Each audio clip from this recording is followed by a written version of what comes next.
right, everybody, here we go with another fantastic matchup. Welcome back, welcome back. We're back and better than ever here for NDA Team Dart 2023. William Stuart here, alongside me is Mr. Nick Dichiria. We wanted to hop right in because we were a couple minutes late.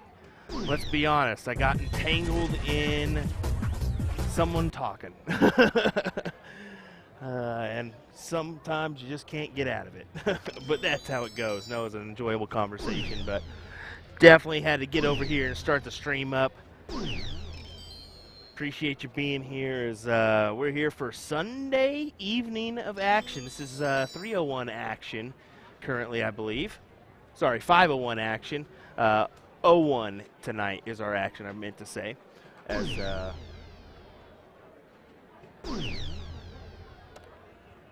we had levels 10 through 17 and ladies 9 through 18 start at 5 p.m. We had levels 6 through 8 and masters start at 7. Levels 1 through 5 starting at 8 p.m. So that is the tail of the tape here for this weekend. So this is Chadwick Smith. What information we got on Chadwick, Nick? Oh, yeah, I'm sorry. I didn't realize you weren't quite ready yet. You're all right, buddy. Sorry about that one.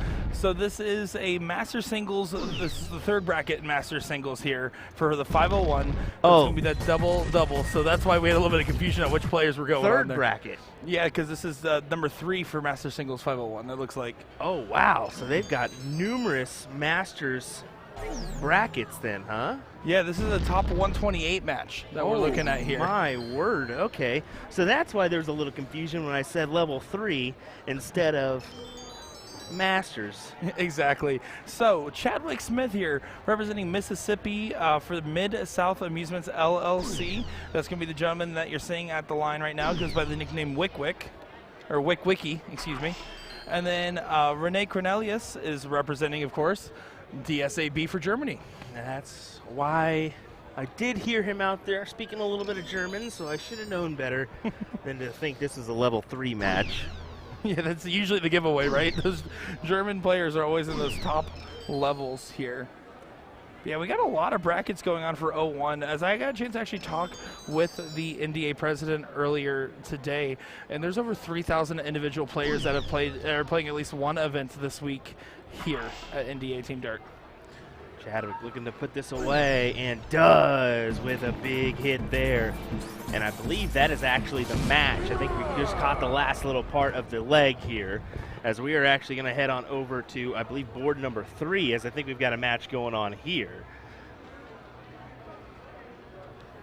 There we go. We were having a little bit of issues with moving that camera there for a second, but all is well currently, thank goodness. Yeah, I'm getting a better look at the bracket here. So there's 4 individual brackets that will then feed into one final bracket here for the Masters, by the way. So we have a lot of players in this room right now. Yeah, this is going to be a 301 match that they're playing right now. Let me just see where they're at in this match, what the score line is per se, but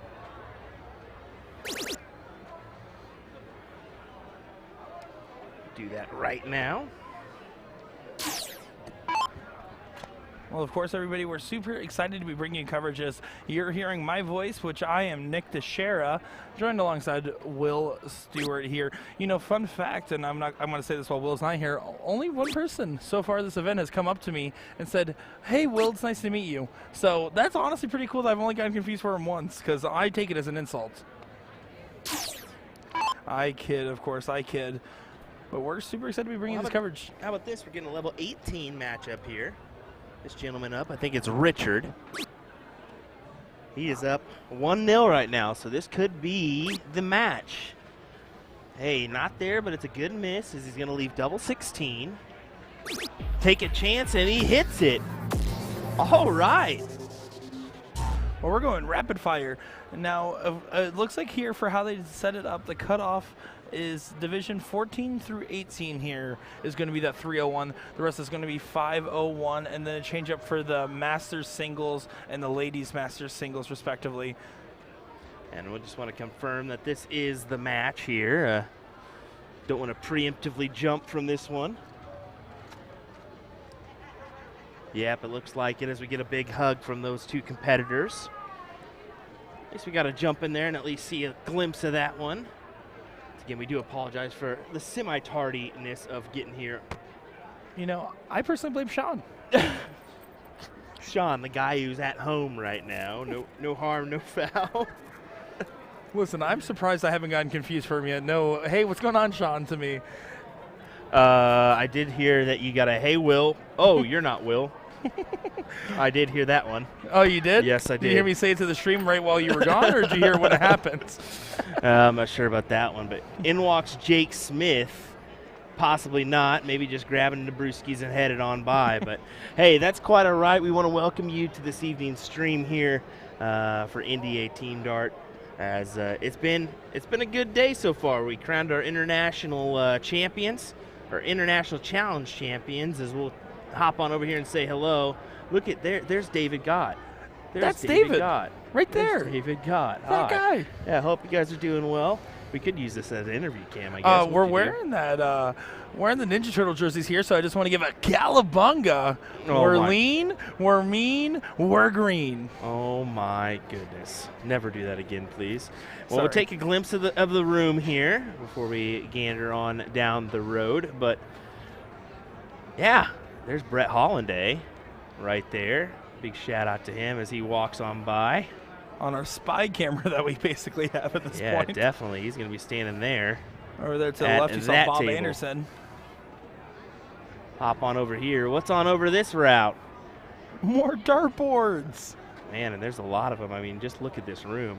You can just tell there's line after line after line, section after section here at NDA Team Dart. You definitely don't want to miss out. There's Patrick Atea. I think you saw him yesterday on the stream, correct? Yes, we did. Yeah. We saw him representing a Super Darts team there. That's Justin from Wisconsin. Pop him in. There he is, Mr. Leonard Soldier Gates. As it looks like he's throwing some count up. Is that what he's got going on there? Yep, that does seem to be some count up. And look at that score line. Yeah, Leonard Gates just came out on top. I know he just played Austin Braswell and did best him there. There we go. Well, Jacob Adelfinger, and oh my goodness, is that who I think it is? Is that who I think it is? Oh, no. Oh, well, I was going to zoom in on Porky, but now we're getting Carly, too. Hello. I want to know what love is. I want you to show me. All righty. Well, we should have a match coming up on our streaming board here in just a second. They've been keeping us pretty active, and hopefully it's good and mixed as well this evening. It won't be the longest stream this evening, let's be honest, as we did stream most of that international challenge this morning. But, hey, we're excited for some 0-1 this evening. There's no lie about it. So, hey, let's hear a quick word from our sponsors for this weekend. We do have some some interviews we've been working on in the background, so we'll make sure that we get those added, and then you guys will be able to view them as well. So hang tight. We'll have those ready for you in a moment. Appreciate you guys joining us for our NDA Team Dart coverage for 2023. Don't go far, folks.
So you want to get into darts, but you're not sure how. We can definitely help with that. We're usadartsproduction, and we've been a darts specialty store for over 30 years. We have the greatest variety of darts in the country. But don't worry, we can narrow down that selection for you, whether you're a complete beginner or a full-on expert. We developed our own Colonial brand to offer an inexpensive line of darts, dartboards, and accessories, so you can get into the game without breaking the bank. Join our amazing community by going to azdarts.com.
Alrighty, all you Florida supporters, looks like we're going to be getting Mr. Nick Selepic up here in just a moment's time. Possibly. He was warming up here. Maybe he moved. I'm not sure about that one. So maybe I preemptively said that. But either way, it looks like we're going to have a match here on the streaming board in just a moment's time. So we'll let these guys warm up. We appreciate you taking a moment to listen to a word from our sponsors. And we'll get this match going in just a second. Once again, you're watching NDA Team Dart 2023 here live from the Westgate Casino and Resort in Las Vegas, Nevada.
All righty, look at that big low ton there. 199 remaining after a 133 shot there.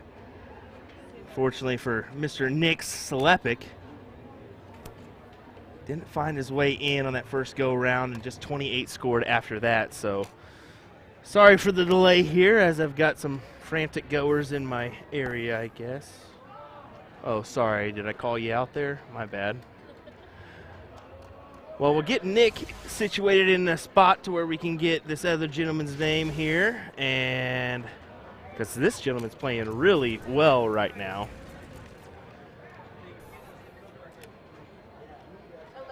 I mean, really hitting that trip 19 well.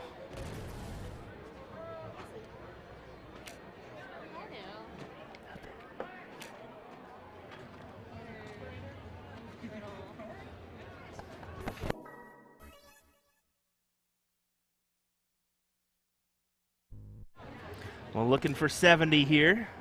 Single four, so you can go that route. That's a good route to go, leaving double 18. See if he can produce this, and he does. That's a 15 dart leg there. Great stuff indeed. We got to get the section that these gentlemen are in.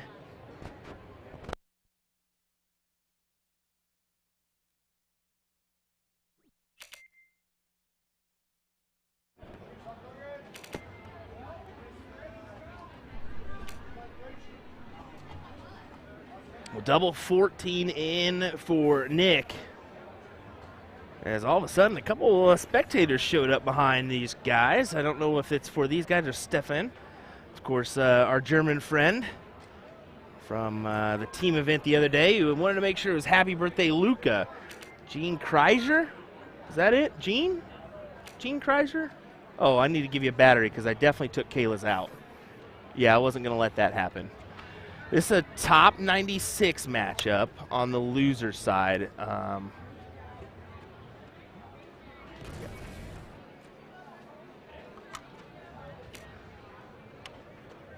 course, this is board F11. You can check out our brackets on CompuSport if you're wanting to see where your friends are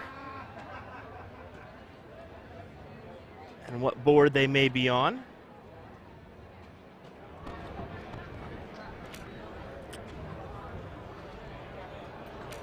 Alrighty, sorry about that.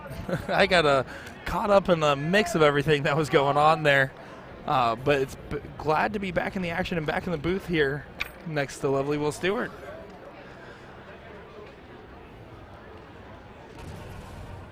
Yeah, big trip 20 opener. Slepic can have the best of rounds that last leg, and it was a 15 darter from Gene, which was really clutch. Allowed him to take that first one off of Nick. Yeah, well, now we're seeing a little bit of the inverse here, as it was a 59, then a 50 or a 43 scored. So Gene needs to pick up the pace a little bit here because it's not out of reach yet. If he keeps his scoring up, right now there's only 24-point difference, and that's with Nick having the throw here. Of course, Nick Slepik here, also known as Kissimmee Mike over in Florida, or the Ice Cream Man, if you've ever went over to his ice cream truck he owns. Mr. Ricky Bobby asking how we're feeling. I'll be honest. I think we're both pretty dang tired. Speak for yourself. No, yeah. Oh, no, yeah. No, I'm about to say, I know I'm exhausted. I don't know about yourself, but then again, you're, what, 24? Yeah, disgusting. Disgusting. You know, I had nothing to do with it, right? Being 24, I just kind of was born when I was born, and that's disgusting. Been here ever since. Well, look at that. Now all of a sudden, Gene gets back in to set himself up at 160 here. So Nick needs to put some pressure on this, setting himself up nicely, or else Gene will be able to capitalize on that big setup there. Might just stay up there, and he does. Get himself to 91 there. No need to do any switches if he wasn't really blocked there. So now at 91, but Gene definitely could take this to steal away this leg. Wouldn't that be nice? Wouldn't this be nice?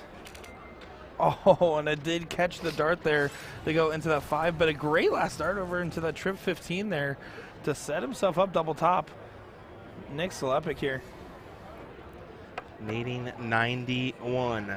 51 is a shot, or 25. Let's see if he goes 25 here. I like that play myself.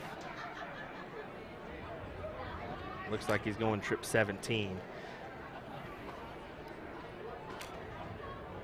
And the reason why you would go 25 route there is because if you hit a 25, you can hit a single to leave bowl.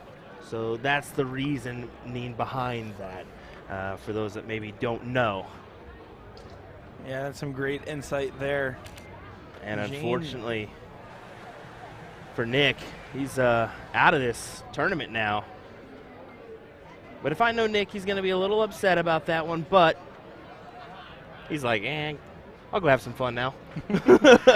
Yeah, half upset because, of course, you want to win, but on the other end, you're in Vegas, and he likes to enjoy the amenities out here. I did ask him this morning, and I said, hey, man, you guys did fairly well in the doubles.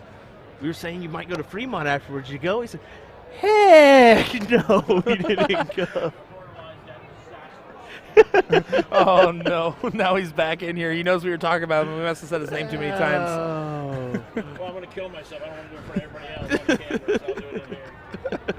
Well, at least we're behind the curtains as we're going to get our next match set up here in just a moment. Unlucky, Nick. Unlucky. No, it was fucking terrible. He threw pretty good, too. He popped out at a... The 19s, he was loaded. He was loading that thing up. 15 dart leg to open up, so...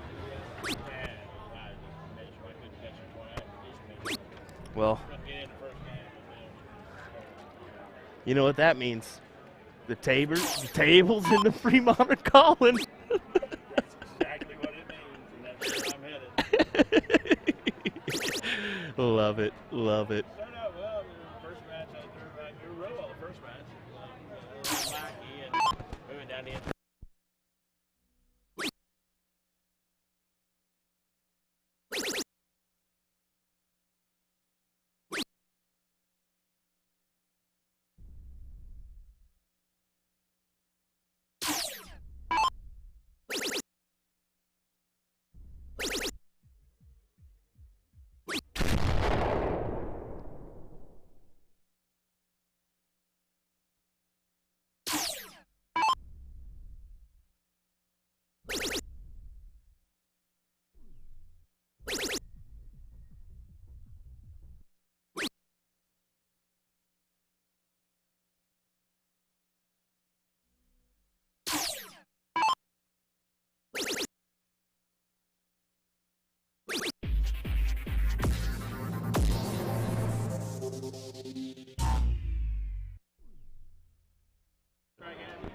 Oh, that would be a blast.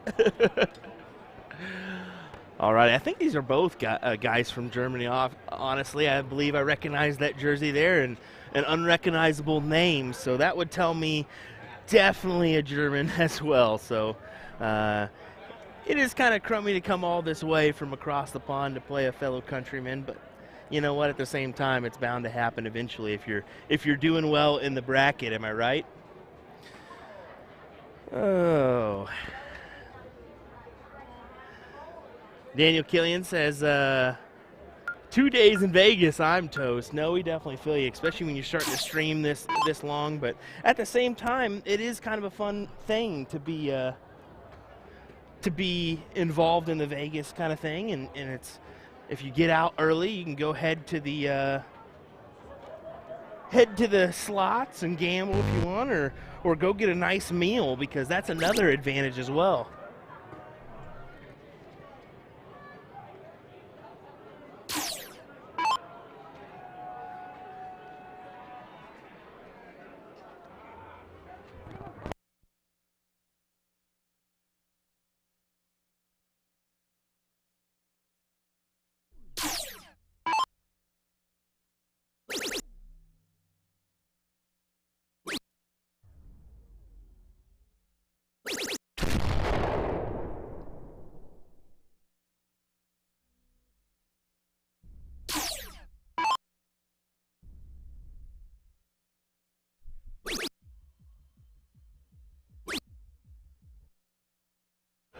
Alrighty here, so I got the information for our players there. I went out there and wrote down the wrong last name, but that's going to be in the blue shirt there, Benjamin Benny Mandel, and then for the other gentleman here, Christopher Lindell. Oh, wow. So I thought it was Stefan, and I was totally wrong. So Christopher is the gentleman who he speaks fairly good English, honestly. He was coming over here and asking for a couple things, and it was kind of neat. He jumped in front of the camera and put up a happy birthday to his son, Luca, which if he's watching, let's be honest, no, I mean, it's early enough. He could be watching. It's 10:45 Central Time, so 7 hours ahead. A little early, honestly. A little early. But could be watching. Let's see right now is Christopher is looking really good here, and he did have to start. So he's taking advantage of the opportunity in full here. This is, of course, going to be the Masters singles. If there's German players, it's Masters. That's usually the rule of thumb. But this is going to be the fourth bracket that they have here, and then they're going to go into a feeder bracket towards the end. Oh, they're going to have a feeder bracket of all the... Oh, so this is... Yeah, so technically, this is not a bracket of 128. Technically, this is a bracket of... A lot more. A lot more. Yeah, so right here, it's going to feed into the finals on here with a first place prize of $1,500, by the way, for first place for the Masters division alone. Not bad chunk of money there. Now, to be honest, we'll probably be streaming till about 11 o'clock or so this evening. I'm going to try to give you as much coverage as we can, but... There's some handshakes there as Christopher Lindell comes out on top. Some handshakes, some smiles, and he is moving on to play Daniel in the next round. Daniel Pilarski from Germany. Well, looks like we do have another match on the streaming board, so we're going to go ahead and take a look, and I believe that's Daryl, honestly. Let's go ahead and get us situated here.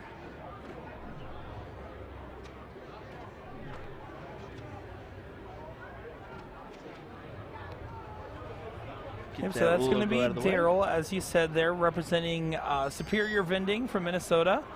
And then on the other end, Simone Tromler that we saw earlier from DSOB.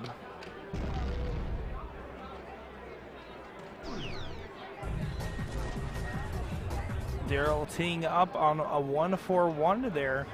And unfortunately right now from the position that we see Simone in, he's not going to be able to set himself up with an out here. But look at that mustache, by the way. That is ferocious. There might be two mustaches of the day at this point. I don't know. We might have to get that camera back out. So a little cool side note on Daryl. Daryl and his lovely missus enjoy 140 acres there in Minnesota, and they've got numerous heads of cattle, or of horses, I should say, not cattle. I got lost in my conversation that I was bringing to her. But yeah, so they definitely enjoy life there in Minnesota.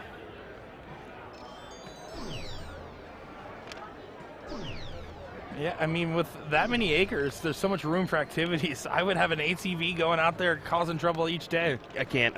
You know, she's just straight up invited. She's like, anytime you want to come out, come on out. I was just like, man, honestly, I would have enjoyed going out there and going to work again on the old farm.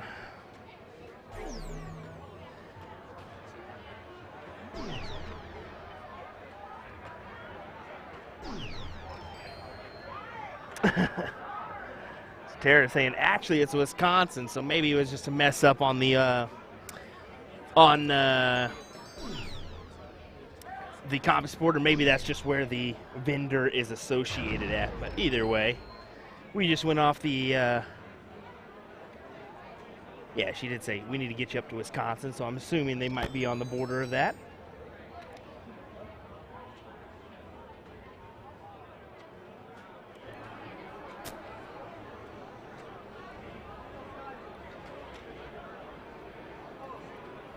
Trying to fix his barrel here, I believe.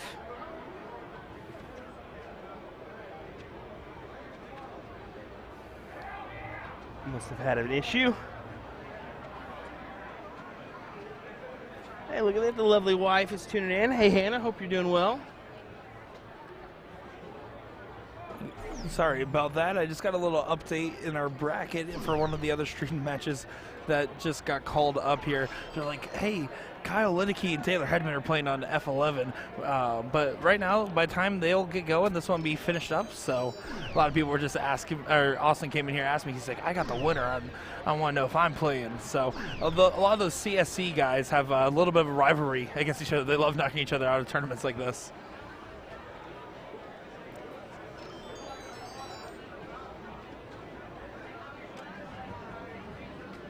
32 needed. Daryl. Inside. Can he convert here? He cannot, as it's on the outside of that double four.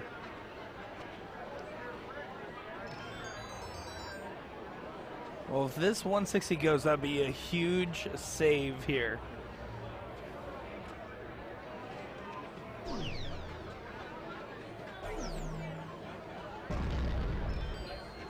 The winner of this match will go on to play Mike Michale from Germany.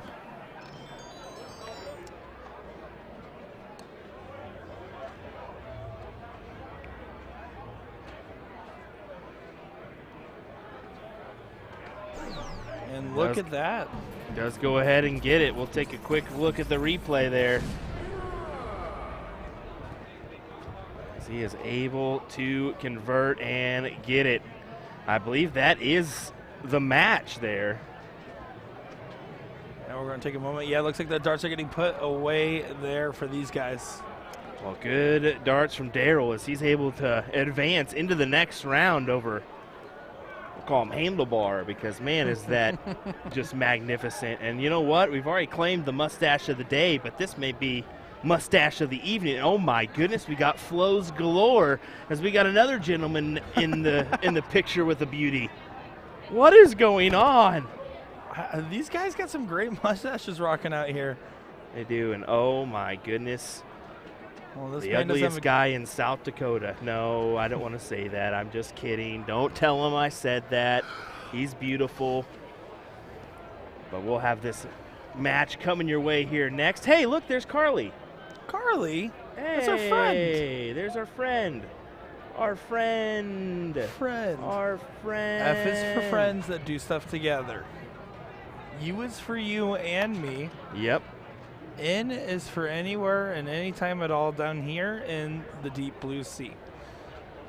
Man, oh man, she's going to hate me for doing that. Don't tell her, but everybody text her all at once. It'll be hilarious. Trust me. Well, we'll be right back with more. I'm going to go ahead and update this because I didn't put our interviews in there because Will's just doesn't think straight sometimes. So we'll add that one. Is it going to be Jacob Battlefinger versus? No, so Kyle Liddicky is going to be going up against Taylor Hedman. Winner of Okay. this will then go on to play Austin Braswell. Okay, I was about to say, that threw me off there for a second. Not going to lie. I think he just came by to say hey. But yeah, Taylor Hedman's not going to be far away here as Kyle's going to be quick to warm up and go. And then Austin Braswell right around the corner to looking to get in on the action as well.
You set my soul on fire.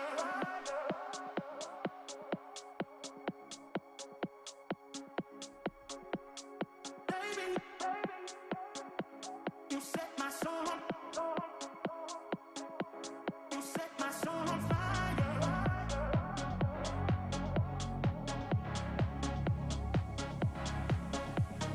Baby, you set my soul on fire.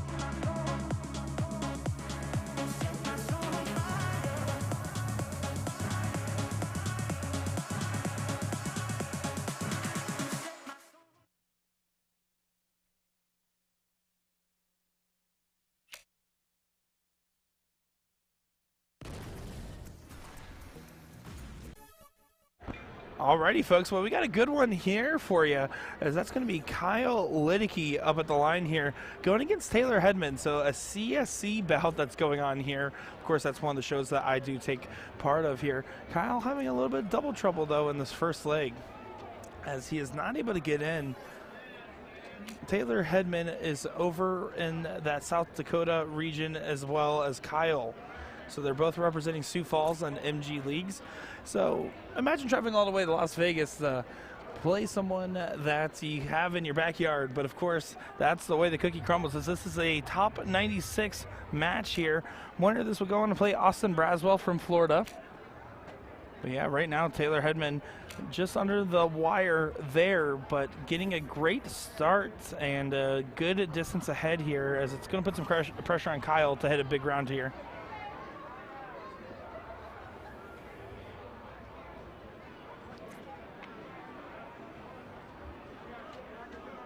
Kyle kind of easing his way in. He's all over it. But no, he's not able to get it there. It's unfortunately it's something that happens far too often, as I can attest as a player. When you can't find one double, all of a sudden all the other darts seem to avoid it like the plague. And then, of course, sometimes when it's way too late, you hit it like it did nothing wrong to you. So You know, it is the way that things happen sometimes there, but Taylor just really fully taking advantage of this opportunity. Consistent scoring and getting himself way ahead in this first leg here.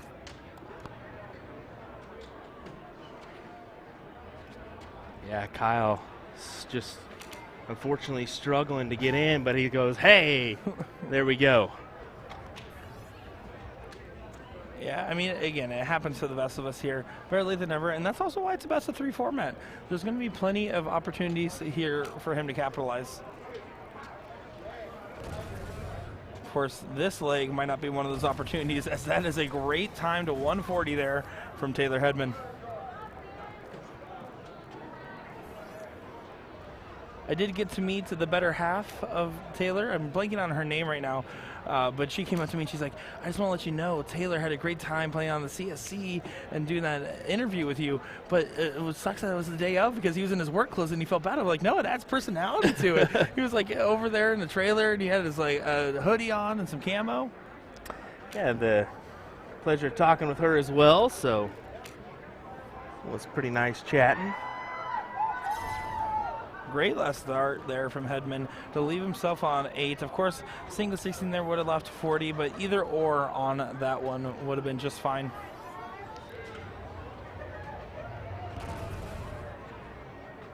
It's all about getting ready for this next leg here for Kyle, you think? A little bit, but you also never know. You want to keep focusing on, because just as Kyle had trouble getting in, Taylor might have trouble getting out.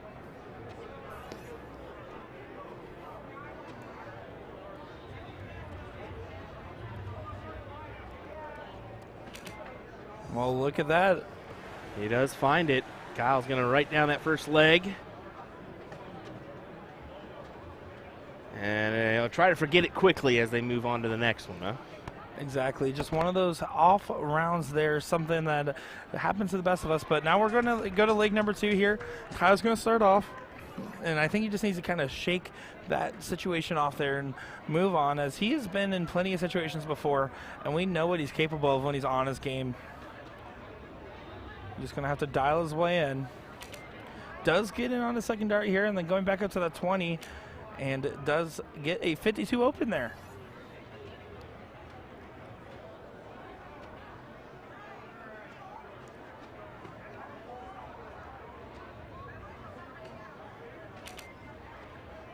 Hedman going on the 16 route as well. And makes a grand entrance there with a 107 in. Of course, this is the Masters level match that we are covering here.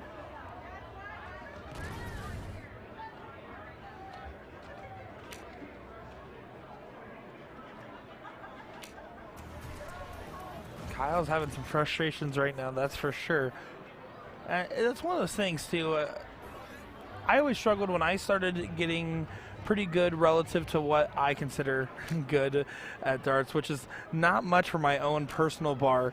As I started getting into the sport here, I found the better I got, the more pressure I put on myself, because you feel like you have expectations put upon yourself, but that when you're able to look past any expectations that you put on yourself and your friends may put on you, then you'll tend to find yourself in a way better mental state, which will lead to better success in tournaments like this. Kyle needs to refocus here. A trouble will be important. But now, all of a sudden, Hedman's going to act as if he has the lead here. That is basically a tied game, taking Kyle's throw away from him.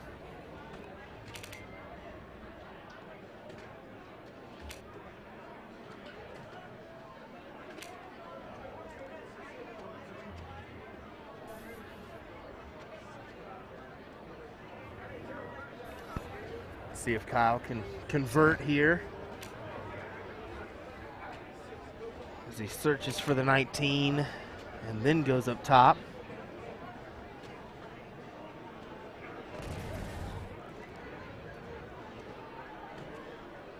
Great last start there, but not enough to leave a finish. If Hedman can do so, it'll put a lot of pressure on Lackey.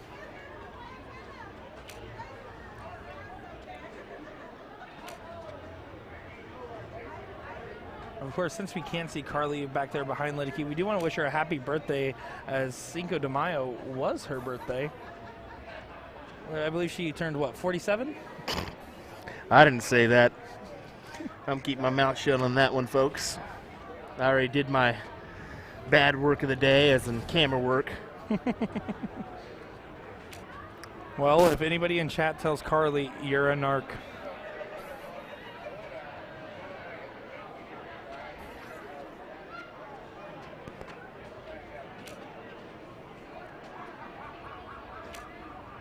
Not much room left. Hedman might want to consider moving off, and he does. Going downstairs would have left him 100. 138 is a good leave, though, if he gets a chance to throw at it. Let's see what Lidicky does.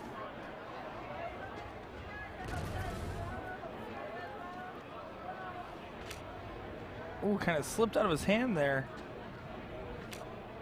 As I don't think he wanted to leave before there. You saw the little moment of hesitation there. He's a pretty rhythmic thrower, so something tells me that that dart kind of escaped from him. Of course, it is the best possible fallout you can have in that area. But now only 16 points left, and Hedman not going to take it out now. Yeah, looks like we're headed to a last leg decider. I believe, as they say up north, you betcha. I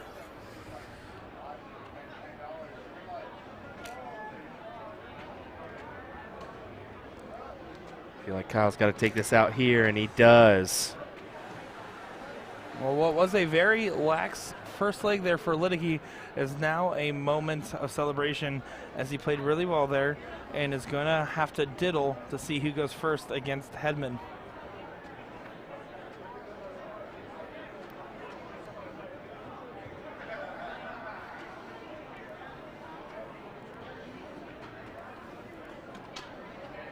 Didn't stick, so Hedman's going to have to throw it again.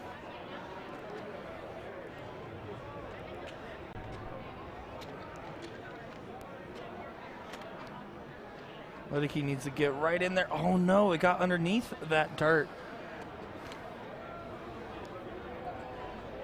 As, yeah, we're going to have a good one here. Let me know who you have in chat here. I mean, both these players have a pretty good backing of followers and friends, especially a lot back in that South Dakota area. So let us know who you're cheering for. Taylor Hedman versus Kyle Lidicky here. Hedman to go first.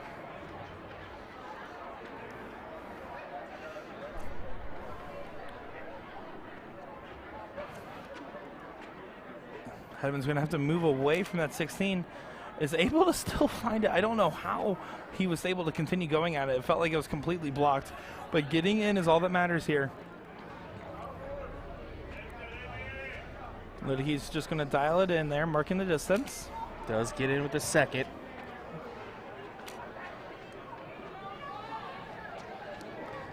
This is going to be a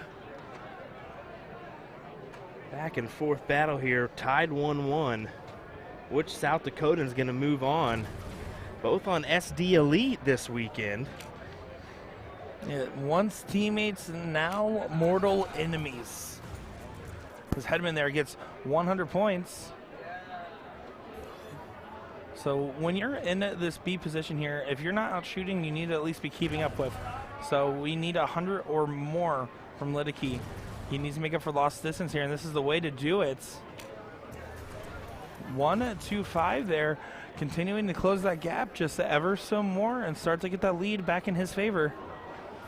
On the other end, Taylor here just needs to keep pounding away, try to get to and out within 15 darts. Case of the neighbors right now, looking to split the middle and splits it with a single. Not ideal for Taylor Hedman. Yeah, last thing you want right now is an English breakfast. Yeah, not good at all. Them chips, as they say.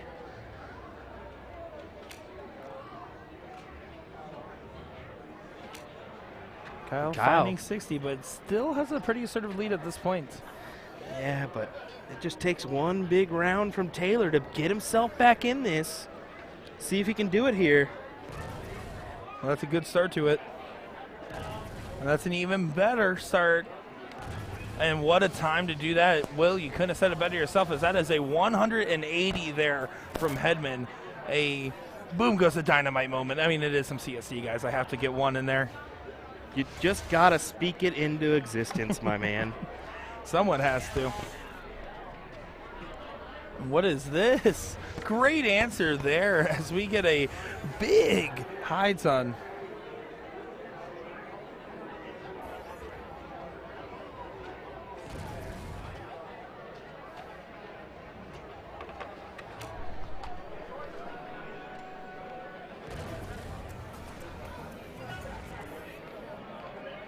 Well, good setup there from Hedman, but Lackey will get the first look at the out here from 100.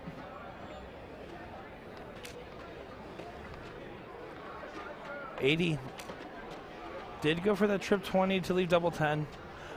I don't know about you, but I'm a big fan of that tops type situation.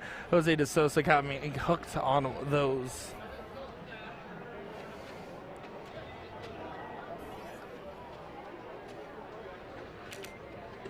Well, look at that. Hedman does come out on top there, capitalizing on the situation. Taylor Hedman advances on to play Austin Braswell, and unfortunately, Lackey, excuse me, will be bidding adieu here. Wow, you just did that, didn't you? Okay. Okay, my word. Kyle and I have bonded quite a lot this trip, and I'm allowed one slip up here. But yeah, that is a tough loss there for Kyle, as I know he was not happy with his performance at the beginning, but is a great shot that has done plenty of great things as these players are fighting and to opportunity to make it to the final bracket here, as it looks like the final player count for the entirety of the Masters levels. I want to get an exact total here. It looks like it's 153 total people, and it just split up across multiple brackets there with some buys placed in there. So just want to clarify that from earlier. Try to get our Zoom situated here and figure it out along the way. We got a North Dakotan up at the line here. As we're switching over to our Radikal board here.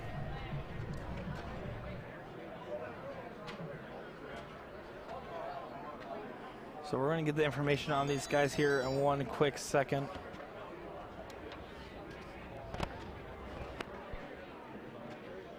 But folks, I hope you know, we've been having a great time bringing you the stream here. We joke around a lot, Will and I, but I mean, this is seriously a fun opportunity and a great learning experience for us. As look at that, 180 points scored for that gentleman there. But yeah, we have a great time bringing you the coverage of this tournament, and it's something that's ever evolving as we consistently continue to try to up our game and learn more. So the fact that you guys are sticking with us every step of the way here is truly a humbling experience, and we thank you all for giving us your love and support. This is Shelby Stern and Chris Davis. Yeah, saw me hop out there real quick, and this is a Masters Level 4 bracket. Or I guess a bracket 4. Yep, was able to get it here. So yeah, Shelby Stern and Chris Davis. So Shelby Stern is going to be from the North Dakota area, representing Dakota Music and Amusement. And Chris Davis also from North Dakota, representing IF LaFleur and Sons.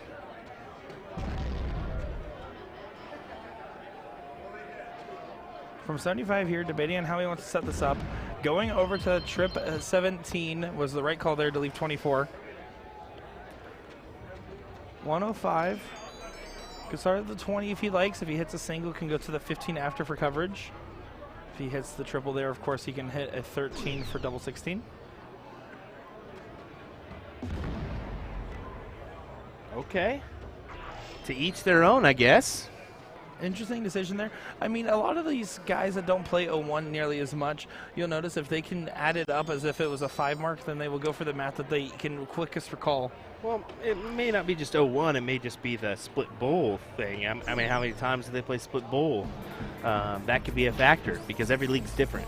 No, absolutely the case, but especially even in Fat Bowl 85, you're not going to go for the bowl at any point unless it's your third dart and you're just trying to bring your score down there. But that is the first leg done here as we're moving on into the second. So this is going to be Chris Davis walking up to the line here, getting in on that first dart. And continuing the pound away here, as that is a great 116-point in. Great in indeed. Anytime you can find it. You get a ton plus on that first go around. You feel a little relief until that opponent steps up and does the same, and then you're like, oh man, just once. You couldn't just give me one. Just once, one time. One time is all I ask. Just this one time.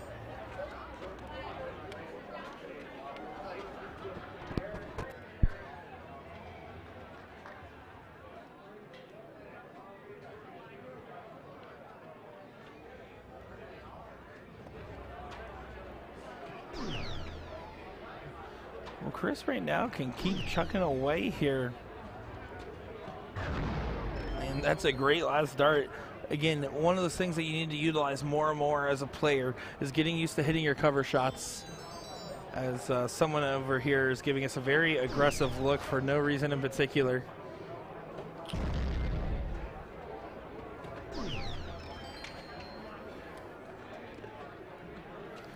Chris is still leading here and holding his throw pretty well here. If he wins this, of course, we will go to a last leg decider.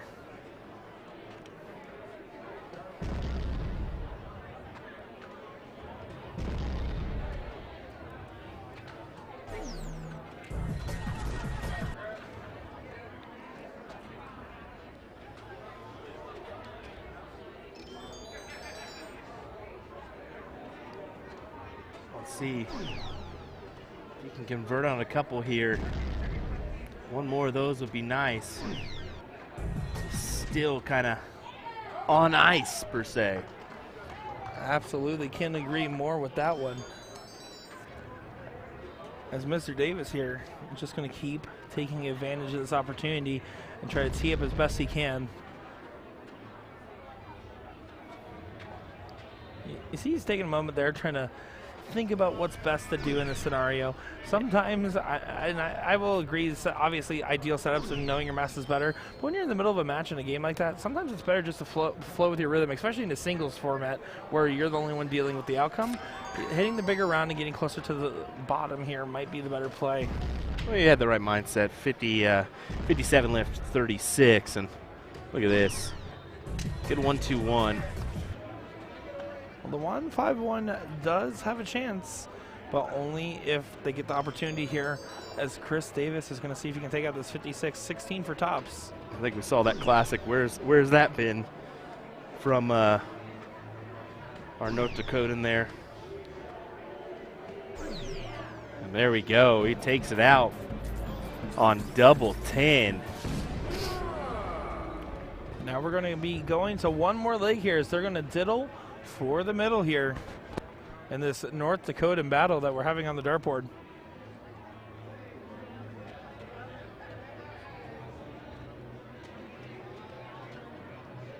We do want to give a big shout out to the National Dart Association for having us out here, as I did get a chance to talk with Randy Oliver earlier, and he is the president of the NDA and the founder of Pink Ladies.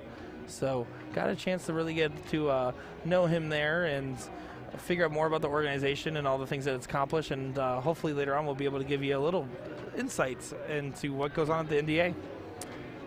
Yeah, definitely a good conversation. Looking forward to playing that one for you all to enjoy. And man, it looks like they cranked the music on us in the background, didn't they?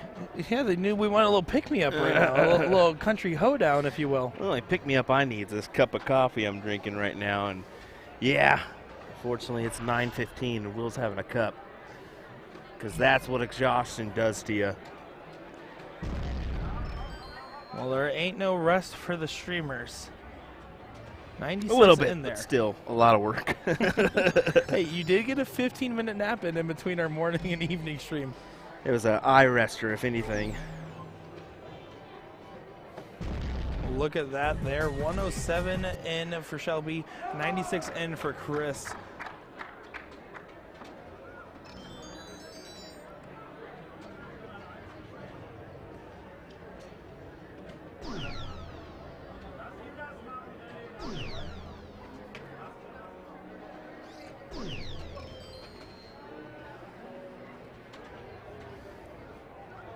$60 points there, but if Shelby can do what he just did earlier there and apply pressure the way he did, excuse me, in that first leg, I expect this to be very interesting, although his darts were stuck in the wrong treble there, getting 66 points with 3 darts, 2 trip ones. Unfortunate there, as these guys are neck and neck going down the line here.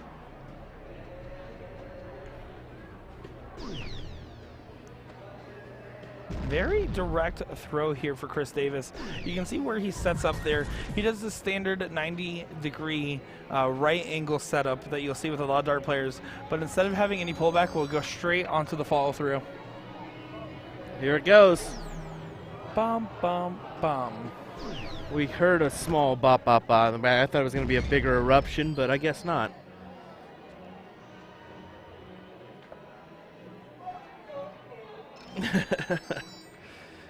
Trying to mute the commentary just so you all can enjoy, but it's that party atmosphere we're rocking right now here in Las Vegas, Nevada. If I got a nickel for each time someone asked us if we were going out to the Strip or Fremont with them to join the partying. Folks, I left the hotel for the first time today. Like, the first time I got here Wednesday.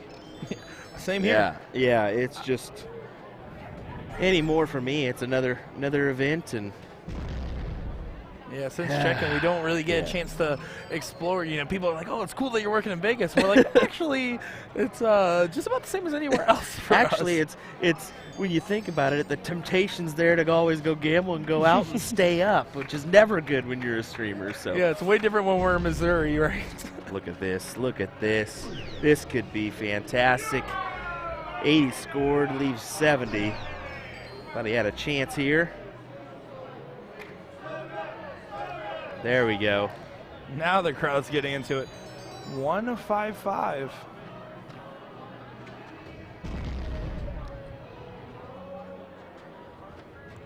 Trip 19 for double 19. Lauren's saying, if I had a coffee at 9:15, I'd stream all night. I'm having a stout coffee, and I guarantee it'll work for about an hour and a half. The mental exhaustion is real. Oh, man, if any at all. 52 needed, 12 for tops, or 20 for 32. Going 12 for tops here. Looking right up there for it. And finds it dead center there for Chris Davis as Chris Davis comes out on top of Shelby Stern. Let's take one more look at that. Yeah, right in there indeed as he will advance. You see a little hug there. Good stuff. As, well, let's just take a gander. It doesn't look like we got a match up. And really, our bracket is dang near difficult to look at right now. If we pulled that up on our stream, it'd be a long scroll through 5 big old brackets of people. As how many people do you think we have involved in this overall? It's 153 is actually the final total there. So it gives us that on CompuSport. It combines all the brackets together. So while there is 428 brackets, as that there's buys inserted in them, so it's not actually the 128th position here. So 153 people here, but we're starting to get our first handful of people advance into that final feeder bracket here, the top 32 bracket, if you will. So Jake Alfinger, Garrett Rakowski, Daryl Cortez, and Jake Smith have all guaranteed their spot in the top 32. All righty, cool. Well, let's go ahead and get Randy Oliver up here for a little interview. What do you say as Nick Dichiria had a word with the Pink Ladies inventor? Looking forward to this one.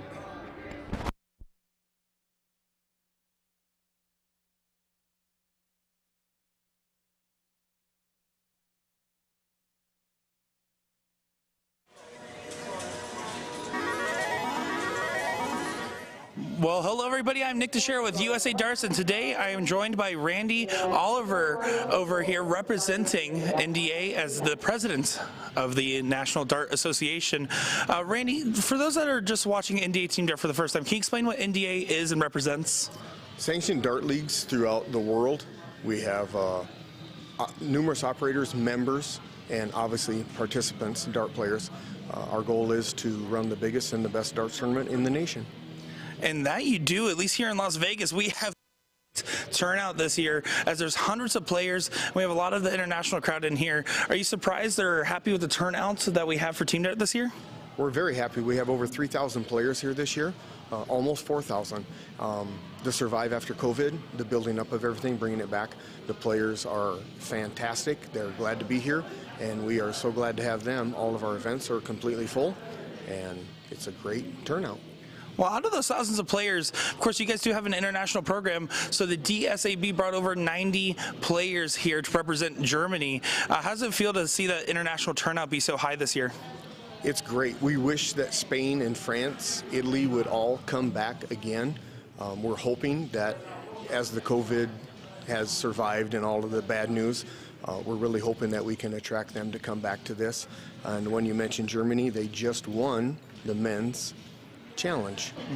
Yeah, the Germans did very well on the men's side of the international challenge and getting seconds in the women's portion of that, as that was an enticing event that you can go ahead and rewatch on the live stream there. So is that going to be a big focus going forward, is expanding the international darts program for the NDA? We hope to. We do what we can to attract them, to bring them in, and we're hoping for the other ones that used to be here to come back again and try it again. Well, Randy, it's a great reward to be out here, as well as we've been having a lot of fun bringing the coverage, but also you can ask any player out in that hall. They are having a great time, and we're looking forward to continuing our coverage of Team Dart 2023, brought to you by the NDA in Las Vegas, Nevada at the Westgate Resort and Casino.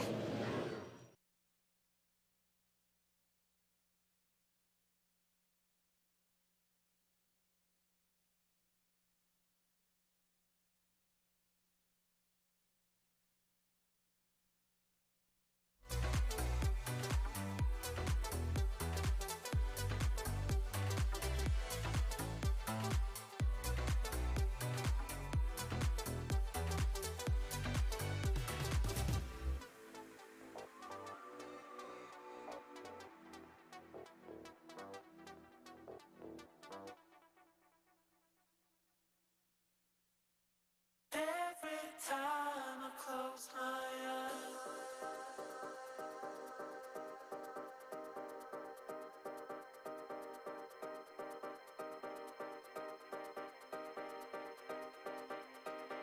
every time I close my eyes,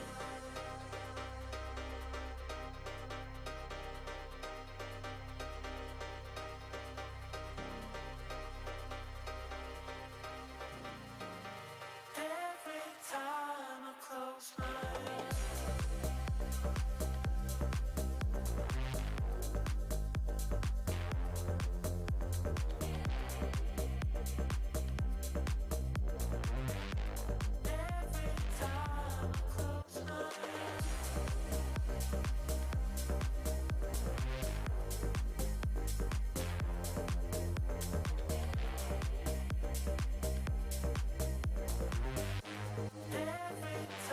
time I close my eyes. Every time I close my eyes.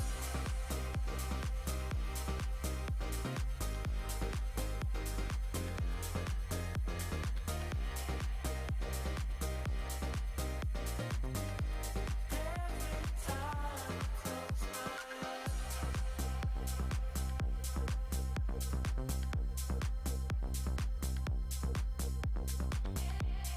time I close my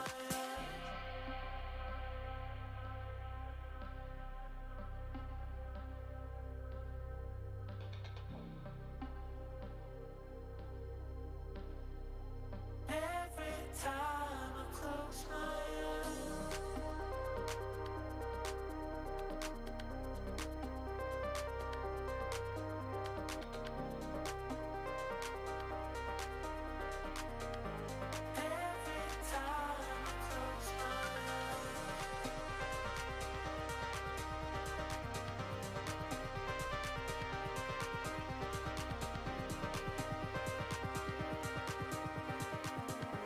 Every time I close my eyes. Every time I close my eyes.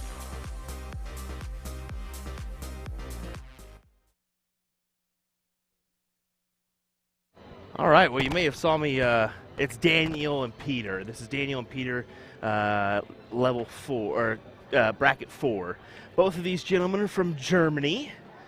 This See, I had to hop out there real quick and help them set up the board there for just a second. So I think these guys are a little bit more unfamiliar with that Phoenix side than the Radikal or Arachnid. But Daniel, it starts with a P, and Peter S.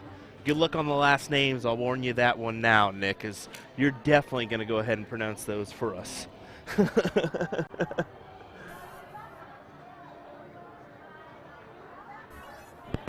Oh, this is some of the easiest last names I had to read.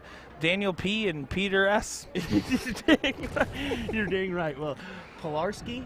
Pilarski's the first one. Pilarski and Schufpahagen. Schnoofhagen. Schnoofhagen. Schufpahagen's what I'm going with here. Schnoofenhagen? Peter S. Peter S. Peter. Hello. Oh, buddy old pal. So this is going to be our first leg here. Of course, this is going to be 2 German players. This is to move on to that top 32 bracket here. It was pretty funny. We did the WDF Virtual Cup in 2020, so a little ways away, but Jen Mounts, one of our colleagues here on USA Darts, made an attempt to make sure she knew everybody's names and their pronunciations properly until she met Sebastian Białecki, and she said Białecki, and no, he said no, Białecki. No, Białecki. There's no W in there at all.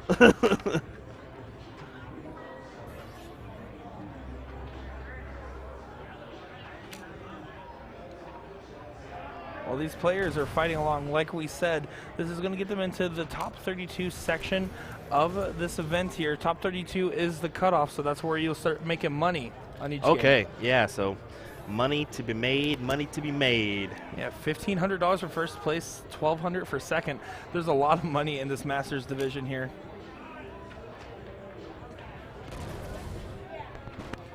I do want to give a shout out there to the Ladies Masters Singles 01, as unfortunately we didn't get a chance to cover it, just because it went by a little faster than we expected here. So first place is going to be, of course, from Team Germany, which we saw earlier, Stephanie Rennock from Berlin, Germany there, beating out Chris Grimmel from Florida. So huge win there, and congratulations to Stephanie on that big win for the Ladies Masters Singles 501. Unfortunately, there just wasn't as many in there, as there is a lot of people signed up in the bracket. Just in the Ladies Masters division, there wasn't as much, unfortunately, there. Well, look at that. Very convincing win there for leg number 1. As you see, it goes from 45 to 3 140s in a row. Good stuff here from these gentlemen.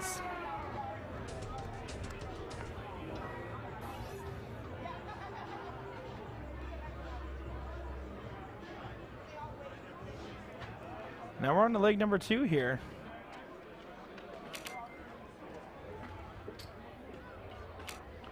Getting in that first dart with the double 16 there. Daniel now stepping up to the line here after winning that first leg.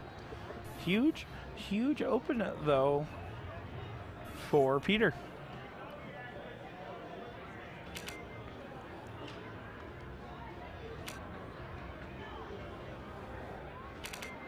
You can see that was an unfortunate placement on that last start here, but these gentlemen getting in with ease and showing why they're still kicking and doing so well in what is a very highly contested bracket.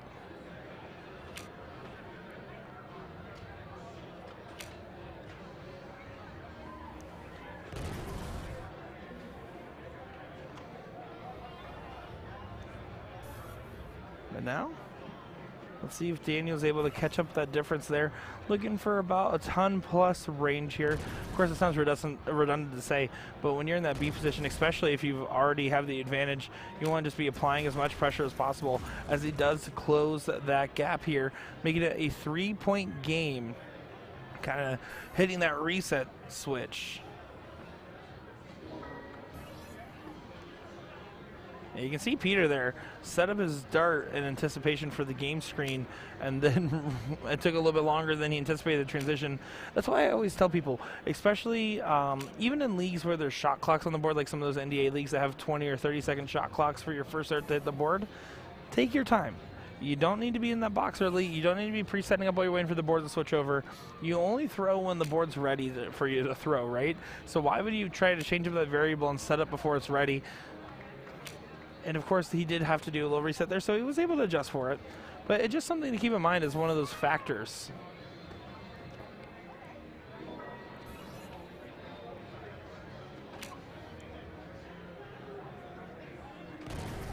That's a good second dart there from Peter. And a great last start there. I thought it almost went to the 7. Or no, it did go into the 7. I was like, it's right on that line there. So unfortunately not the exact placement that he wanted, but it does help get that distance between these players just a little bit more there with that 101. Falling into the 5 here, Daniel needs to find a treble. He's not going to do so. Neither of these guys on and out, but now the favor goes towards Peter here as he can set himself up nicely if he so chooses.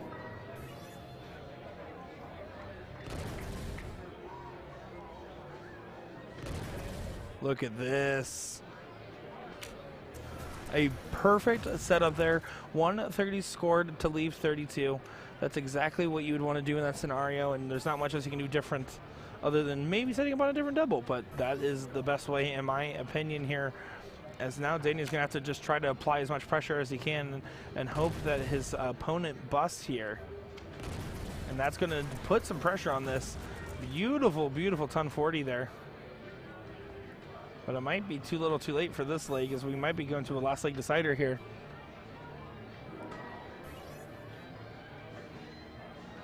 Looks like someone had a drop dart, so he had to walk away and walk back to the player's box. First dart there for Peter S., as now they're going to be going to a diddle. You can see a little smile and laugh from these showmen. They're both averaging, it says 30 to 31 points per dart there. Of course, to do a point per round average that you'll see in a lot of these PDC or steel tip events, that's a 90 point per dart, or 90 point per round average. And look at that, Daniel finding the double with that diddle there. So now it's going to be 1-all. Daniel with the start here to get us going. I ran up to change the music and got stopped 3 times.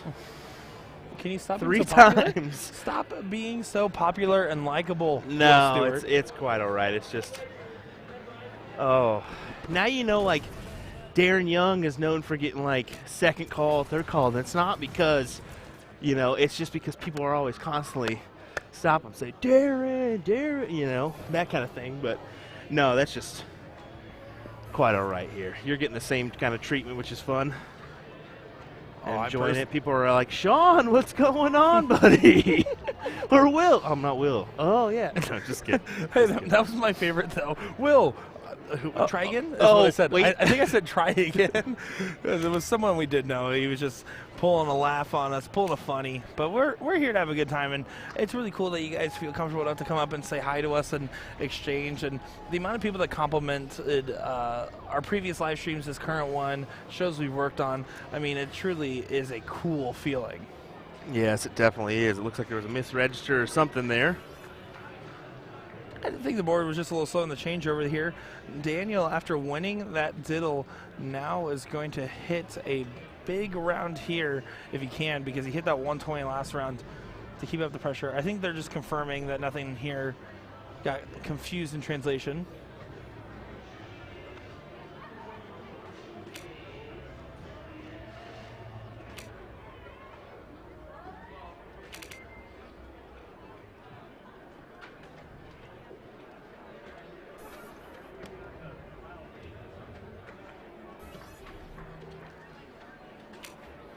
Just underneath. That trip 20 there.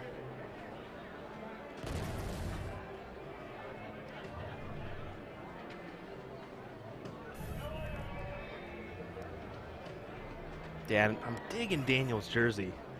That kind of old school circus themed Yeah, with slash pinup. Yeah, I was going to say that pinup look there. Yeah.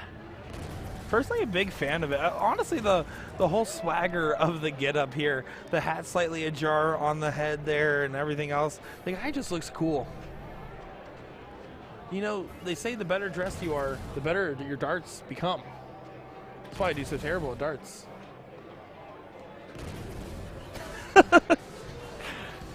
Kudos. Big ton 80 there for Peter. Appreciate the delayed reaction. You're welcome. Yes, yes, that was needed, buddy. Well, Daniel looks like he's going to send the pressure right back.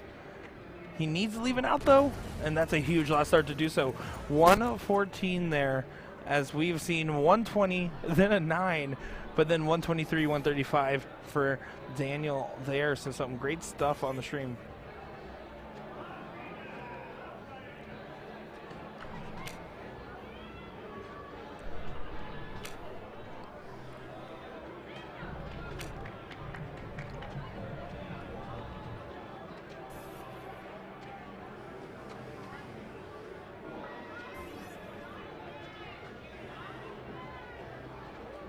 See if Daniel can put this away. 54 for tops. And he does. What a shot there as he takes it out. So I just want to say good job there to Daniel. And one more time, I do want to shout out our ladies masters, as unfortunately they finished before we could get a chance to feature them. Stephanie Reinach in first place there for Germany. Chris Grimmel in second. Crystal Anderson in third, and Abby Spot in fourth. Oh, so they already finished the ladies masters already. Correct. There was a smaller participation pool in that one, as I believe they only had about 21 people in there. So it did finish up a little bit before we got going here, or right as we got going. Wow. Okay, well, we didn't I guess we didn't know that they were starting off that early, I guess. But hey, I mean, it's hard for us to cover everything. I would have enjoyed seeing that one, but it is what it is. I mean, it's unfortunate. Of course, if you do want to see those ladies play in action, I can tell you for a fact, Stephanie and Chris and Abby Spot and Lisa Yee were all ladies we saw this morning in our international challenge. So make sure to take a look at our stream from earlier, and you can see just how well those ladies did play today.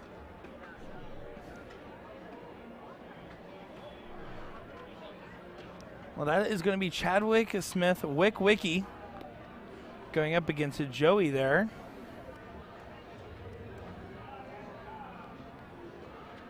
Joey Mann, excuse me. As this is to get into that top 32 money match there. Double 8 needed for Wiki. Over to the double 4. And they busted. Now with the 107 for Joey Mann is certainly doable here. Let's look at that ugly mug sitting right there. Scott Hanish. I know, a bunch of people just shivered and got goosebumps when I said his name. Our cameras are breaking as we speak.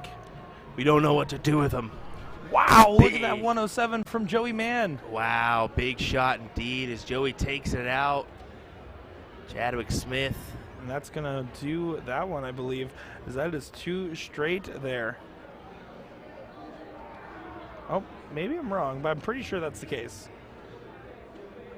Double check here, get the score line.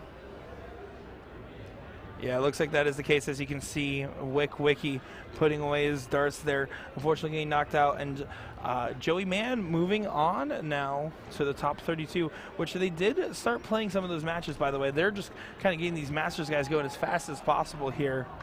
So we're going to start seeing that relegation bracket filled up and then getting some coverage there and hopefully getting some other levels on the stream as well. I think we're going to have Jake Smith on board number 1, so I'm going to go ahead and take it on over to there. Yeah, that's going to be board F12 there for those following along on CompuSport here. As, oh, look at this. Yeah, this is already a relegated match to the final bracket here against Greg Fontaine. This is Oh, going to be a good to see top 32 Greg. match. Yeah, I love Greg Fontaine. He's actually one of the players I get to know really well because those Ohio guys I was telling you about with their vendor up north actually lets them go down to our state tournament over in Florida. So Greg Fontaine, a frequent flyer, and a lot of the Floridians know him as well. So yeah, winner of this match will get to go against Garrett Rakowski, the Bullets. So not really much of a prize for winning, as you're going to have a tough opponent. As unfortunately, it looks like Daryl Cortez did just get knocked down there. That played against Garrett, but he is still in a top 24 position at the moment.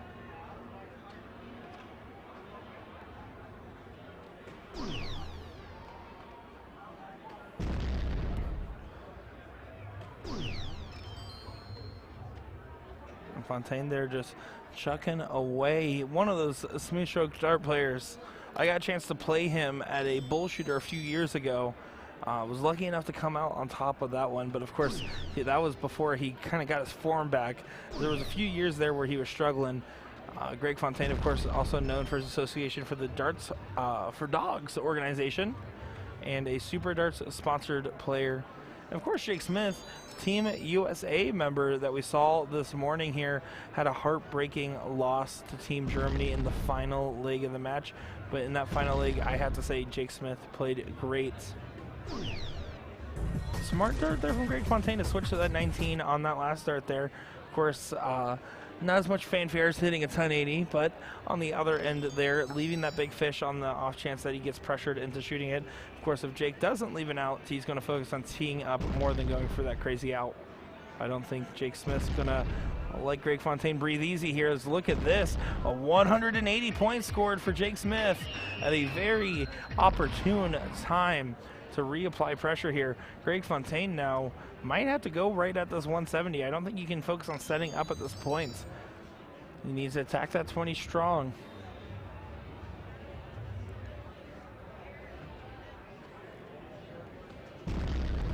First one's good. Second one's good. Oh, one hole out there. That is an excellent attempt. You can see the frustration, but that was a well-thrown dart. Even Jake's like, look, man, that's awesome. But now, with the 136 here, you have to believe Jake knows that this needs to go. First one's good. He's going to stay right on that 20 there. Second one's good. Oh. And look at that, he gets a pump there. Big 136 for Jake Smith. What a shot there. As they're giving some handshakes there and some stats are being written down. A little wave to the camera there. Greg Fontaine kind of just walking that one off, as that's a heartbreaking loss for him, being one hole out on the bowl there. That's a tough situation. You kind of see he's just regrouping here, trying to find his bearing. It's not like he played poorly. Jake Smith just hit 6 perfect darts at the end there, 180 into a 136, showing why he had that position on Team USA, and still does have that position on Team USA. And it looks like he's actually putting his darts up, so that might have been the match there.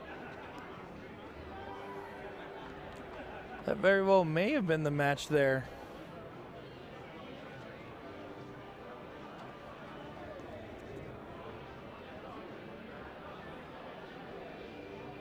Yeah, that's a frustrating thing there, but congratulations to Jake Smith, as he had a huge win there. As let's take a look over at our hall here. Of course, you're going to be watching the NDA Team Dart 2023 Dart Tournament, the National Dart Association. We thank you for bringing us out here, as I am Nick Dichiria with USA Darts, joined by the one, the only Will Stuart here. We're happy to be bringing you coverage all week long, as we've been having a great time so far. And that was a huge win there for Jake Smith. All right, so now we're going to go ahead and go over and have a little chat with the Black Saddle boys from Wisconsin that had a good start to their week when they got through the round robin stage of Team 501. Let's hear from them, and we'll be back shortly with some more matches here.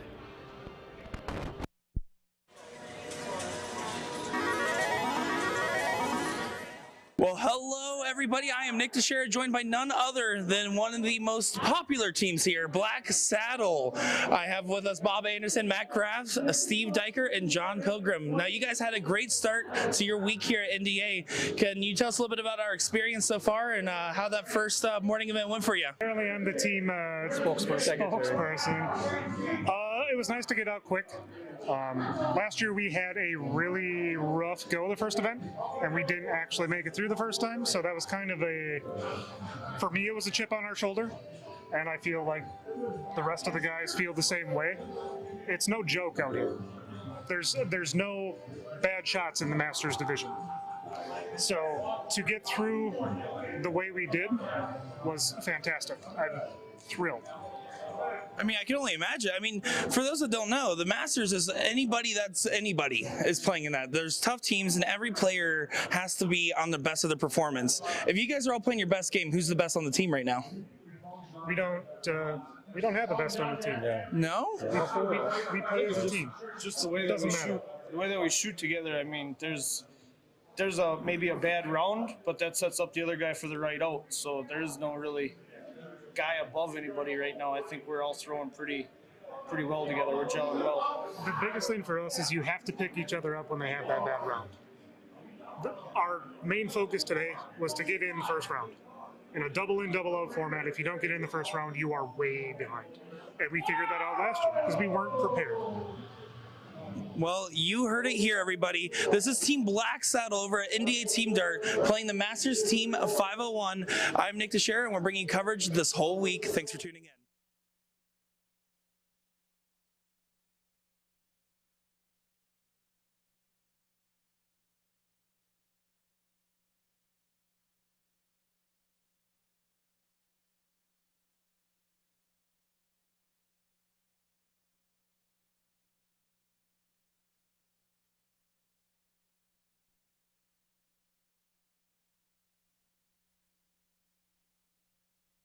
All right, it looks like we got Brett Hollanday taking on someone. We'll get that information for you, but we'll just zoom in on this one while we've got it. And this way you guys can have a match to enjoy while we're waiting on our streaming board. So we'll get this information for you in a second. But here we go with another fantastic matchup. Should be a good battle as Brett Hollanday's been on a tear lately.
All right, this is Brett Hollanday taking on Kyle Evans here in this one.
All right, it looks like we got Jeffrey Johnson taking on Simeon from Germany.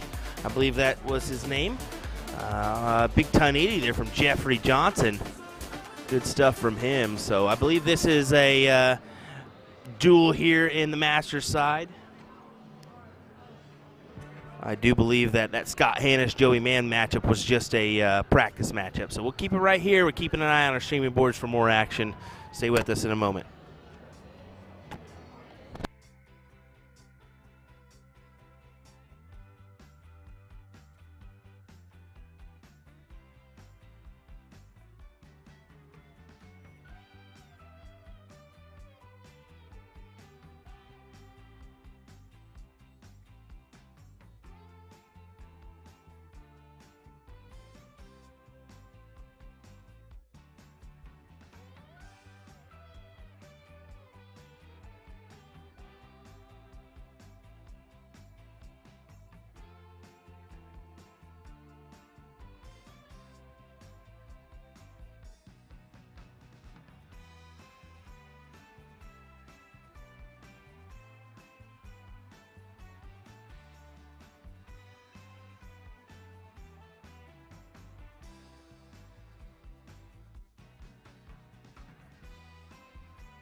Alrighty, well, it was 1-0 Simeon in that one, but it looks like Jeffrey Johnson tied us up, and man, was that a doozy. Was it 180, 171 that I just saw there?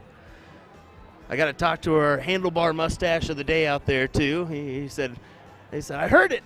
You said mustache of the day. I liked it. So good stuff. Well, we'll keep it right here to enjoy this last match here between Jeffrey Johnson and Simeon. And it looks like we got someone warming up on our main streaming board now. So we'll let this play out. We'll be back with in a moment.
Alrighty, folks, here we go with another great match, and as you can see, it's Mr. Chris Lim who is on the board right now on the Phoenix.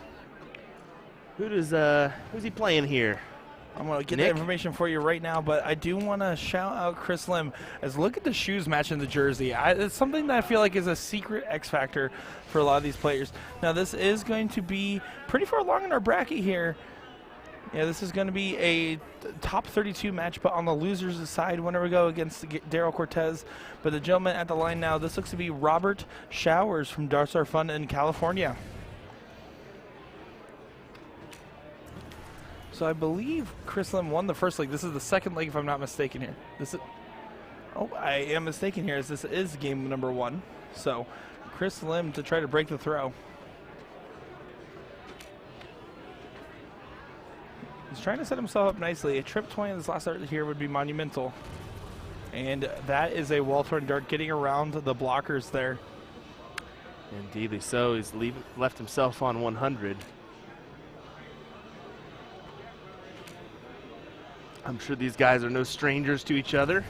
As Robert of LA looks like got that DPFL or DPLA, get out of here, Will. DPLA shirt on. And Lim of course, double top. Chris from San Bernardino.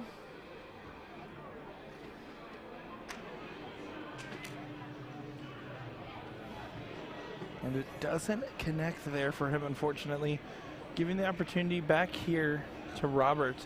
As neither of these guys want to go home, they made it this far along in the bracket here. Going to stay on the 20 now. Over to the double 5. And hits it there. That's a great shot there from Robert Showers to take leg number 1 here. It's going to be Chris Lim to start leg number 2. Yeah, good couple rounds there. 83-90 check there from Robert.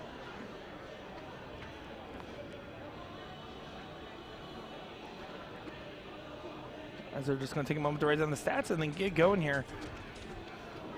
Of course, I am Nick Teixeira, joined by Will Stewart here. And this is a loser side match, isn't it? Loser side, but in that top 32 bracket, so this is in the money. Each match will add some more to their pockets.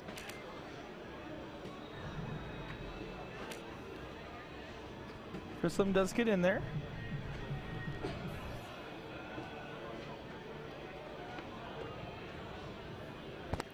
Robert Showers, though, can apply some serious pressure if he gets in with a nice 100+ in.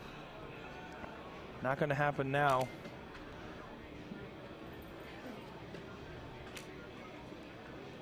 $57 in, so these guys are going to be neck and neck to start us off.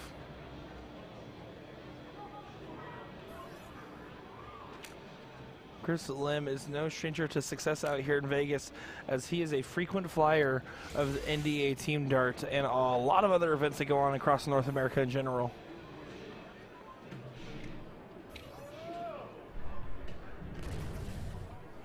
We're seeing all 3 boards in play now. As you can see in the background there, Jules Van Dongen on the Arachnid board playing Ruben Herrera, a quality shot out of San Diego. Ruben actually threw a 9-darter, double in, double out last year.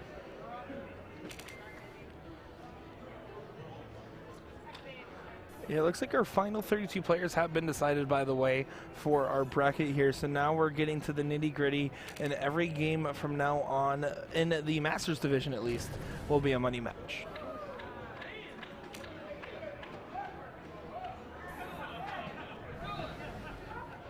Of course, there is some good ones going on the winners' side as well, so I'm really excited to see how this bracket keeps panning out here. Chris Lim hitting the changeup. But now Robert kind of looking pretty good here. If he can leave himself an out, he might be able to break the throw depending on how this goes. It's going to take a good turn here, though.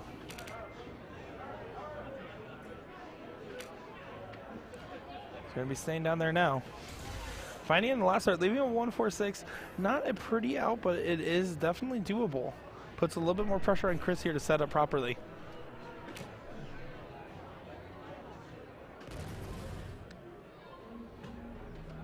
One would be handy, and that's exactly what Chris Lim grabs. Now this can be taken out by Robert here. This 1-4-6 would be a great out. Is he going 19s or 20s? He's going 19 route, and unfortunately it's outside. Yeah, all he can do now is bring it down and see what happens next. Only getting down to 87 there, so it's still going to be a triple required for him.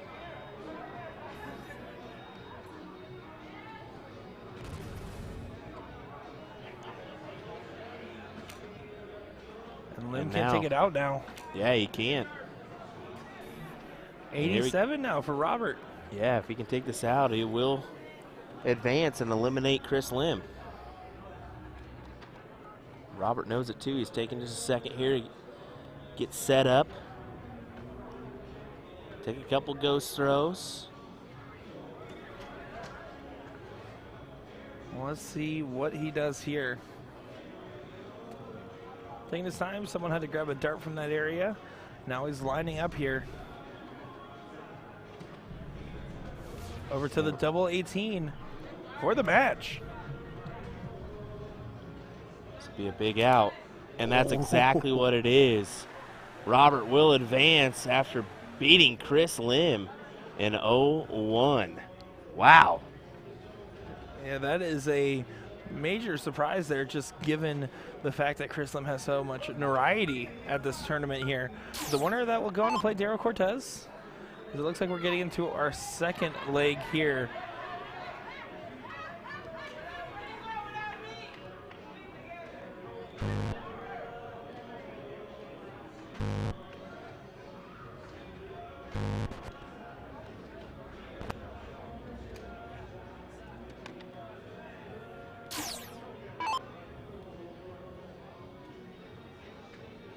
So as mentioned, this is going to be Jules Van Dongen versus Ruben Herrera.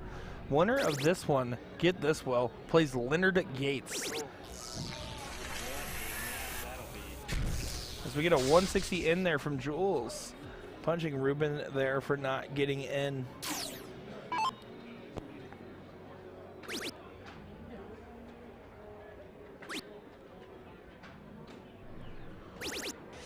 Ruben, though, finding it. As now he's kind of flip-flopped and playing in that going second position. That's going to be the mentality you kind of have there. You don't want to think, I'm behind. You want to think, okay, I'm just going second. But Jules has not missed yet. Even there. A big trip 19 there. Puts a lot of pressure. Basically requires a high ton here from Ruben to add that pressure back.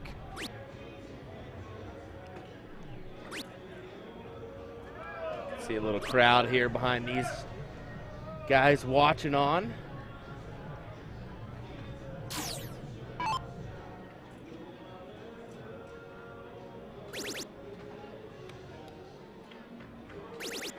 And another one of those would leave 24, and that's exactly what he's going to leave himself. Big hit from Jules Van Dongen. Jules has missed only one dart, and it was a single 20. He went 160 in there, and then a 137 on that second turn into a 180. He is playing phenomenal at the moment. Definitely feeling it. Well, double 12 will do it and give Jules a 2-0 win over Ruben here. This is a loser's side match, by the way. Look at that. 11 darter there for the Dutch Dragon.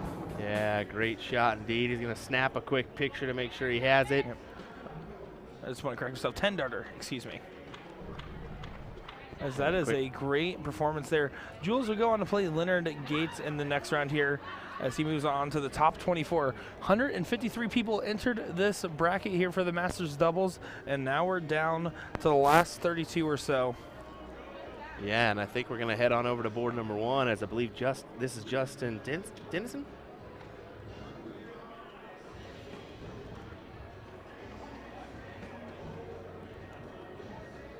Go ahead and put our board up there. Yep, so this is going to be Justin Dennison versus Jean Lessel.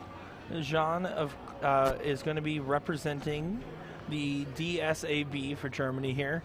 and Justin over in that Midwest amusements area of Wisconsin. Yeah, definitely a Wisconsinite. We saw him at Whammo last year.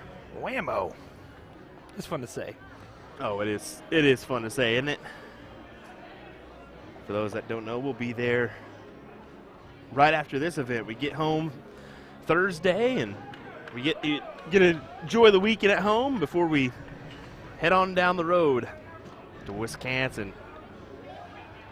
So we look forward to streaming the biggest state dart tournament in North America. Well, that was a big 1-7-1 there from Justin. Winner of this will go on and play Jake Adelfinger in the top 24 area. This is loser side, so whoever does lose this match will call it an evening here and bid us adieu.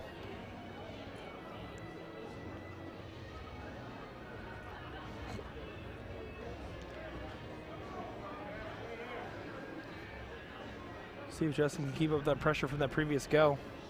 So I always got to mention it when I see Justin. I don't know if you can tell, but he's a full hand grip. He grips the whole dart. Literally puts it in the palm of his hands and gives it a chuck. Well, I don't agree with it for my own personal taste. If it works for him, it works for him.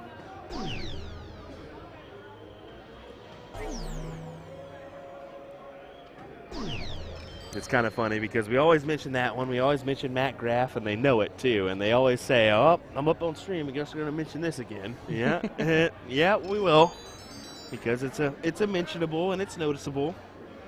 Well, Jean Leslie's not going to be happy with his previous attempt there, as Justin has an opportunity at the 160 here and just needs to take his time. If he can stay all within that 20 segment, even if he doesn't hit it out, it'll put him in a great spot here.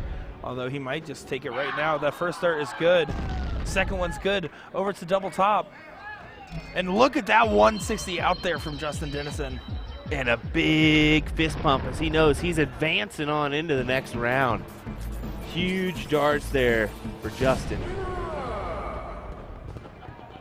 Wow. Wow. Oh, wow. Wow is right. That 171 and then to set up on 160. Following with that huge out there, Justin Dennison did himself well and carried himself highly. Well, I heard a big yell. I'm thinking it was coming from this match over here. I'm not sure, but may have been. As this young lady looks to take out, well, was going to try to take out 40. Unfortunately, can't now. 22 needed for the next young lady. We'll see what this is in just a moment's time. But, hey, you're watching NDA Team Dart live here from the Westgate Casino and Resort. As thus it was, a big roar of approval as she will advance. That's exactly where that came from, that big roar.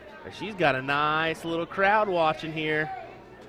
I wonder what that was for. We're absolutely going to see. But look at the hugs, look at the love there. Only at NDA Team Dart are you going to find that. How about this? Brandon Perez hanging out over there. There's Soldier. As they look to advance on into the singles bracket of Masters. Well, we got more coming your way here in just a moment's time, folks. Don't go anywhere. We'll be right back.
Well, that was a final, and it was a level 18 final, and that was Margaret Harris of Nebraska beating Jessica Anderson. So big congrats to her for winning level 18 this evening. So nice to see a match-winning dart there in a level 18 for those wonderful ladies. And you can see the crowd, no matter what level, you got friends that are happy for you, and it takes a lot to win a tournament. So congrats to her.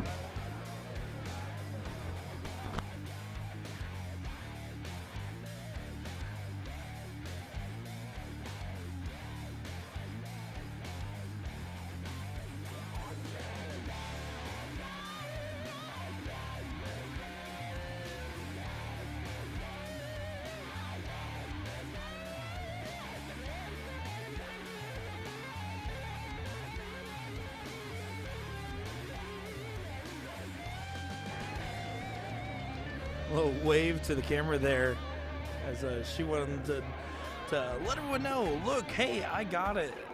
Look at Will Stewart over there. He just looks lost. Looks a little confused at what's going on here.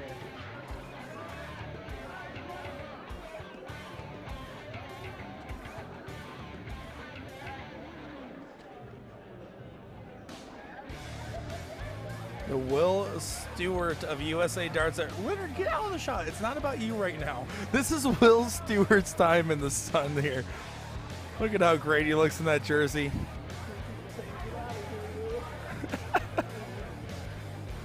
I gotta hide the evidence here. It's like he never knows I did it. Anyways, guys, you didn't see me do that.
Alrighty, everybody.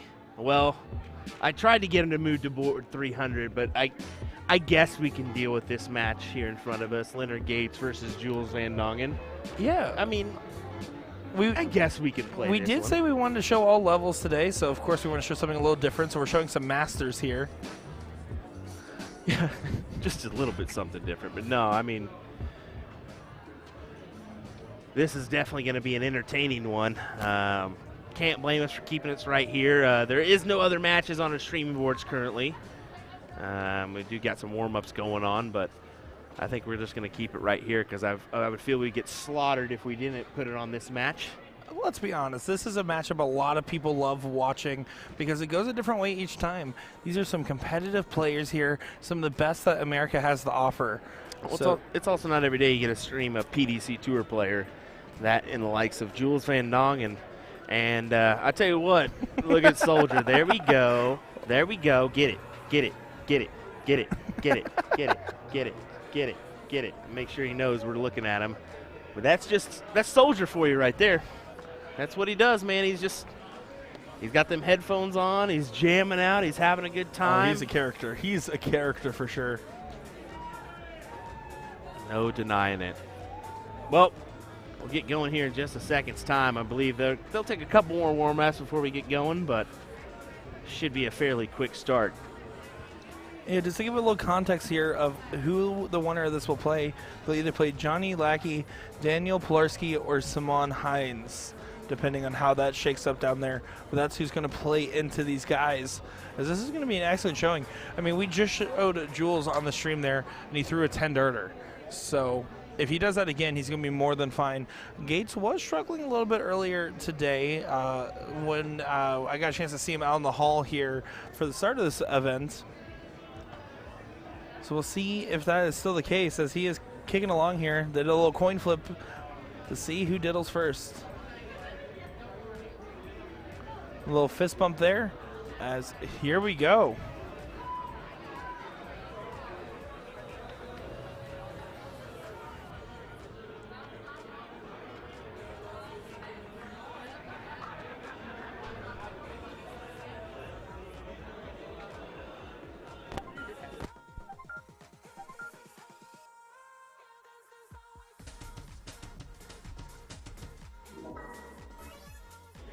Well, here we go. Time to start it off as Jules Van Dongen is going to lead the way.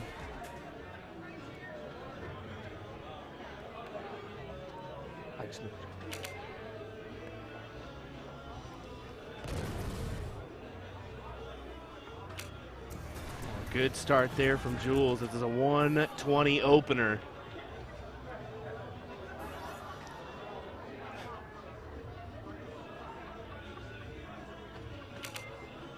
Leonard also getting on the first start to see if he can match much of the same.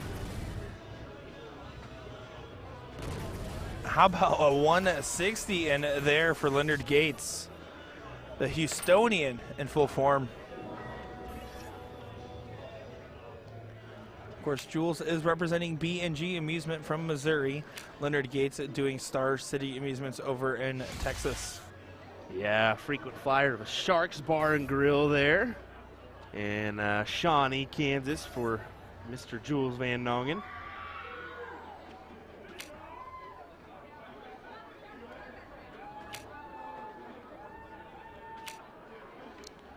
Gates are a little frustrated as he only finds 60, but that just means these guys are evened up here. Jules to keep trucking along.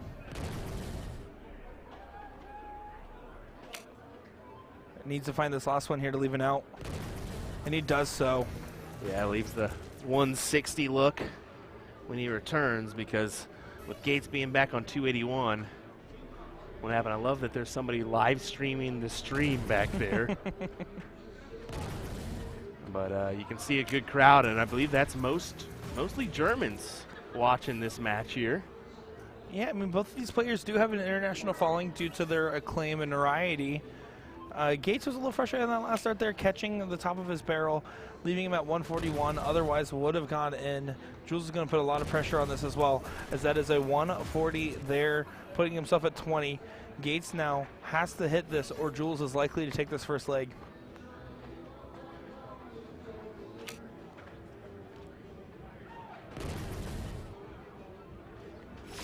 Not going to go there, but a beautiful setup there for Mr. Gates. On the off chance that Jules does miss the double here, Leonard will have an opportunity.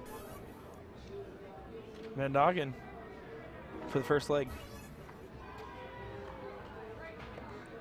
Double 10 needed, double 10 gathered, as he will win that one with a, what was that, a 13 dart leg? Yeah, just about there. As we're in leg number 2 now, Leonard Gates to start as it is mugs away here in this best of 3 format. Leonard again getting out of that first dart. Not going to do a 160 this time, but not a bad end regardless there.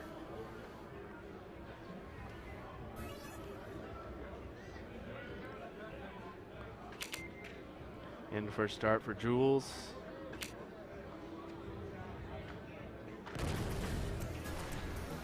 $115 open versus a $120 open here for these gentlemen. They're going to stay neck and neck. They know a lot of people are looking forward to seeing them play against each other when they're at these tournaments like this. So they're going to both be on their best performance if they can, because they want to put on a show for the spectators. And they want to also make sure to continue on in the bracket, of course. Oh, most definitely. See Gates leaving himself on 301. Jules with 2 triples could kind of nudge his way out in front here.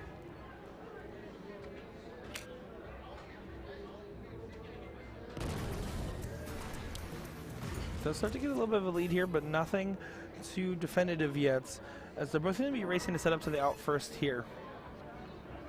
Going to need that ton plus.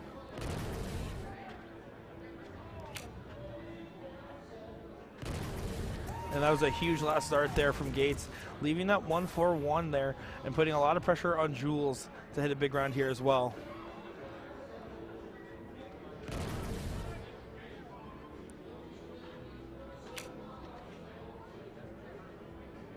Jules looking down, and he gathers a 57 to leave 1-4-4.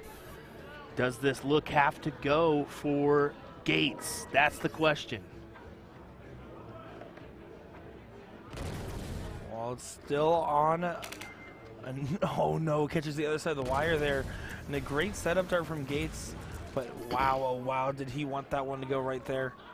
Jules knows this has to go.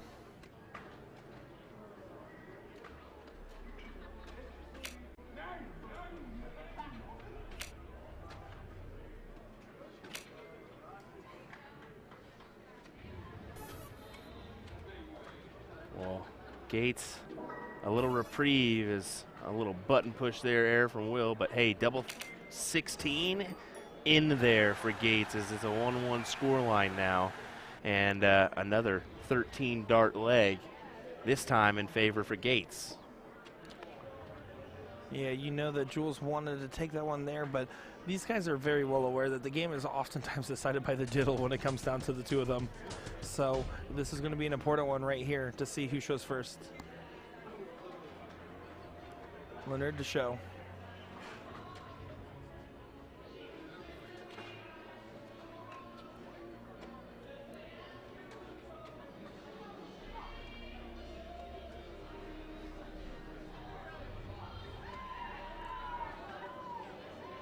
And that'll Jules be Gates. Frustrated there. Yeah, definitely. I mean, that's a crucial advantage there.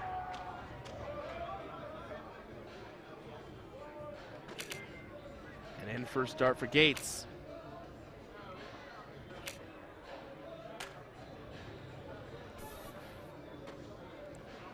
Well, not the explosive in that we've seen from these gentlemen here, but an in is an in. Jules gets in on the second dart here and still finds that ton, pressing a little bit of advantage here, but not a significant amount yet, as Gates is still going to be in control depending on how he hits this. Would be a handy time to hit a ton 40. Instead it's a ton, and you can tell he wanted that one. Yeah, it was also a little bit of a deceitful deflection there, as it looked like it was on the right track. Jules now can really do some work here. He is doing some work here. One more of those would be massive. Ooh.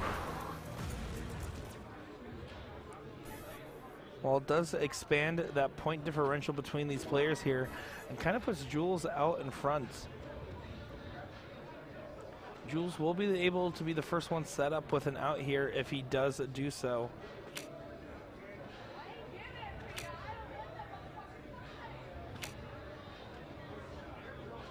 And you can see Gates knows that that could be harmful. If Jules can put in a single triple here, just like that, following in with 2 singles, he's okay. Yeah, leaves 161. Perfect ton there to leave a check. Yeah, and all Gates can do is now. pretty well out of reach. I mean, he needs 2 triples and then some. Yeah, even if he does leave himself an out here, it's not going to be a pretty one, which means that Jules might even be able to set up the tee on his shot for the next rounds. And I mean, it's still not a checkout here. So in the hands of Jules, he's going to get 6. He is good to take it if he wants. Does he To go the for bull. Does he set it up or go? it? He said, give them what they want. Especially on a streaming board, give them what they want. Unfortunately, though, a little bit too far outside, although 45 points does put him at a 2 dart out range. Gates is going to make it feel like there's a lot of pressure as he gets himself down to 32. Jules has to take this here if he wants to win this match.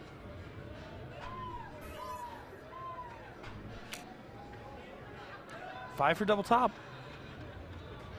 Ooh, is that going to be in the way? No. And he does get it there. And you can see Jules with a big relief there. As he does find it on the last. It's weird that that's that Big way, but pump whatever. there, a celebration, as that is a good win for the Dutch Dragon there. Jules van Dongen taking down Soldier Leonard Gates. The winner of that now was going to be going up against either Simone or Johnny in the next round here. But that gets Jules into that top 16 and Leonard Gates bowing out in the 24th position.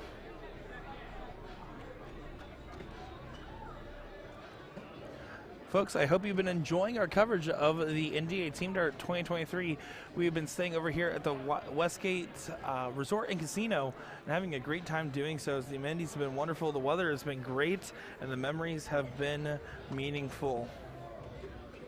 Here we go. We're hopping on over to the Arachnid board as we got a match in progress here. Yep, this is going to be Matt Bella versus Ray Morgan here.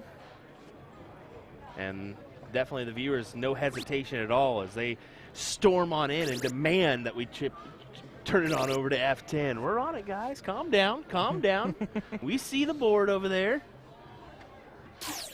Of course, I believe Matt was a CSC player this past season. We have seen Matt do some good work in these bigger tournaments here. Of course, everybody that's made it to the top 32 is no stranger to these deep runs. Rain Man stepping up.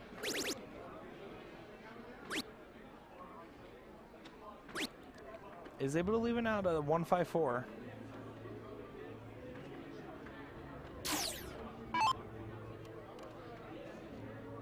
The 92 can go.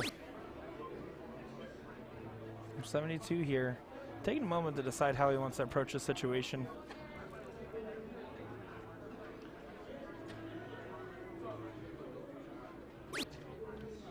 Decided to stay up there. Now is only able to set himself up.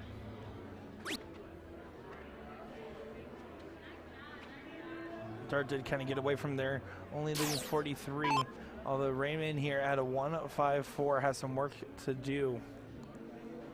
Yeah, definitely so. We'll see if he can put this away here.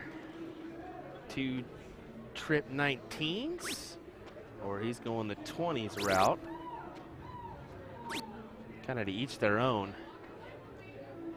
I personally love the 20s route, just staying up on the board, shooting there and scoring heavily on top.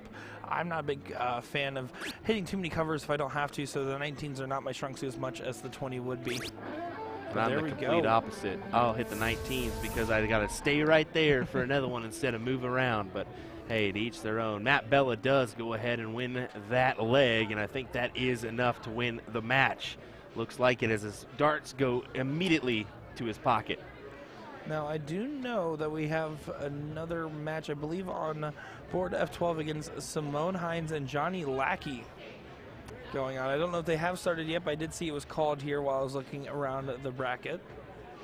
It definitely has not been started yet, as Simone is just coming to the board now. So we'll wait for this one to get underway before we maneuver everything where it should be. We'll give them a few warm-up opportunities, and then we'll go from there. Thanks for tuning in, folks.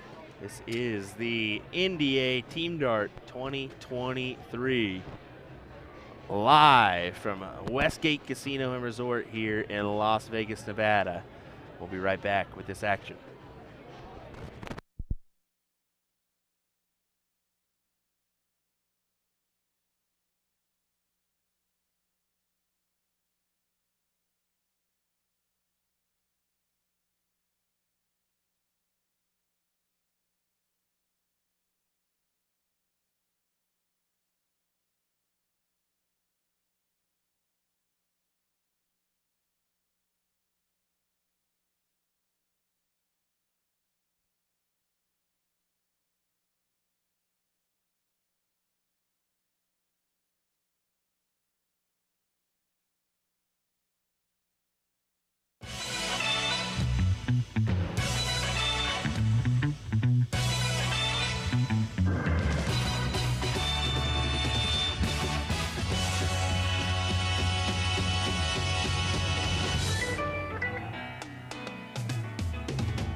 Well, here we go, folks. It's Johnny Lackey taking on Simeon in this match on the Radikal board. Of course, both of these players involved in our international challenge. Johnny Lackey for Team USA, Simeon for Team Germany. So we wanted to mention that. Yeah, the winner of this will get to play Jules Van Dongen, which we just saw bested at Leonard Gates here. They're trying to get into that top 16 position. But this is where the prize money starts significantly jumping. Right now, loser will only get $90. But by the end of this, you're only a handful of matches away from that grand prize of $1,500 here. And that's a really good payday. Of course, a dangerous city to win that money in, as there's a lot of ways to spend it after.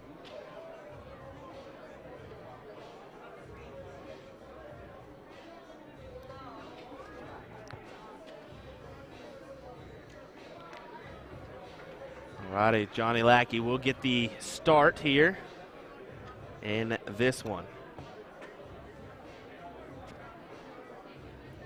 Dr. Handsome.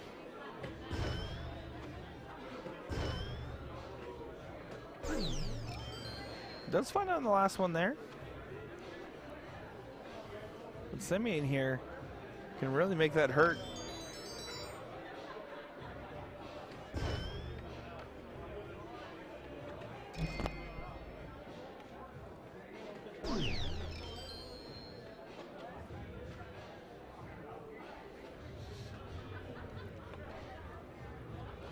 All right, what you got first, Johnny Lackey? He is one of those funny guys. I had a good chance to have some talks with him over the years. Multiple tournaments I've gotten a chance to interview him. And even before I was into streaming and interviewing, I actually got to play against him in the league a couple times and made some funny memories with him. He's one of those guys that's really cool. If you come up to him and talk, he's happy to have that conversation with you. And I know he goes by Dr. Handsome, but I swear the ego does still fit inside his head.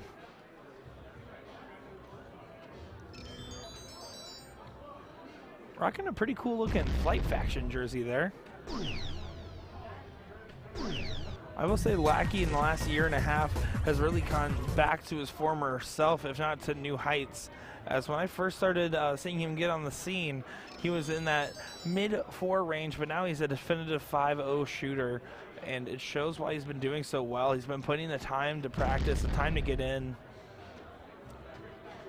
Although look at this from Simeon. I love it. I love it. I love it so much when the German players on the stream, and I do mean this earnestly, as they get so rambunctious in the crowd. They're cheering. They're having a good time, and that's exactly what we love to see here. Although you can't quite see it on this camera angle, there's some to the left of what you're seeing right now where I can hear them audibly cheering every time a good shot is hit by Simeon. Well, I get a little bit of a misstep there, as Simeon can really set up nicely. And he might be doing so. Oh, that's just barely to the left side of the dart there. But a great last one.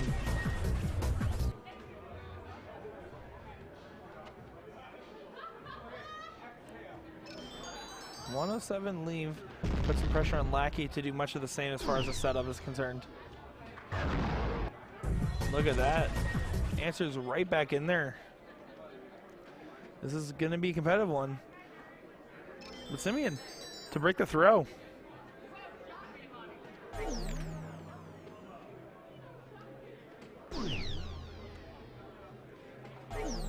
Not going to be able to do it in this go around here.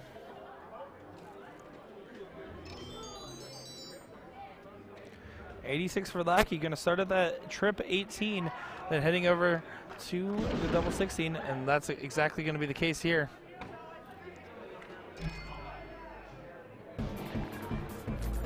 Two darts thrown, 2 darts needed, as Johnny Lackey holds his throw against Simeon that was pretty close to breaking it there. Good win there for leg number 1. Yeah, definitely. Johnny Lackey able to pull it out. And that leg. Well, Simeon's going to get the start here, and he was real close to breaking Lackey's throw. So if he keeps up much of that same form, we're going to be going the distance here.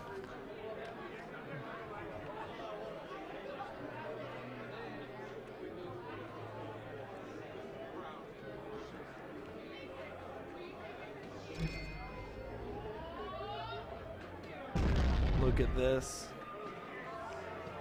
Look at that, 160 in for Mr. Hines. Great shot there.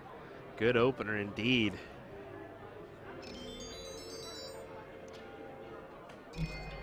Lackey's going to get it on the first start as well.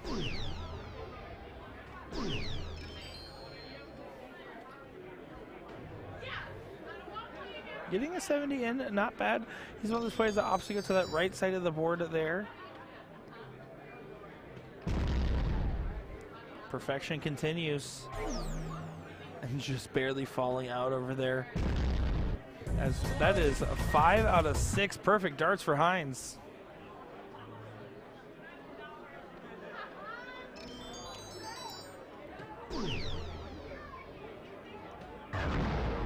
Lackey going for the cover shot and able to make a lot of advantage out of it. But Simeon here, going to be able to set up from this range if he does throw right.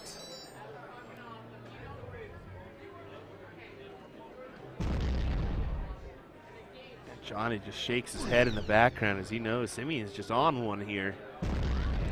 140. 7 out of 9 perfect darts right now. He's going to be on track for an 11 darter here if he keeps that up.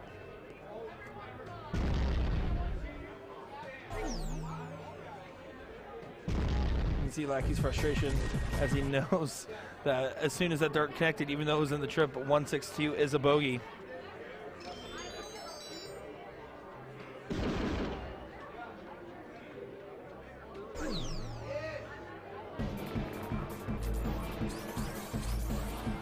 Oh, look at that. 11 darter there for Mr. Hines.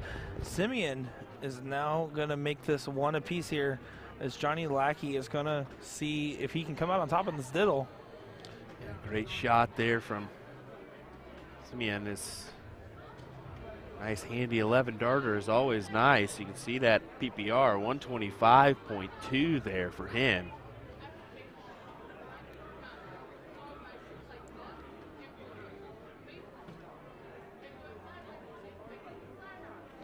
Well, Simeon Hines, after throwing 11 darter, is now going to get the start here.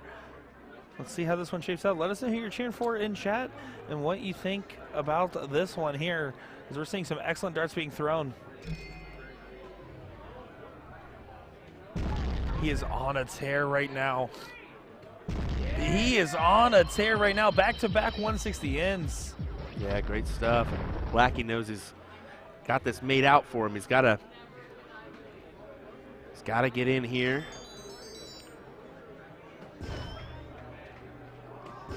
Oh no. That's a tough one there for Lackey.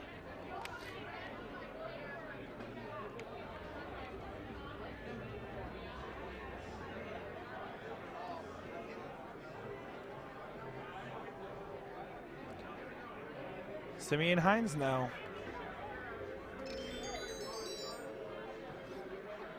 Let's see if he can keep up that energy he's had. First leg he played good, but these last 2 games he's playing great so far.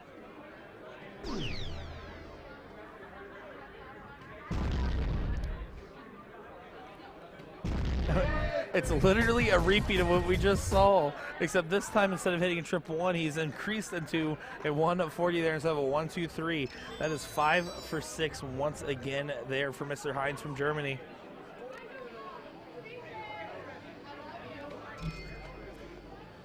Lackey does get in here, but has a lot of ground to recover. And that is not going to do much for him there.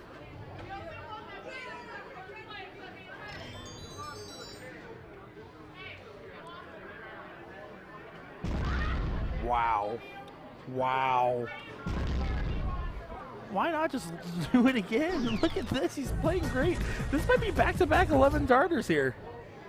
That'd be a fantastic, especially after Johnny Lackey went up the way he did in that first leg. To go back-to-back 11s would be quite impressive for Simeon. And here we go. Yeah, let's see if it's in the cards here.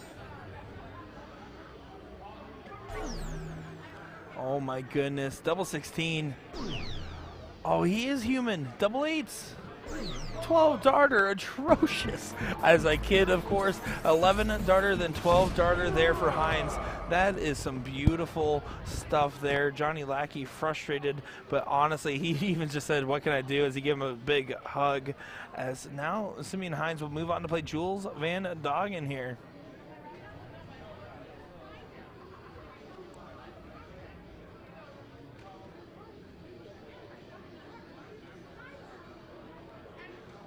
Oh, look at that. That is Kenny Doyle taking on Steve Hilger. Sunshine Santa versus Porky over on board F11 here. And this looks to be a good one here.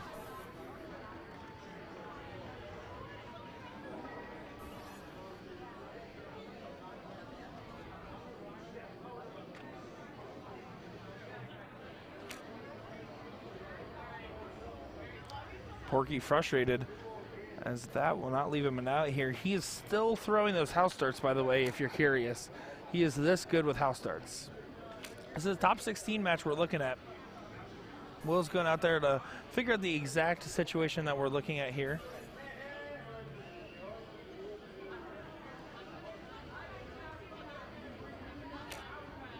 Kenny now at 86, going over to the 18.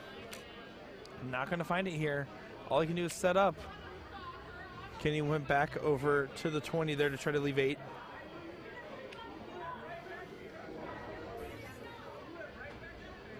The Porky now 119.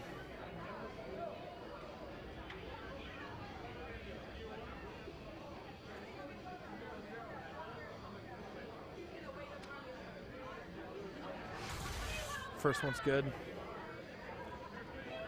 62 here. Let's see how he approaches. Over to the double 13.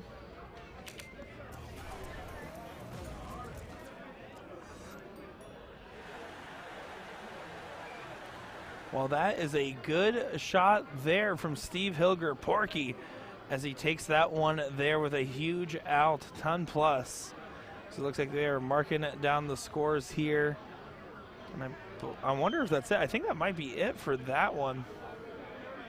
Yeah, the way they're shaking hands over there, and yeah, a hug shared between these players here, as that was a big shot done. Steve Hilger will move on to the 9th through 12th position match, and Sunshine Santa is watching the sunset now.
All right, looks like Mike Michal will win the diddle there, as we're seeing Mike, M-A-I-K, so I really hope I'm pronouncing that right, going up against Robert Showers, which we did see earlier. That is Robert Showers from California. Darts are fun, and of course, Mike from D Saab, Germany. So they're going to go ahead and get the board set up here and get everything into the proper formats, as this is going to be to get into the top 12 here on this Masters Singles 501 double in, double out.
Well, we are in to go here.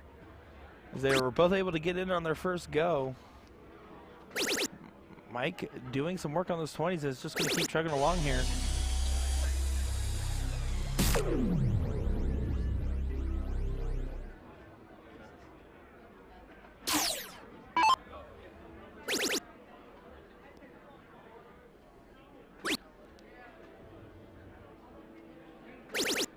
Showers there with a great cover shot on that third dart there. The 137 will keep him neck and neck here. As Mike Michal here can set up.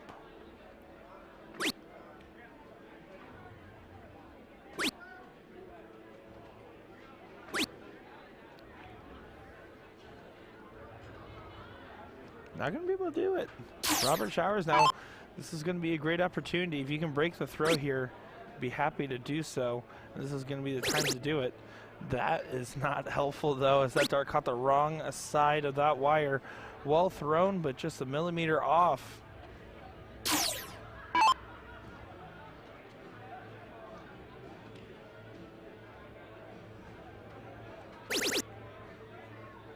First one's good.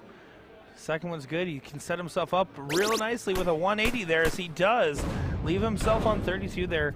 That is a great thrown dart.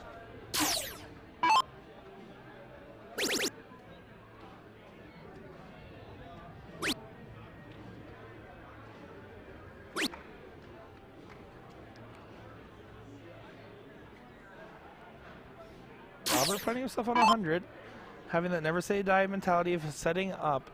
But you have to imagine that Michal will get this here over to the double eights. And that won't do.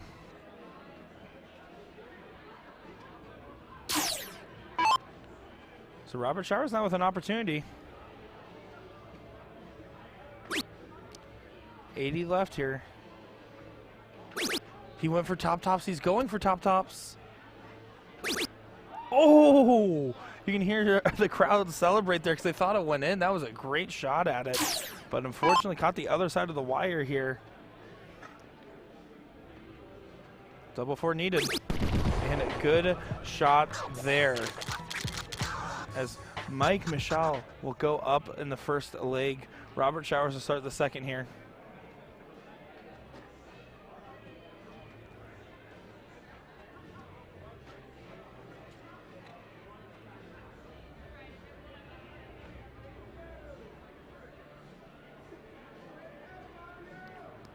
Both these guys averaging in the 30s here.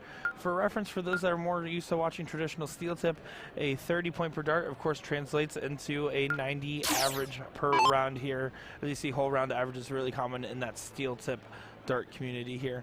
But kicking off leg number 2.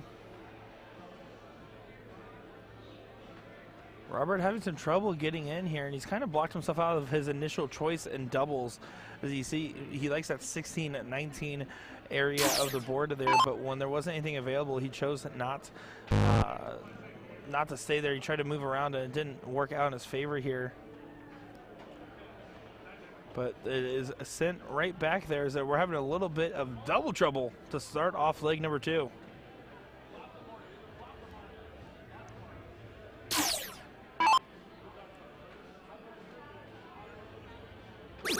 And there we go. Robert Showers able to finally get in there.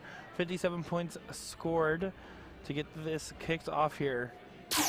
Mike Michal to try to answer much the same. This time with ease.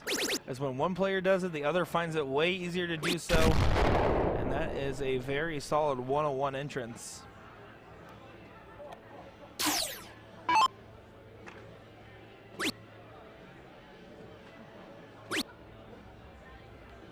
Showers going for the changeup here. Oh no, he looked down like he was going to and then decided to stay back up. And honestly, he might have wanted to hit a cover shot, as those caught the wrong area there. Only 45 points scored. Michal here wanting a big trouble. Not able to do so. So really, this is a neck and neck affair so far.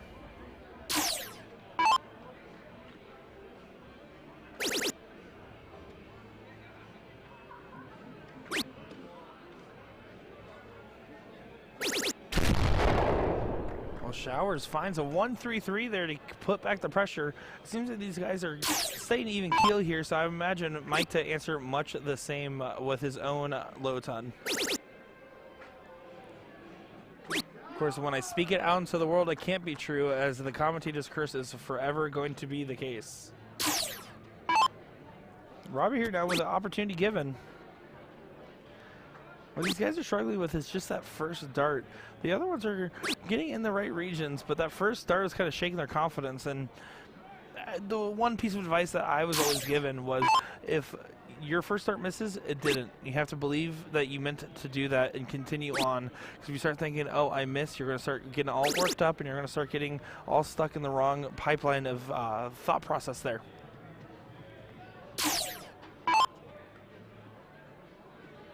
We'll see what happens. They're back to being evened up. As it is getting later into the evening here. These guys have been going for quite a few hours now, so could be a little bit of fatigue setting in.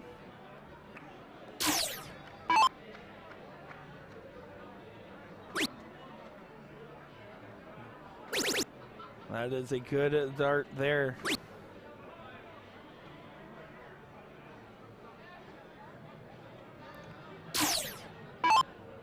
$1-6-5 can only be set up here. Let's see how nicely it is. Oh, look at this.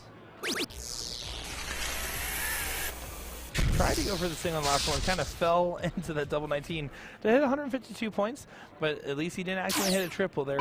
Not ideal, but let's see what happens with this 1-3-8.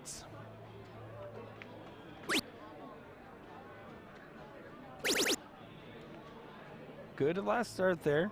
13's not a gimme, as you do have to hit that setup dart first, so you're only going to get 2 darts at a double. Over to the double 4. And he does hit it there to make it 1 apiece, as we're going to go into our diddle here.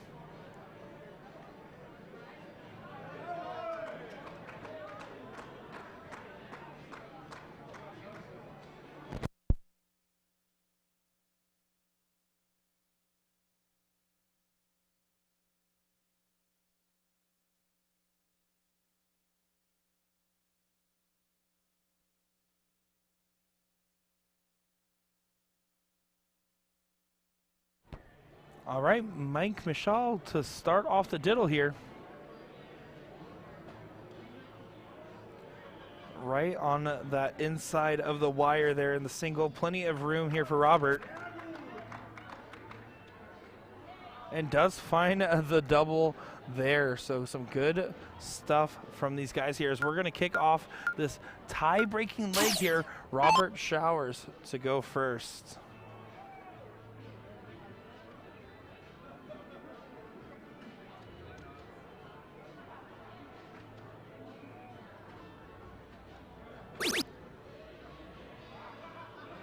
No double trouble from these guys this time, as he is able to get a 95 in there for Showers.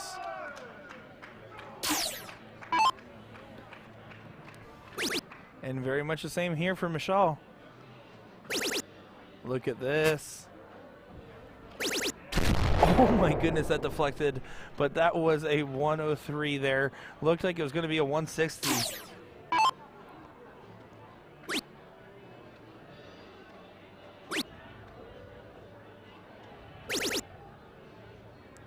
Showers stay consistent, another 95 points scored here. Hitting a 5-marker round is about what these players expect to do on most occasions. Last leg we saw a little bit of a scoring mishap from these players as they kind of fell into each other's energy of not hitting exactly what they had in mind. Not the case now for Mr. Showers.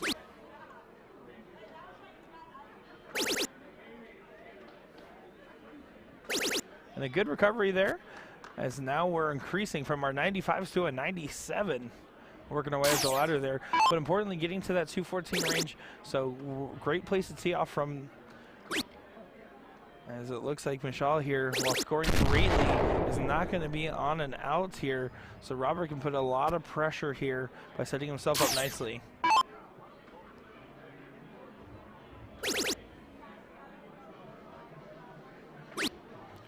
Needs to find something here. And he tried to switch up to the 20 there to leave 154 or even better, a 114, and instead fell over to that single 5 to leave no out. And all of a sudden, just like that, the momentum can shift directions as if the car has just jerked the steering wheel.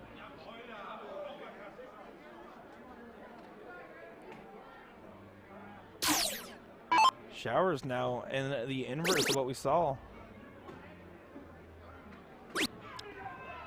Trip 20 leaves 32. 72 there, not a bad position to be in unless Michelle hits this 76 here. Gonna start right at that 20. Over to the 16 for tops. And look at that there as they give a handshake and a hug as Michelle will take this off, or take this on, excuse me, and keep going to the 12th place position. Robert Showers, unfortunately, ending his run here in the top 16 portion of the bracket.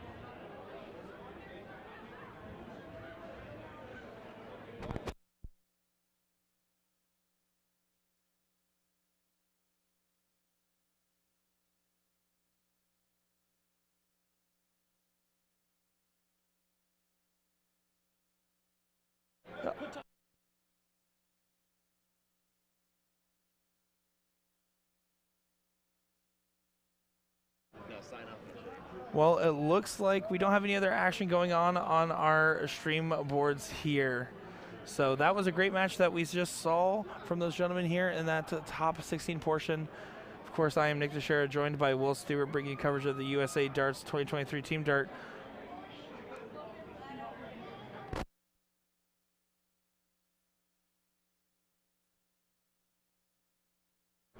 All right, we're going to see if we can get another match or two as we're getting towards the twilight hours of our stream here. So don't go far, folks. We'll be back over in just a few moments here.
Alrighty, folks. Looks like we got another match here, ready to go. So we'll keep it right here with Steve Hilger taking on John Pilgrim.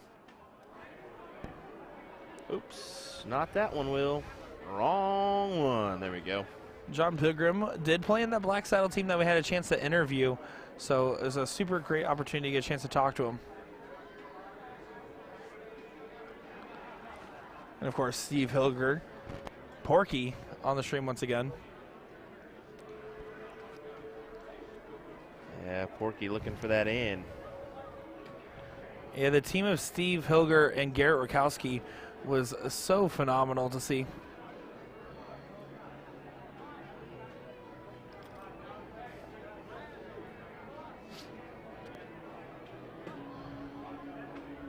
Man, I'm hearing a solid thud there, but it's like I don't hear a board sound at all. Oh, okay. There we go. It's working now. Yeah, it's funny how that happens, huh?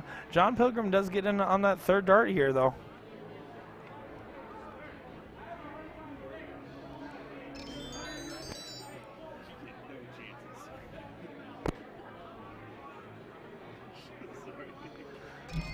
Porky now finding his own way in here, and he's going to be able to kind of go off running.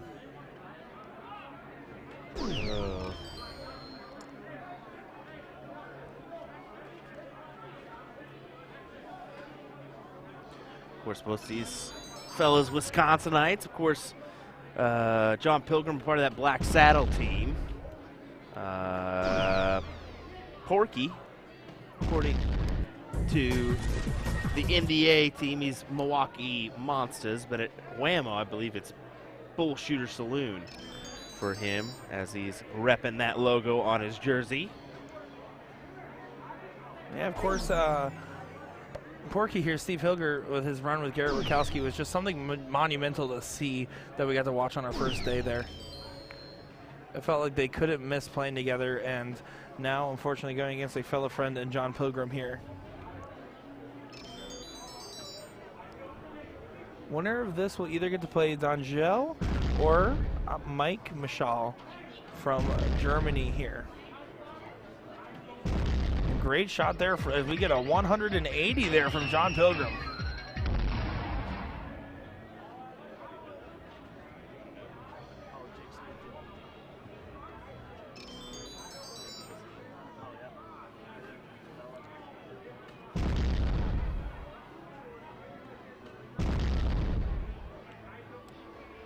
Does look like Matt Bella and Jake Smith are just getting underway there on the Phoenix board as well.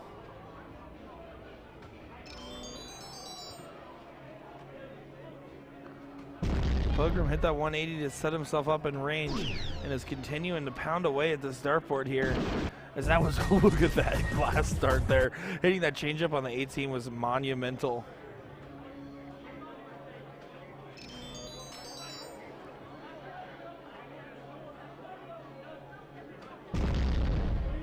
But of course, Hilger's not going to just roll over on this one as he's pounding away. And look at that, 180 points there for Porky, as both players have hit a 180 in this leg here. But John Pilgrim might be able to break the throw depending on how this goes here. See if he can put this away or not. 18 for 32. Does step over. So I have to go double-double if he hopes to win this one, and he does not. A little bit of a miss up there, and Pilgrim knows that he's going to walk away there and just try to forget about it and move on. But Porky here, 19 for tops. Double 10. Oh, it's a double 6 instead to leave double 4. Pilgrim's getting another look, and you see him take a deep breath back there. As we get a big hell yeah in the background from some guy. They must have been agreeing with you, Will. Double 8 found as Pilgrim gets a little sigh of relief there as he kind of gets away with the previous round miss and breaks the throw. Steve Hilger.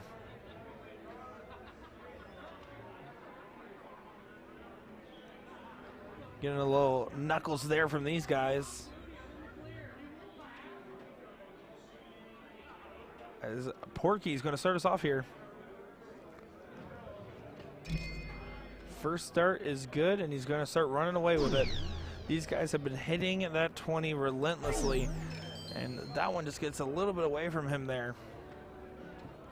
But Porky has made it in, and John Pilgrim is planning to do the same. Now let's see if he can execute that plan.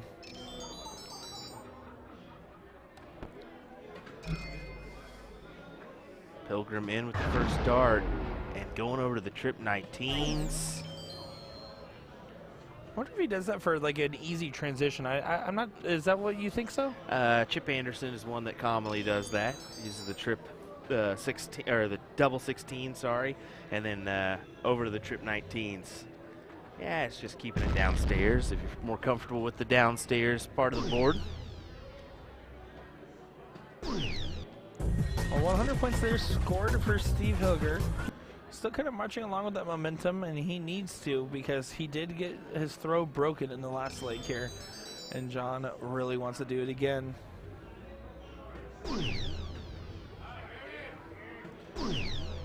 You see how Pilgrim just sets it up, brings it right back to his eye line there. Has a little bit of a sharper angle, which is going to have more of an arch to his dart rather than a direct throw in.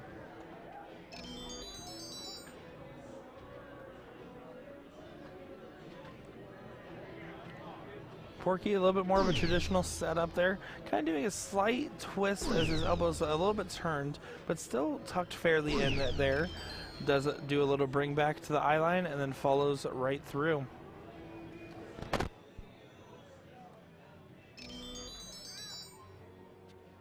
Well, Pilgrim needs to collect a few triples here if he hopes to make this one interesting.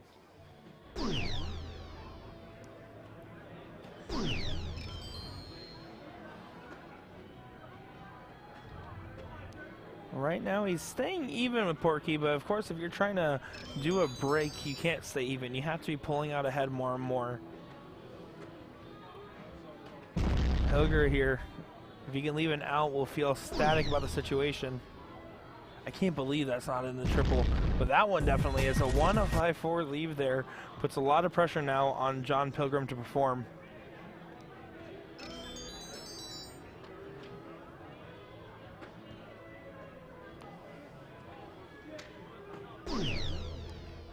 Good placement there for John as he can ride right into there. And it seems like he's going to. He does go for the changeup there. And detrimental, it's 178 the leave, so not a checkout opportunity. Porky 6 at 154. Yeah, and there was plenty of room left in that 20 bed. I think getting rid of the odd there for a slightly more preferable setup might not have been the case because any out leave is better than no out. As Porky just kind of gets a tee up here, down to 56, so in 2 dart out territory. Pilgrim, on the other hand, all he can do is lower the score and hope Porky misses.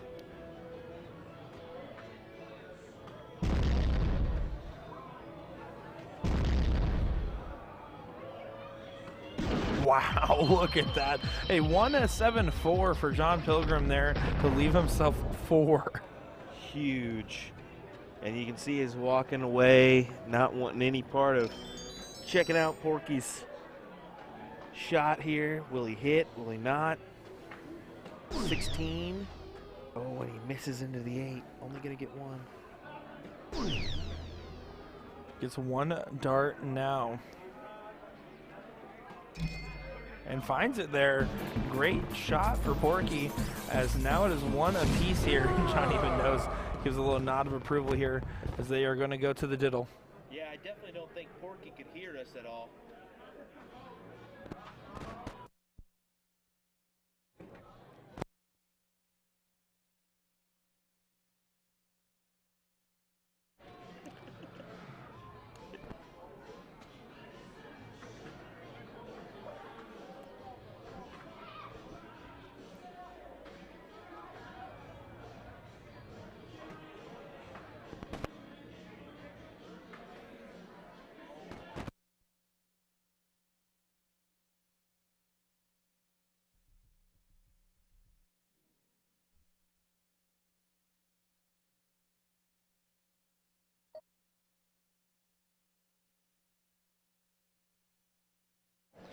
All right, a big hug there from Porky and John, and you can see John walks directly back afterwards, wants no part of it. There's Jules Van Dongen. So it looks like he's getting ready for his next matchup as well. Looks like he's heading on over to this neck of the woods. Yeah, to give you guys a little update of what's going on the top 4 side, still on the winners trying to get into the king seat match. Garrett Rakowski will be going up against Brandon Perez, which they have not called yet, and Christian Soth and Daniel Connert will be playing on the other end there. So those are going to be the 4 people trying to get into that king seat match to guarantee themselves $1,200, as that will be the second place prize. Both these gentlemen getting in here, but of course Porky with that going first advantage can really do some work.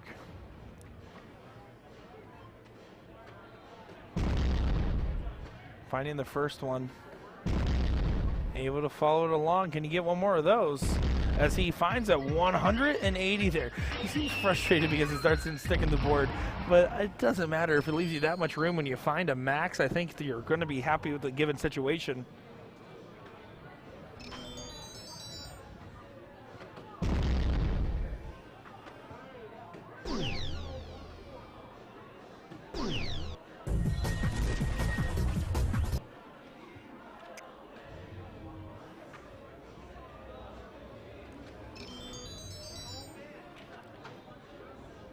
Well, let's see if the momentum can stay in Porky's favor.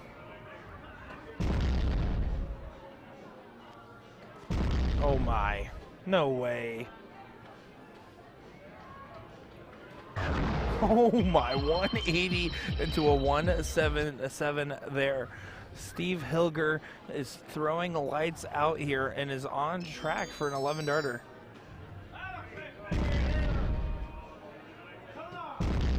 Pilgrim doing what he can. One more of those will leave him out. And he finds a 180 of his own there. Great answer and setting himself up, as you can see, some respect there from Porky. But oh my goodness, 92. Going to start right at that trip 20 there and then over to the double 16 if he hits it.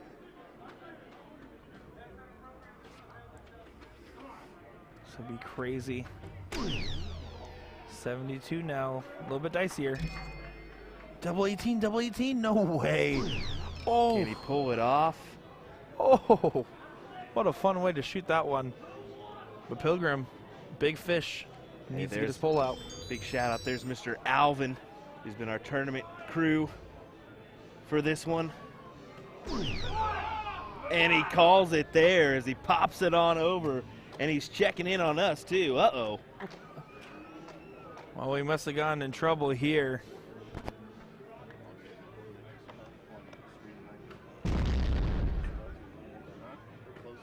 Pilgrim there, just opted to stay up on that 20 there. Just want to keep digging, and digging.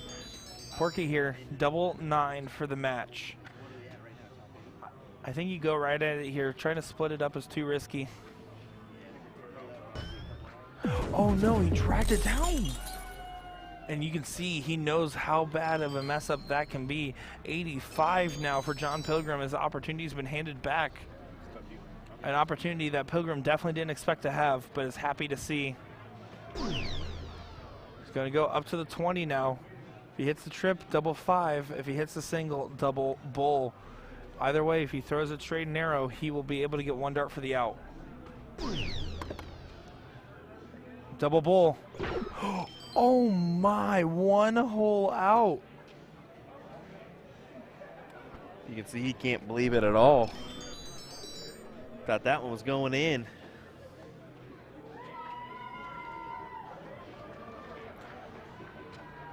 Let's see, Porky's getting a second chance at life here and finds it on the first one. Shoulders are dropped. He is happy it happens.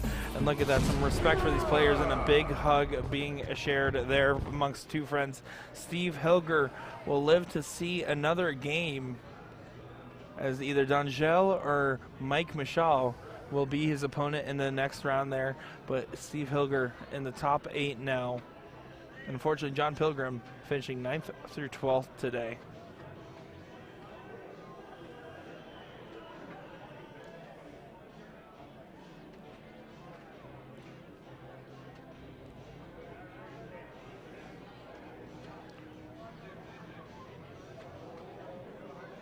Well, folks, just give us a minute here as we see what else is going on around the room. I was going to see what Nick does there. He's like, well, do I sing a song? Do I take a gander? No, we've got a nice match here on board number, F10, as it's Jules Van Dongen taking on Mr. Sugar Shane Johnson. He's been wanting to get on the stream forever, and by golly, he's going to be on it. Here we go. Yeah, Sugar Shane actually offered me the ability to punch him in the face 3 times if he could guest commentate one match, and that's a true story. That is what he offered me. Guest commentate one match. It's still not happening, but we can still do that for you, Sugar, if you want me That's to. what I or, said. as I like to call him, the hairy Chris Watson. Well, that's the first leg there for the Wisconsinites. Rocking that boom goes to Wisconsinite jersey and looking sharp. Jules here to start off the second leg. Winner of this will get Jake Smith in the next round. So you all are at home know we're well aware of what matches are coming to the stream next, so we'll keep you entertained here for a little bit longer in the evening, as we may end up rounding out our Masters bracket here. So we appreciate you joining us here on Facebook and YouTube, as well as our Stream Stack platform.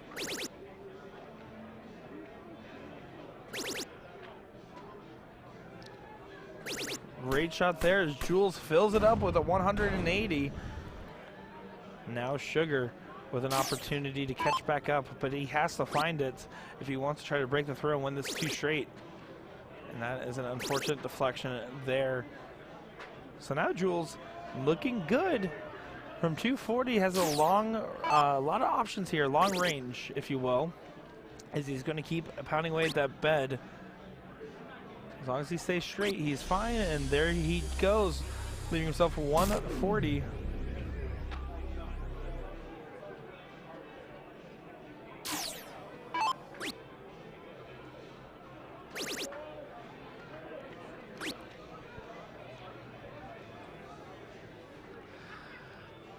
Well, Jules sitting on 140 here. Not going to be able to take it out now, but can certainly leave himself on double 10, and that's exactly what he does, the 120 look.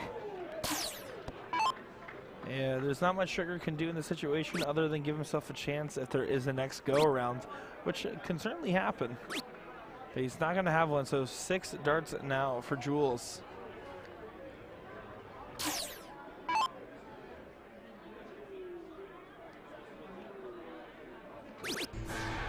There it is. He gets it. And that's a good shot there for the Dutch Dragon. As we're going into a last leg decider to see who moves on to play Jake Smith in the top 8s.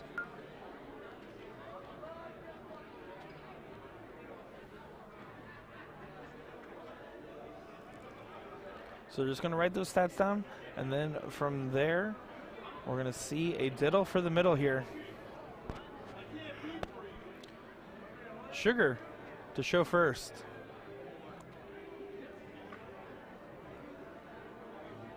You can see he wasn't happy with that He one. definitely thought about throwing the other one.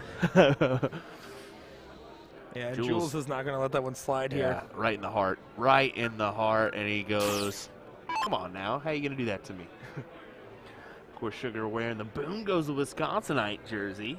I wanted to mention that beautiful piece of attire from Magic Wear.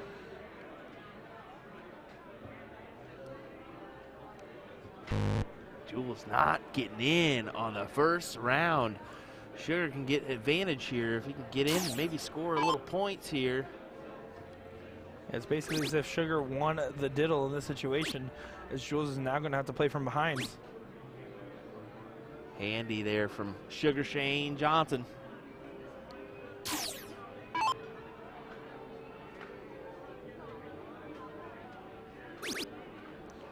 Jules finding it on the second dart there, but Sugar can just start running away with this if he hits a big score. He needs to take his time, not rush any of his pacing here and not get too excited at the opportunity. Of course, we see Sugar not only in the CSC, but I do want to give a little shout out to the Westgate Darts boys over there, as I know he's on a couple of their shows every now and again. And Jules, I think Jules has been in a few dart tournament live streams of some kind. I don't really know. Just 180 points there. No big deal. Yeah, big ton 80 there from Jules to recover from that first round. No score. And Sugar, unfortunately, having a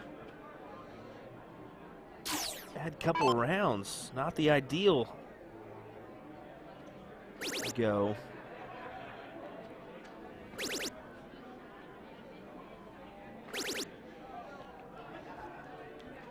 Well, Jules isn't going to make it hurt too bad there, as he only gets that triple in the last dart. No out set up. Sugar really needs to set himself up on an out if he can. And he does so. 140, a good leave at that. Now Jules, on the vice versa, needs to put as much pressure as he can on Sugar.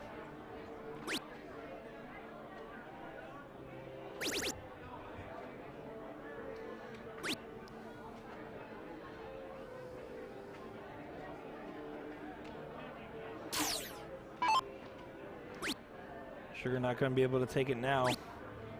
All he can do is set up. Leaves himself 80 there.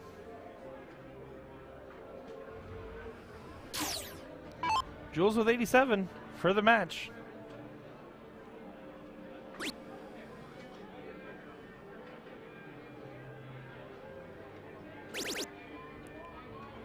Over to the double 12. And it gets it there. Look at that big celebration from him, as that was an impactful dart there and a great performance from the Dutch Dragon, knocking out Sugar Shane Johnson there, unfortunately for him, as Jules is now in the top 8 and going to be heading up against Jake Smith next. Well, it does look like we got another match here on board number F11, as I think that's actually Porky taking on Lukic. Yep, Dongen Lukic from Germany. And as you can see, they're wasting no time. They're really filtering these matches our way, so why not? We're going to give you some coverage of it. As Alvin came back here and said, when you guys cutting away? And I said, how much time do you think we got? We're getting pretty nitty gritty here. He goes, probably 1 o'clock. Just keep them coming, man. Just keep them coming. That a boy. Love to hear it, as there's some great action yet to be seen and a lot of players left to highlight. This will be to get into the top 6 here.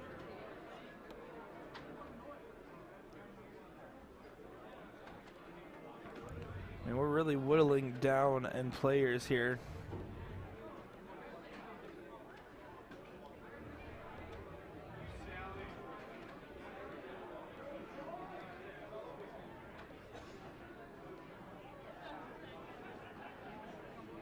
Gel.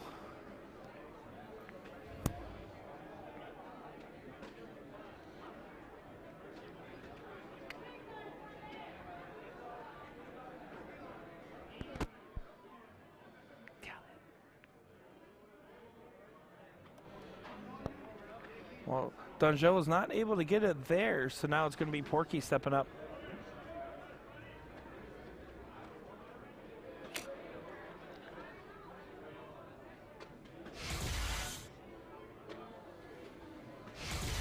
Does hit a good shot there, but not going to be enough at this point. 3 darts now for this leg 1 win.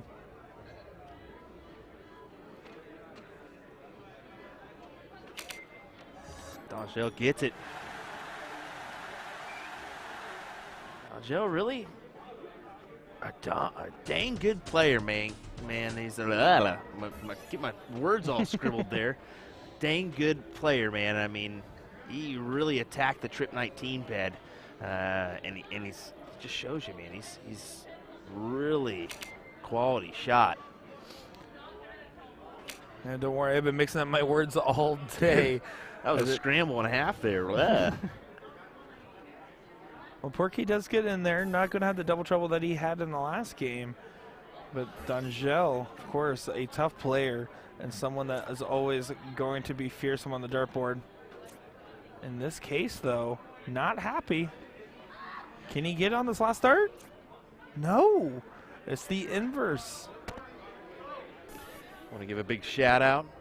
Danny Lobby playing this week on the Moda Super Series. Wishing him some luck, as well as Mal Cumming, who is joining us this week in the chat to enjoy some action here from NDA Team Dart. So want to cheer those guys on as they take on the Super Series.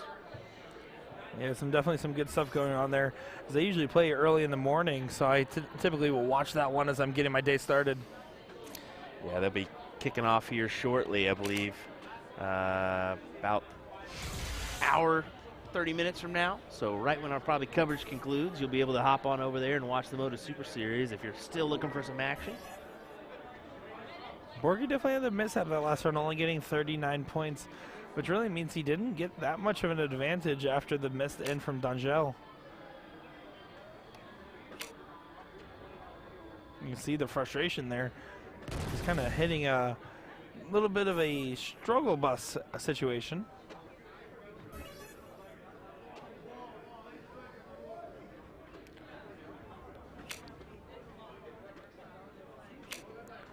Dongen's feeling much of the same, though, as these guys are kind of playing a little fatigued at the moment.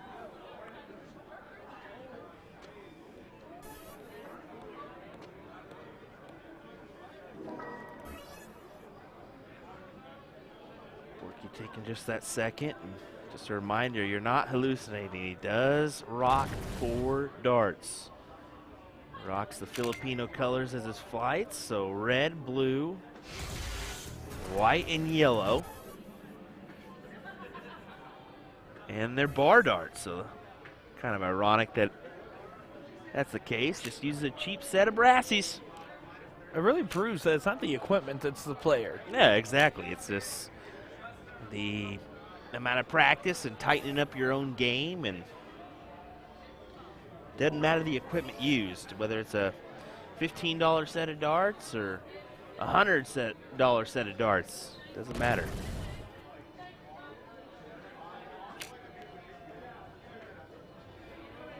Borky back in firm control.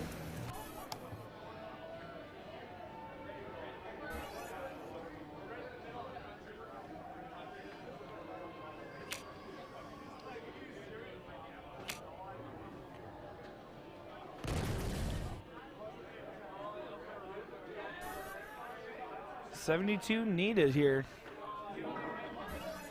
as well as back-to-back great rounds after a slow start for the gentleman here.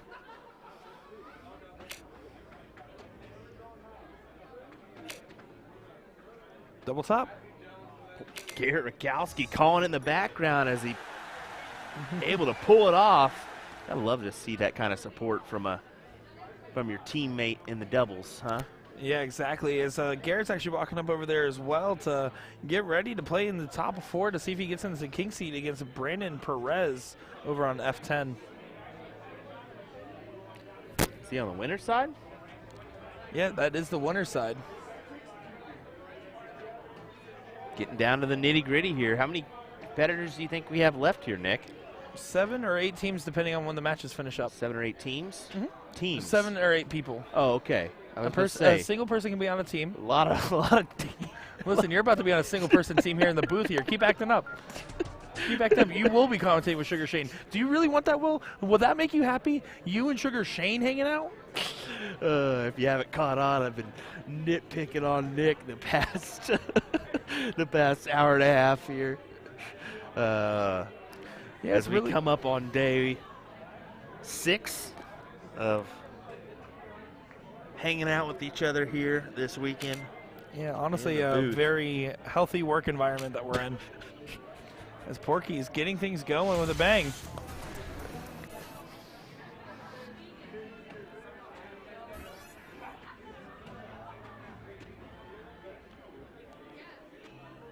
Jokes aside, though, Will? We cried last night, didn't we? We could have cried a little I'm just kidding. Jokes aside, we definitely don't. Just kidding. Well, it's really helpful to have someone to cry with, especially because those beds end up pushing together. Didn't know that when we got here. Get out of here. All right, we're taking this a little too far. Back to business here. Porky Dongen. Porky currently sitting on 392. Can really hammer this down here, starting off with that nice 109, and look at him go here. 180? Yes. No more struggles there for Hilger, as last leg it was took a little bit while to get there, and this is not the case anymore. A huge in followed by a huge follow-up. Dongen here, he does just look a little bit fatigued, as he has a great shot that has made it really far in this tournament, and is finally hitting that brick wall that we all know a little too well. Porky gives him a big slap, just like, hey, shake that off, man. I mean, we've all been there before. It's unfortunate. It's a rough patch, but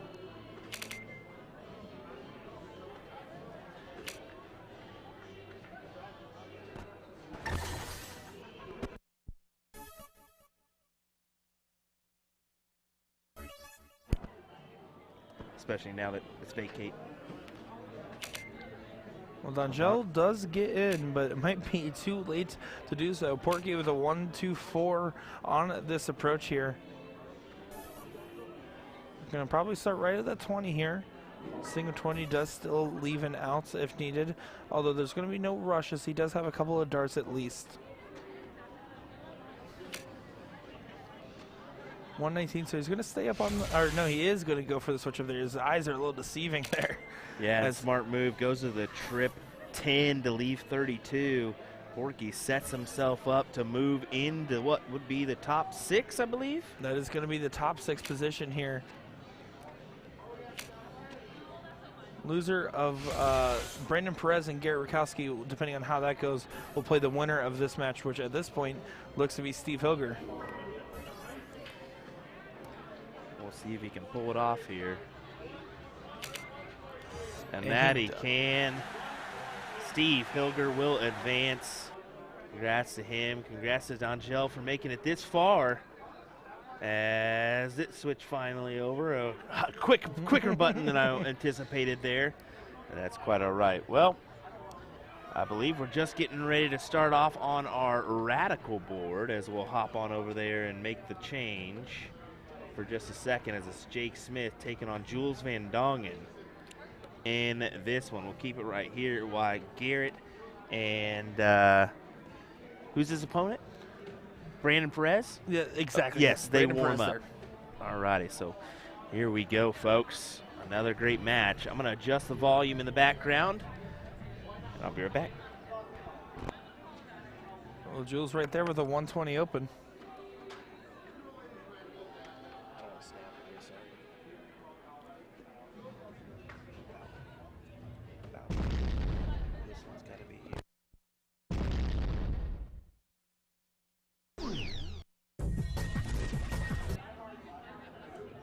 Jake Smith with a big 140 there to answer right back, as these guys are in top of form right now. Jules, of course, known for doing some consistent damage, but I mean, Jake Smith is one of those guys that is always one of the best in the room, regardless of where he is, but I feel like he isn't held on the same caliber as some of these top shots, and that shouldn't be the case. Jake is one of these top talents over in that South Dakota area, and debatably North America. A lot of people in chat are probably like, who's this? Who's going on? Well, watch this. Jake Smith is going to show you right here as he's keeping up dart for dart with Jules Van Dongen. And of course, Jules, not only a well-accomplished player, but a friend of us over here at USA Darts. I've got a chance to interview him in the past, and in fact, when Will and I run out there, if we bump into him, there's usually some story being shared. Met him for the first time over at the U.S. Masters over in Madison Square Garden in New York last year. That's going to be coming up again real soon here. I believe that's going to be June 2nd and 3rd, or 3rd and 4th. Jake with an opportunity to set himself up first. Yeah, he's going for the change up there because he felt blocked on the 20. And that is a big misstep there. He knew he needed to take his time. Single 17 would have left a big fish. But sometimes the tackle box gets stuck in the truck. Jules having the same struggle here as we're seeing the same shot pattern as before, but this time with a very powerful third dart, leaving himself 110 here. Not a gimme, although it is a 2-dart out if wanted to be. So Jake can apply some pressure on this.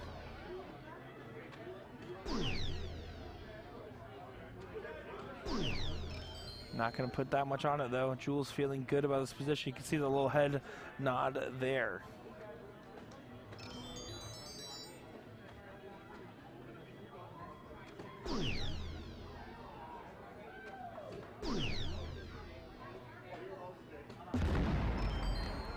Sets himself up on 32.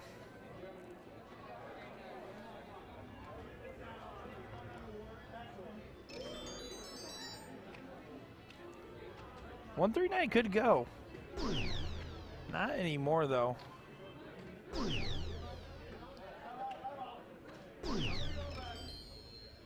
So now Jules looking right at the double 16.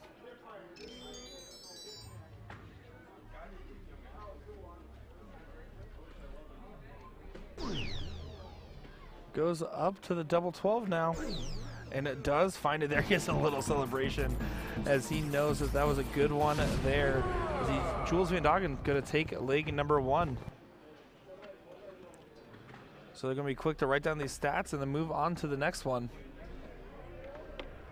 As neither of these players want to go home. I mean, this is top 8 position, so this is $250 to the loser of this one. But first place being that sweet, sweet, sweet $1,500. Brandon Pritt saying, why the different boards from match to match? So the reasoning for that is we do have international players as well as numerous players from different areas. So some of these boards are, you know, regionalized. So your Radikal boards are really popular in Germany, not so much the Phoenix and Arachnid. Well, other areas, the Phoenix popular and the Arachnid. So this gives an equal playing field for everybody. So you never know what board you're going to play on, per se. Yeah, and on top of that, it's a representation for the different vendors that are part of the National Dart Association program, as they all do contribute so much to make tournaments like this happen. Yes, indeed. Well, Jake trying to pull out the goods here.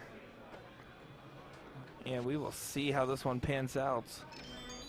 The winner of this one will play either Christian or Daniel from our board F9 match. Well, everybody's in this neck of the woods. It is cleared out everywhere else.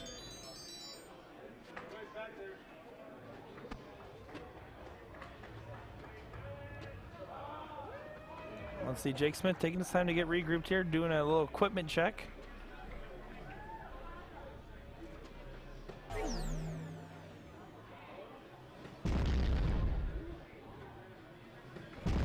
And look at that.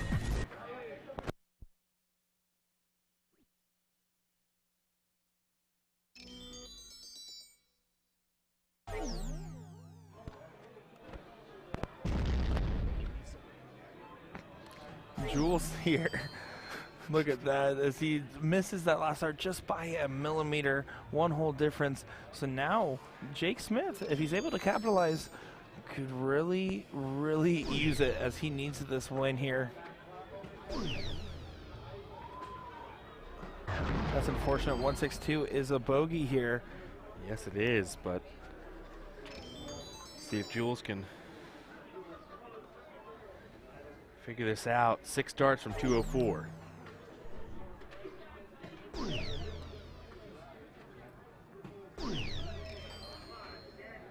Frustration there. 150 is not the tee shot you want to set up for at the driving range. We need Jake Smith to do some more here. You can see he gave himself a come on there in his throw. That's a great last start there. 68 does put a little bit of pressure here on Jules.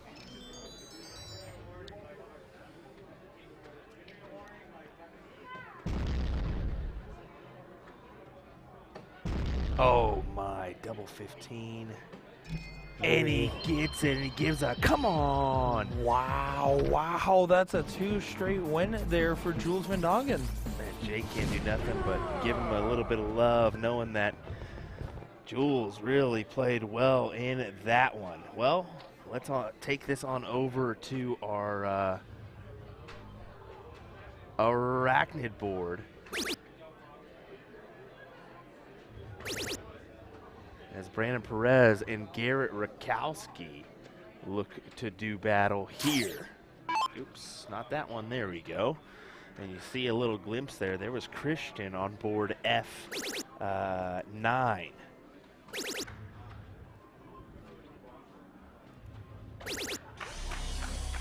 Yeah, this one's going to be a good one here. This is the get into the king seat match here. Brandon Perez, of course, representing D&B Electronic Darts over here in Las Vegas, Nevada. So hometown player going up against Garrett Rakowski, representing Reds Novelty in Milwaukee, Wisconsin.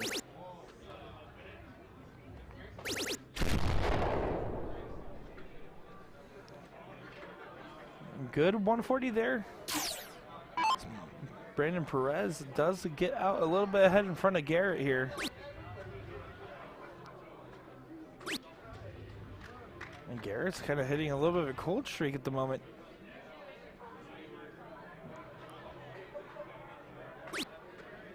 And that is not ideal. 22 points scored.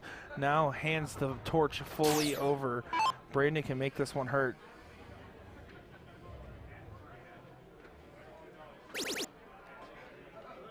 Brandon Perez, Vegas native. I guess I don't know if he's native, but that's where he currently resides. We'll say that. That was a huge 7-1 there from Perez to leave himself at 94 and to really punish Garrett Rakowski, the Bullets, for getting himself into the situation here. Although that's going to be a swift answer. You can see Garrett's frustrated knowing that he wished he could have done that the round prior.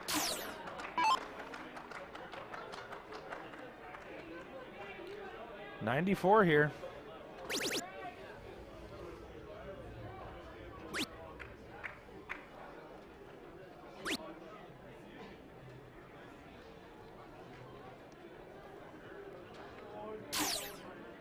The 48's teed up for Brandon here.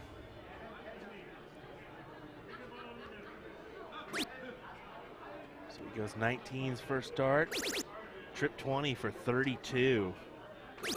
And he gets it. And you can see the small fist pump there from Garrett Rakowski. So he grabs that leg, and you can see it there. Just that subtle nod of approval there.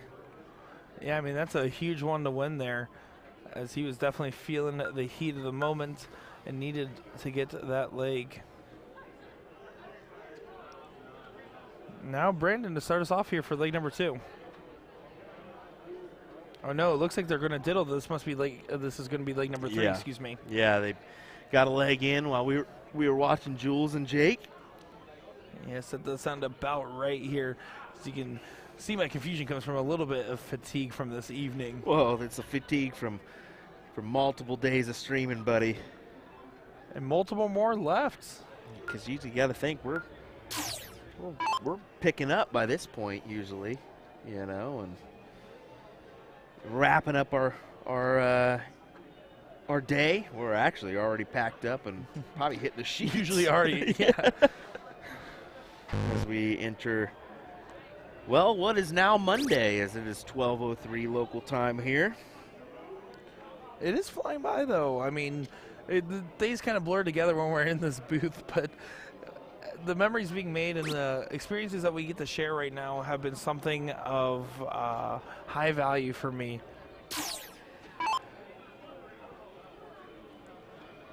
Garrett not happy with that open, but he did get in.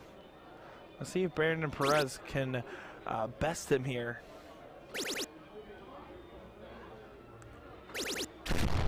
That will do a 115 in for Perez.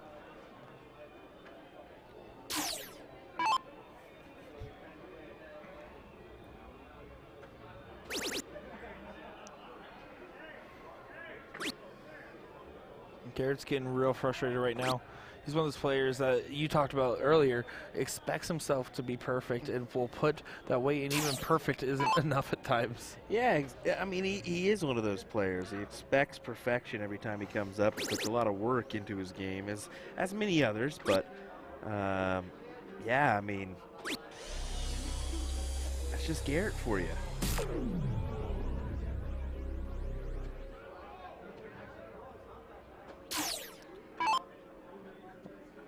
Perez is getting out and ahead now, forcing Garrett to be answering him.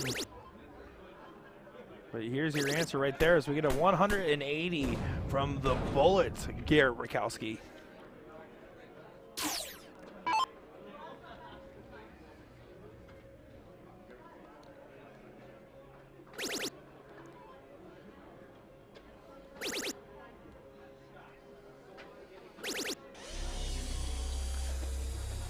Brandon Perez does find a leave there.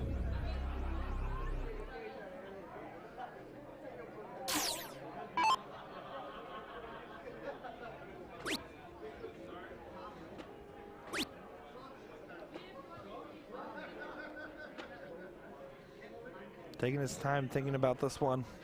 Yeah, definitely so, because that's the reason why.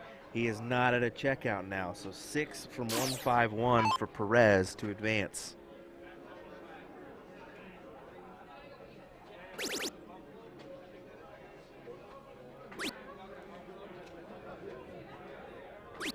Let's be honest there. I kind of expected that to hurt a lot more from Perez. Instead, while bringing it down to 108. 108, one of my favorite, it probably is my favorite checkout, let's be honest. All right, all right. Now, the reason why, there's so many ways you can go with a 108. What's your route? You can go trip 20. You can go trip 17. You can go trip 19. You can go the 18s route. It just depends on how you feel. I like the 17s here, leave tops. I also like the 18s here, leave 36. Well, let's see the approach that is going to be taken here. I'll probably go 19s here, so another trip 19 would leave 32. It's exactly what he has, and look at this 108 check from Brandon Perez. I told you, I fancy a 108 every time, because that is actually a surprisingly easier shot than most, because you do have so many favorable outs. Whatever way you want to take, whether the 20s, 19s, 18s, 17s, you've got it. And Brandon Perez just proved it. Well, that was a great performance there as Brandon Perez does come out on top. And best Garrett Rakowski, the Bullets, but that was a winner side match, so Garrett is not out of this yet. Now the king seat match is going to consist of Brandon Perez and Christian Soth, as they are going to be duking out to see who guarantees their spot in the final. And then, of course, we also do have our other players in the 5th, 6th position playing. So they're going to take a minute here to get set up. And once we get that going, we'll be right back with the action. Yeah, looking forward to it as we round out our coverage today of Masters Singles 01. We'll be right back. Don't go anywhere.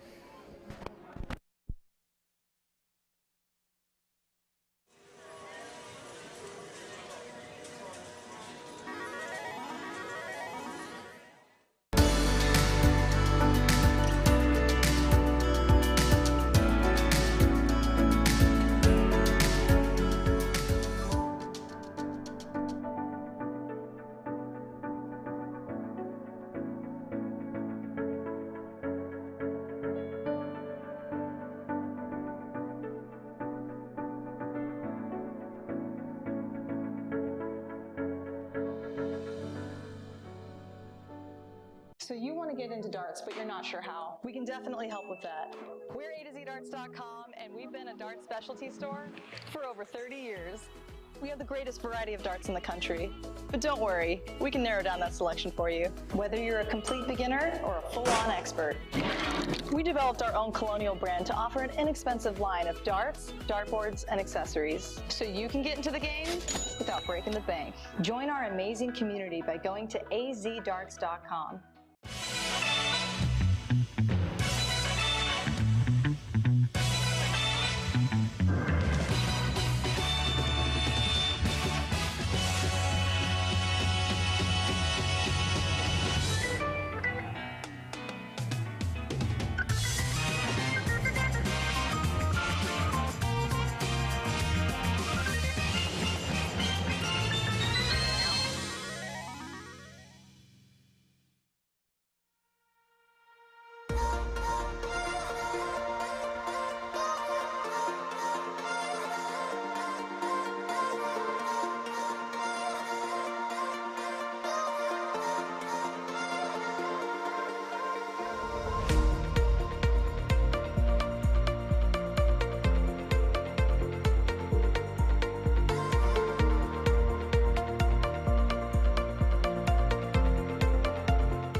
Well, well, well, here we go with another one. As it looks like we're rediddling up here just to be safe. Jules Van Dongen versus who? This is going to be Daniel Connert up at the line here, representing DSAB from Germany. And this is a 5th-6th. Yeah, exactly. This is going to be a big one here, as the winner of this will either get Steve Hilger or Garrett Rakowski, and also the prize money jumps up from $340 to $600, so this is going to be a big jump here. Looks like we're ready to get things underway here, as it's getting down to the very end. Our last 6, Brandon Perez, Kristen Sothey, Daniel, Jules, Garrett Rakowski, Steve Hilger. That is our last 6 competitors in this one. Yeah, let us know who's the horse you got in this race, as these players are all in a good enough shape where they could, any of them could win it, but they all want to continue winning here, as the prize money jumps up significantly on this one, and even more, and practically doubles from 4th to 3rd place.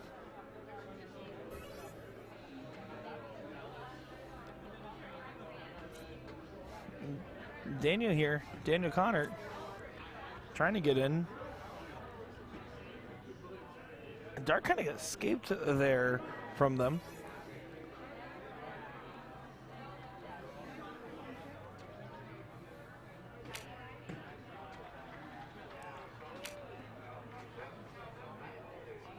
Jules just going to keep chugging away there. Obviously wanted a little bit more, but it will do the job and keep expanding that lead here and put more pressure on Daniel.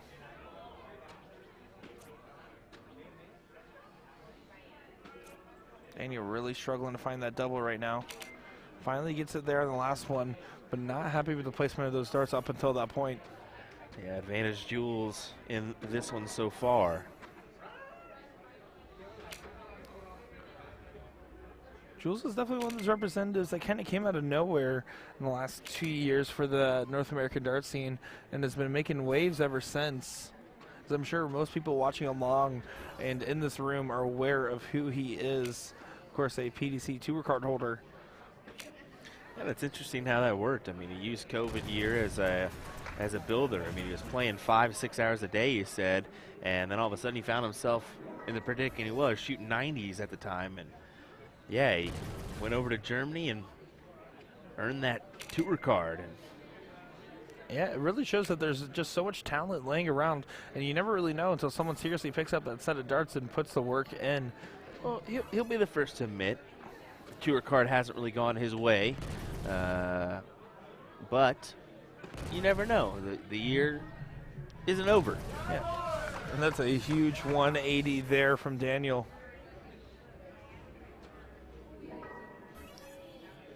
That is a massive 180 as it pulls him down to 181. But if Jules can clean this up in 6, it would be nice. But that 137 can be difficult. Yeah, the We'll see. momentum is shifting a little bit here.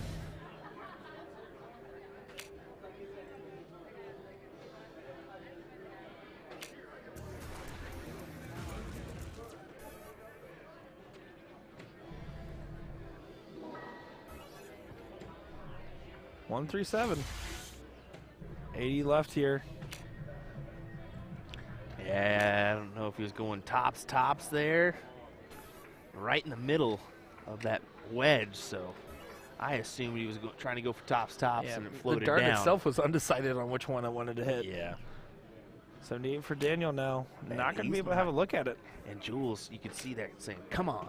He knows he's got an opportunity here to go 1-0 ahead.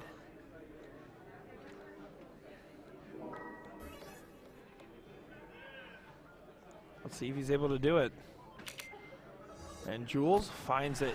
Oh, look at that little beat to the chest there. Very passionate and player. He wears his heart on his sleeve. There's no denying that. Of course, the highs and lows of playing with the emotions, the heart on the sleeve, as you put it there, as you can have those adrenaline dumps where you have that big celebration and all of a sudden struggle to regain that confidence you had. It's a tough thing to do and a hard thing to maintain. But look at Daniel here, starting off strong with a 120 opener.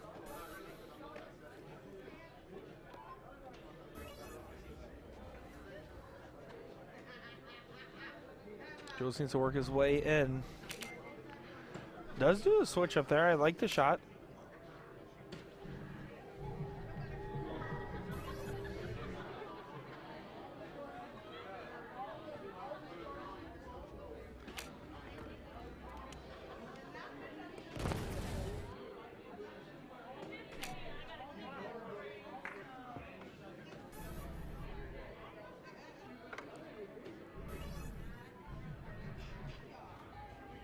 Jules here had to take an extra moment, just double checking the situation before throwing. Always a good idea to do so. Oh no! The dart deflected off the wire. It hit the wire of the board. It was right on that triple and didn't count for anything. And that's going to be detrimental potentially, as that looked like it was spot on. Unfortunate stuff there for Jules van Dongen.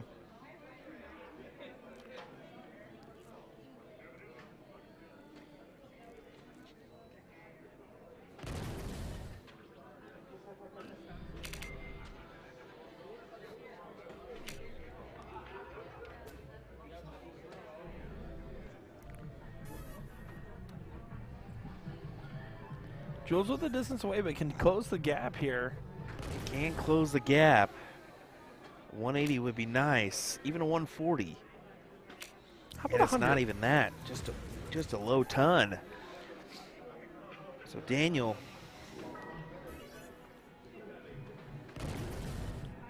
Look at the timing here as Daniel knows how important this round is. A fantastic 140 there. 88, nice and in range. Jules forced to hit a big round here or give his opponent 6 darts instead of 3. One more is needed. Ricky Bobby asking, any idea how old this kid is? Could be deceiving. He could be 30. You never know. Yeah, it's really hard to tell. Don't have a particular guess here. He's gotta hit this though. Doesn't want to give Jules an opportunity. And he hits it. Well, now it's 1 apiece here, and we're going to be going to our diddle here.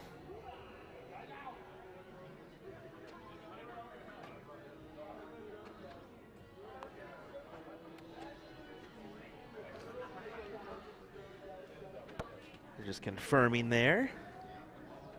Daniel will throw first for the diddle.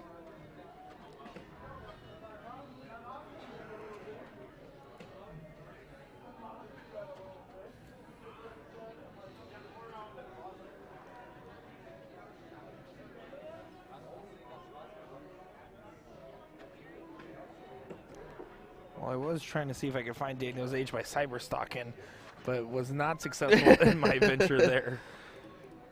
I'm going to say he's probably deceivingly older than we think. Like probably high 20s. High 20s. That's a pretty decent range. So you're saying 25 plus. I'm saying probably 27 to 32. I'll take the under. Well, now we'll find out.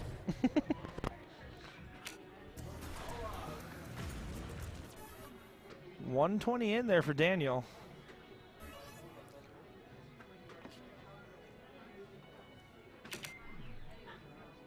Jules here with a trip will be able to match. Oh no, wait, that was a deflection on the second dart here.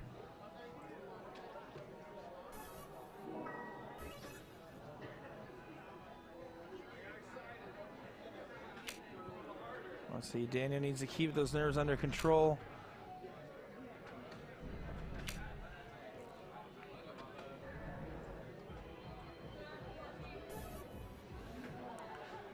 Opportunity given right back to Jules Van Dongen.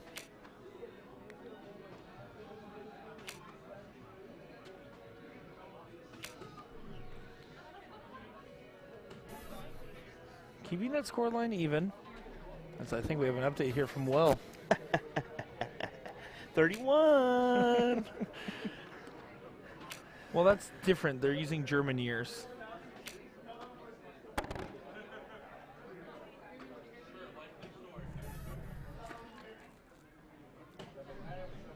Jules taking just a second there. And Jules has been wiring that 20. Now finally connecting with it.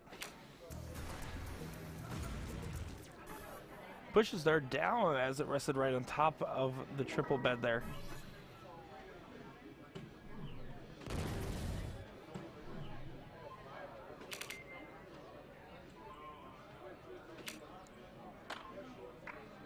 No out now for Daniel. Jules can seriously apply a lot of momentum in his favor.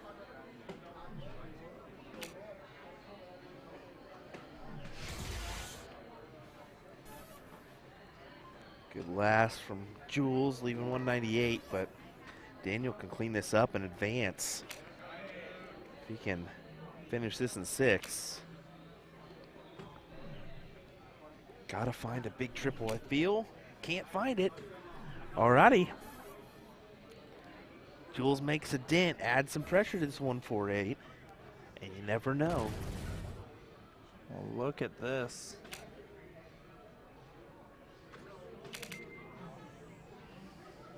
Started off strong.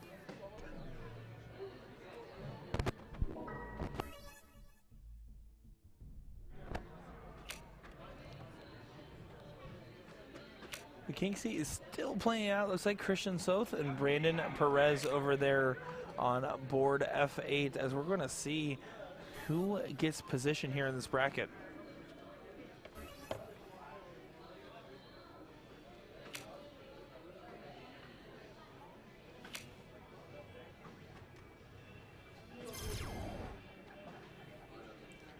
Jules setting himself up nicely 28 there, but let's be honest, Daniel is more than capable of taking out 89.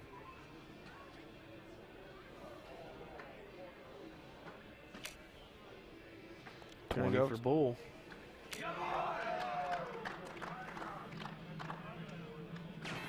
And he gets it! Oh my!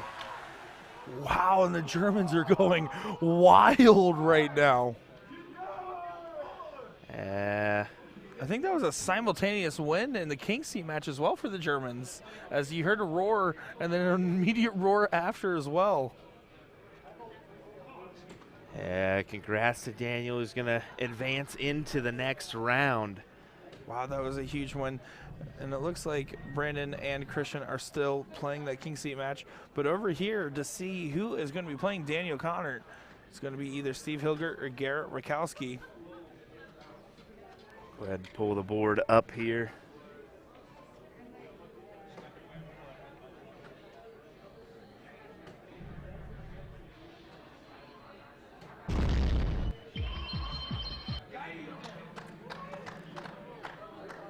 Hilger with a good round there. Kowski with a small advantage here. Yeah, Garrett really wants this. This is from what he told us when he came in the booth here. He wants to be out on top. Of course, Porky making a joke about how they once were partners and now divided.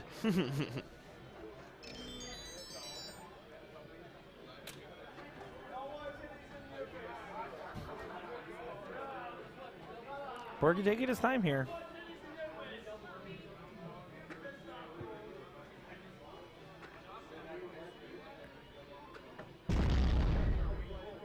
That's a good start. Can you get a good follow-up in there? And a great switch up there. I love how effortless his change-ups are. When Porky knows what he wants to do, he's just going to go up there and do it.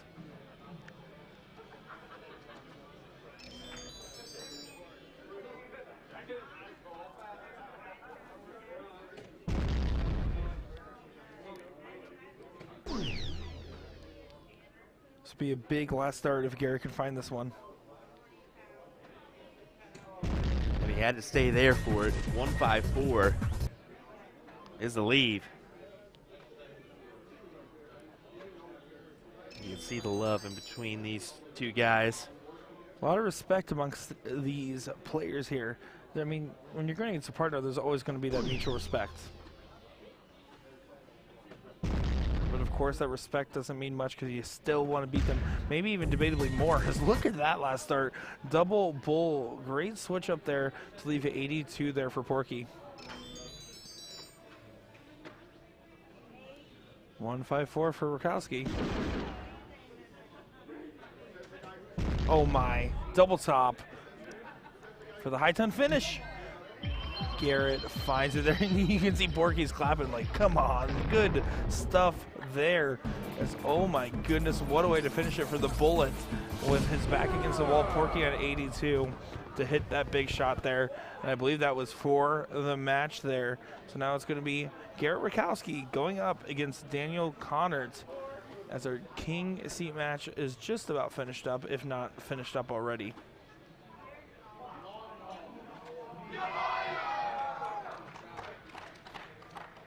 There it is, actually, as Christian Sothey's going to be your king seat holder, guaranteeing some good money coming his way.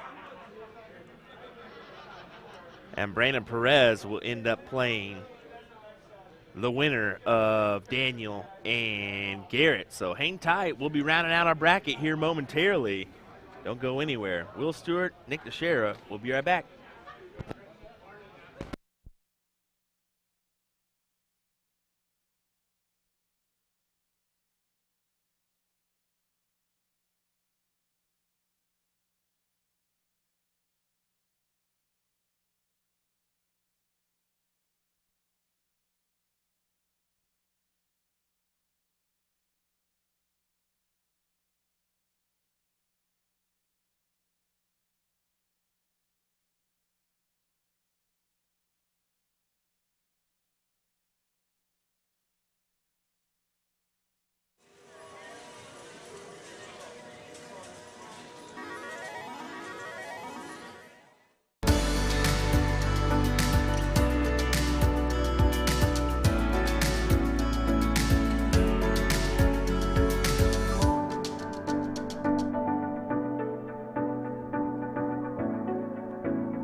So you want to get into darts, but you're not sure how. We can definitely help with that. We're usadartsproduction, and we've been a dart specialty store for over 30 years. We have the greatest variety of darts in the country. But don't worry, we can narrow down that selection for you, whether you're a complete beginner or a full-on expert. We developed our own Colonial brand to offer an inexpensive line of darts, dartboards, and accessories, so you can get into the game without breaking the bank. Join our amazing community by going to azdarts.com.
We need to cut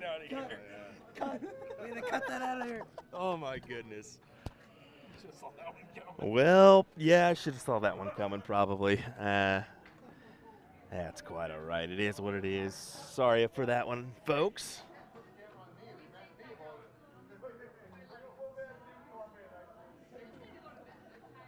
Garrett Rakowski taking on Daniel here in this one. Should be a good matchup. You're seeing Brandon Perez there over warming up, staying loose.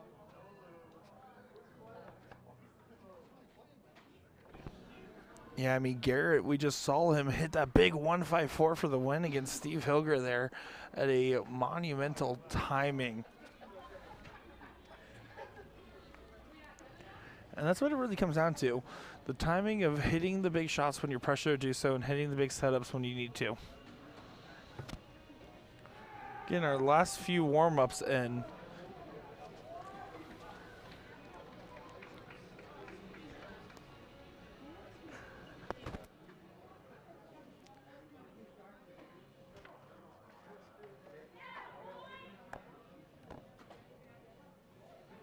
Oops.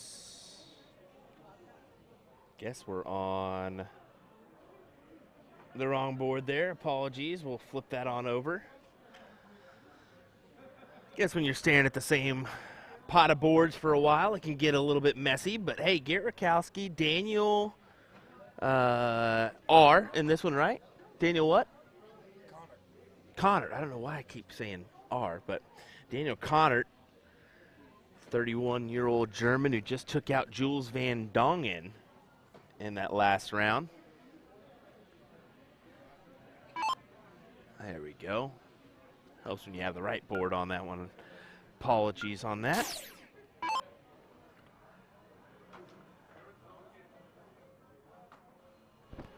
Yeah, it's right into the action here. I want to be honest.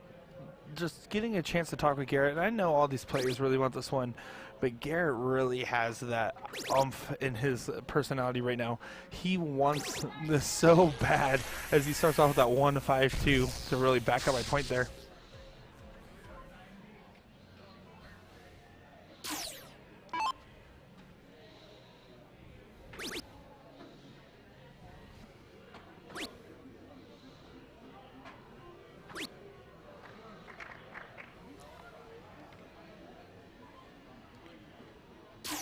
Garrett falling off with 3 on target darts.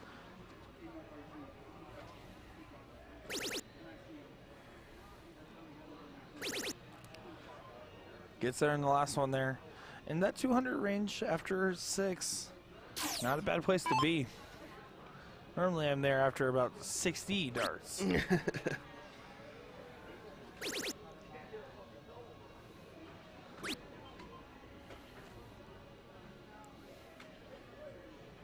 Daniel, of course, a little bit younger, 31 years old, as I've been saying from the beginning. Oh. Funny how that story changes. Garrett underneath the wire there, but at worst will only be 2 points down regardless of what Daniel does here, depending on how much they hit.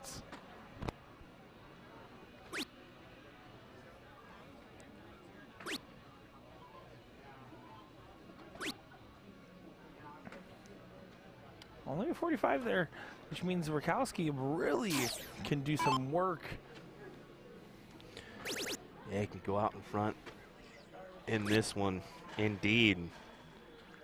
In good position to win this leg, sitting on 66 after 12. They would require perfection, and perfection is not the case here for Daniel to reach that outrange.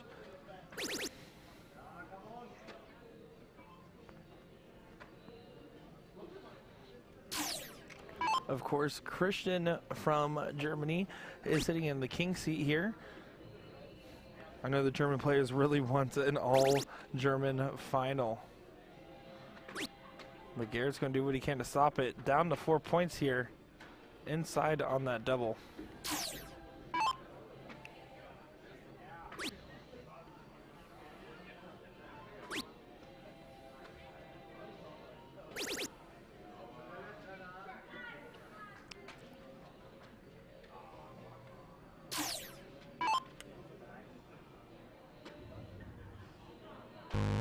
Double 2 for the win.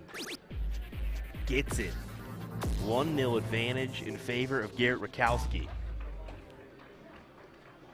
The winner of this will, of course, play Brandon Perez, the local.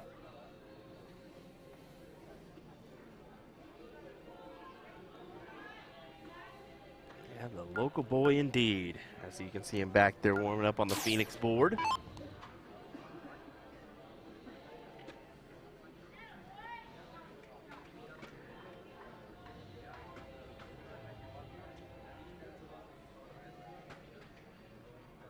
They're having some trouble on the double.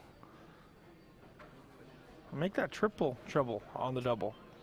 That's getting confusing. I'm not going to keep up that riddle. Let's see what Garrett's able to do given this opportunity.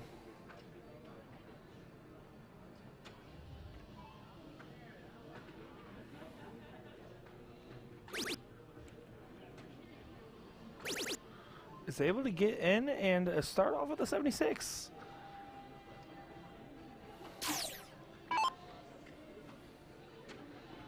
Daniel's got to get in here.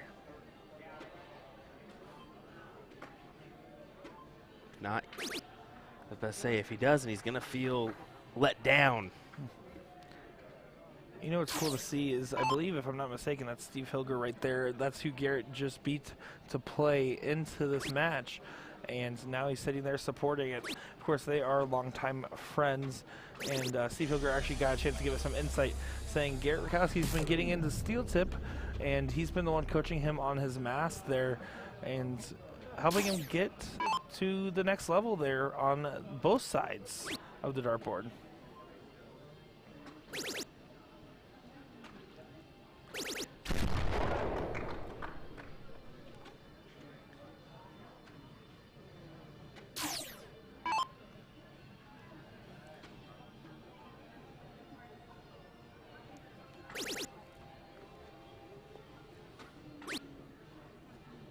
Garrett not happy with that one, but does successfully grab another and kind of nonchalantly just blows it off. Garrett's fully taking control of the second leg here, and if he wins it 2 straight, I know he'll be ecstatic to do so.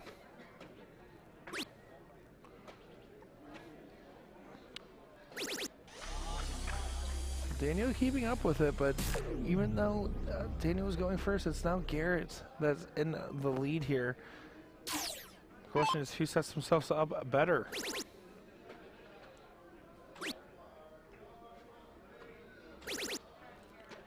Monumentally important last start there. 90 left now for Garrett.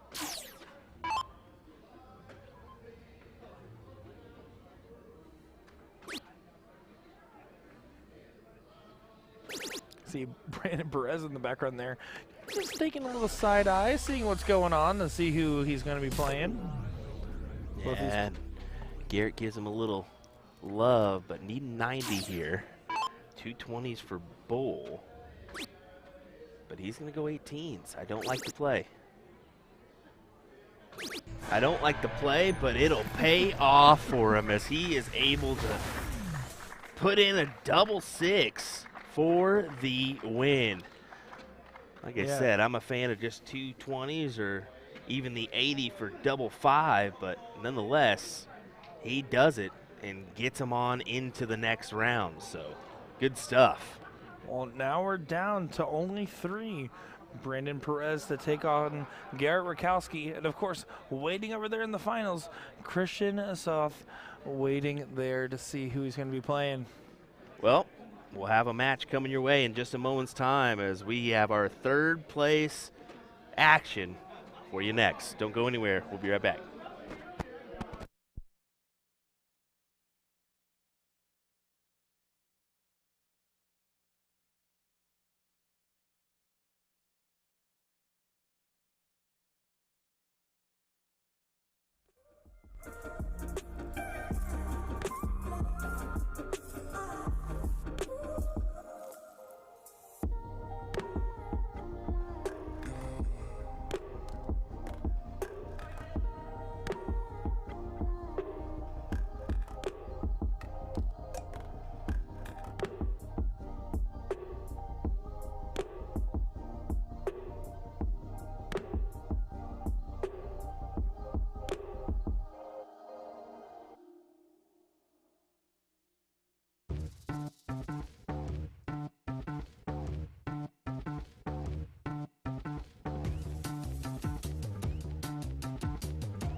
All righty, folks, here we go.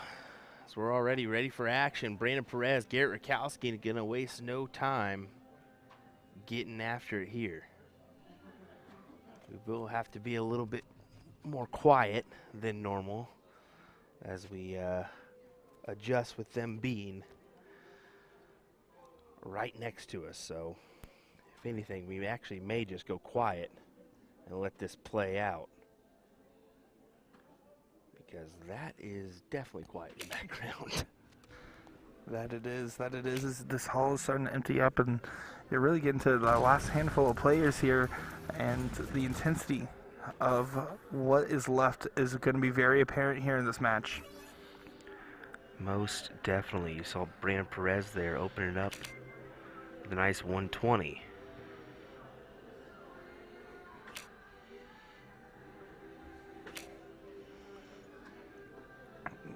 Rakowski on the board as well.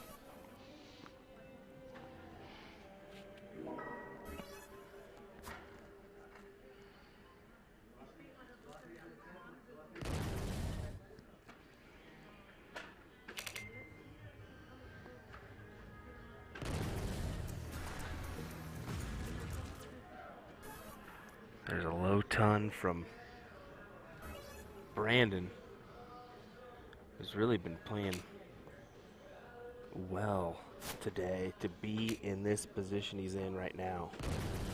I mean, he certainly has. He is having a great run.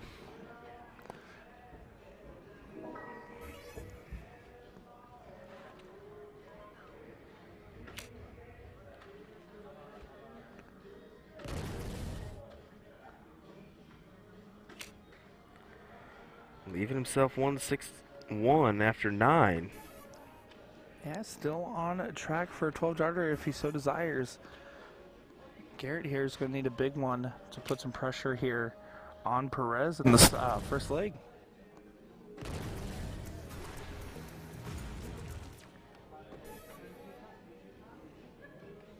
Yeah, good 1-2-1 there from Garrett, but 6 darts here from Perez. And he could clean this up. Yeah, 66 is going to be a good position to be at here.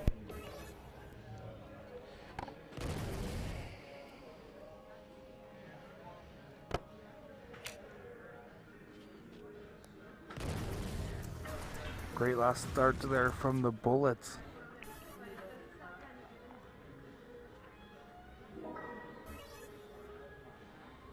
So trip 10 for double 18.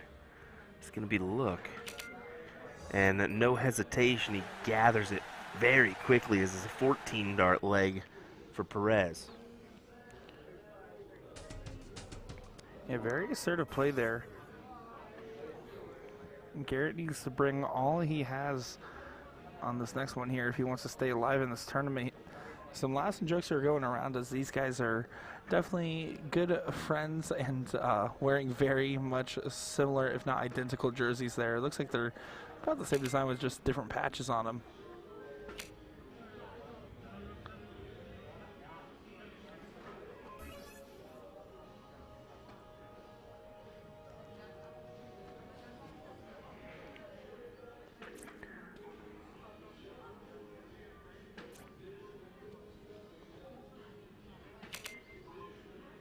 Perez does get in with the last.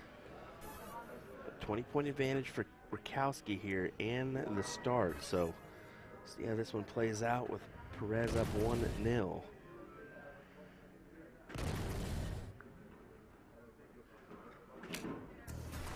Well, how about that? 140 points scored there. A little bit frustrated with it, but that is exactly what he needs to do in that situation to keep pressing.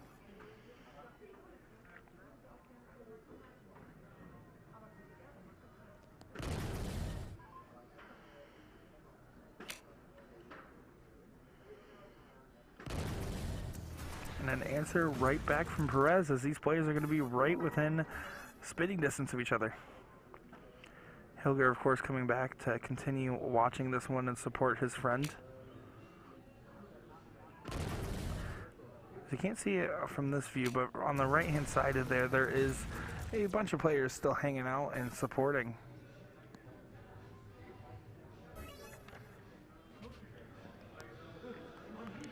Party never stops in Vegas.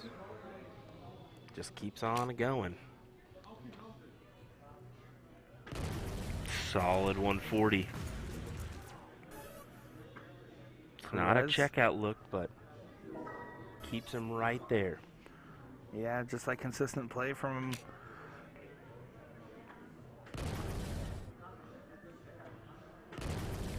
Makes it a little bit easier on himself with that 1-2-1, leaving 88. Yeah, the bullet isn't out of ammo yet.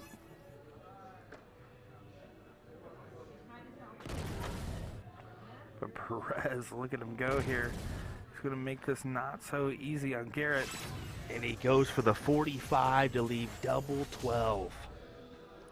Good shot there from Perez. Extremely smart shot there. That shows a great board management and game knowledge to shoot at the correct dart without any hesitation there.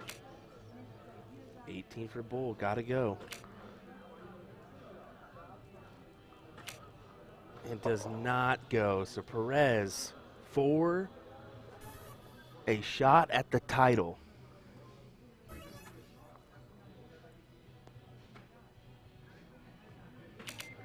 Does it in one. You can see there the look on his face as he was like, wow, wow, and wow. One more look at that one. You can see a big hug there as Brandon Perez will move on to play Christian Sothi one more time, as that's the gentleman who knocked him into the loser side. We'll see who comes out on top here in just a moment in our Masters 01 final. Don't go anywhere. NDA Team Dart 2023. We'll be right back.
Alrighty, folks, the moment you've all been waiting for. Heck, we've been waiting for it too, because we're ready to snooze.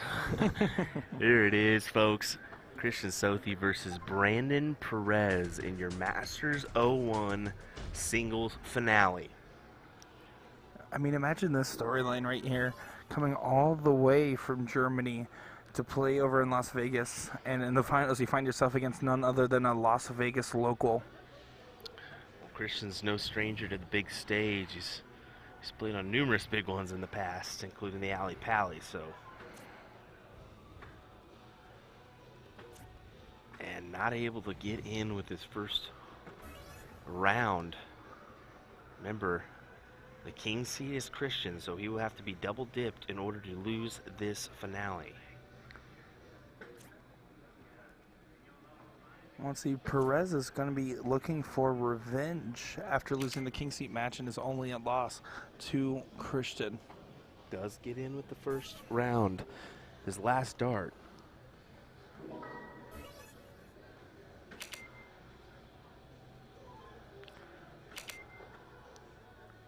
Whoa. Did you see that second dart? I did Touched not. the flight and deflected away, but the board went ahead and counted it as another double 20. Hey, it registers. That's what matters. Yeah, and Steele, that was probably in line to be a Robin Hood there, as it was following the exact same line. You know Christian's going to take it.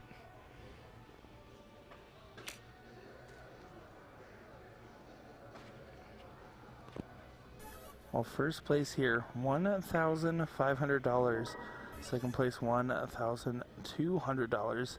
It's only a $300 difference, so these guys are going to be happy campers here, regardless of what happens. But of course, a little extra pocket money couldn't hurt. Yeah, you're right there.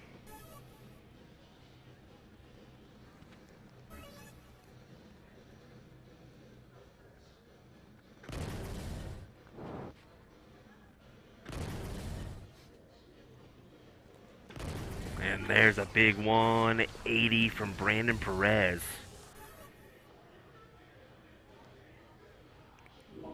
And we're to see if Christian's able to match it here.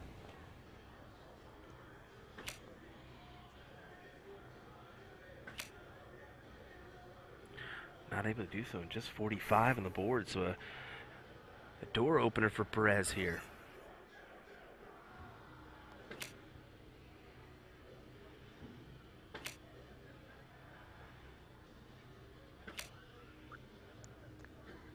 Well, unfortunately, not going to be too big of a difference there, with 167 being a hard one to capitalize on.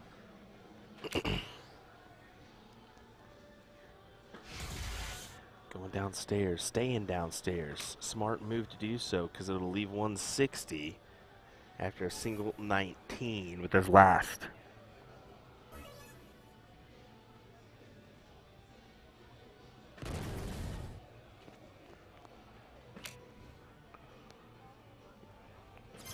Perez with a great setup shot on that last start there. This has to go for Christian, you feel. Oh, if it goes, the Broomwood's going to go crazy. One dart for it. Oh my word! Wow, what a shot. You hear the room erupt. It goes from dead silent to erupting with joyous celebration there as Christian takes the first leg. It is a one leg away from being crowned champion of the Masters Singles 501. Huge 160 out. But Perez is not going to buckle under pressure, as we've seen him make it this far. He's not going to stop easily.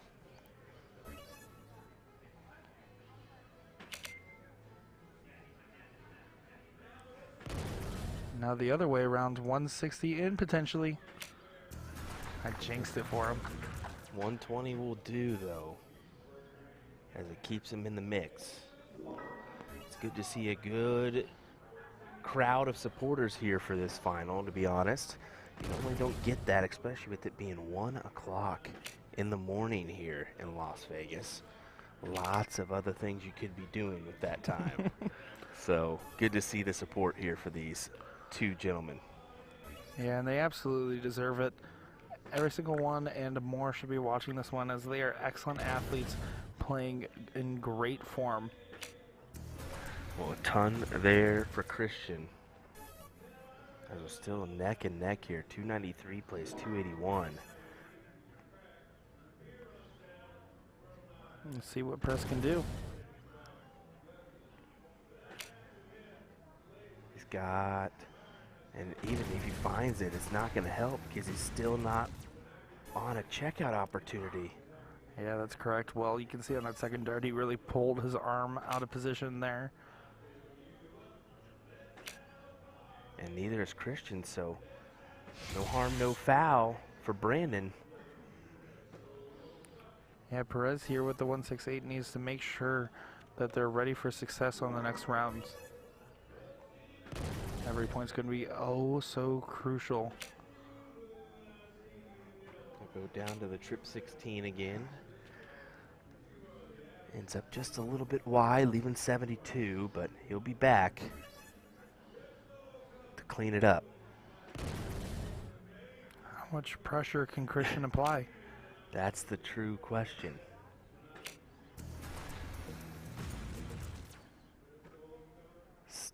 Right behind you, so a little bit of pressure added indeed here. Let's see how Brandon goes about this. That's how I thought. Double 12. Inside, double 6. And he gets it and gives a big fist bump as look well. at that fist bump right there. He said, you got one, I got one. Here we go. We're in for a decider here on this. And he says, well, we got a diddle. All right, so it's going to be Christian to show first here. If Christian wins this leg, it is all over. If Brandon does, we go to one more, best of 3 here. Yeah, Christian can't believe that dart. Well high of his norm. It is hanging, though. You never know what happens. Well, or you could use it as a backboard for the double bowl.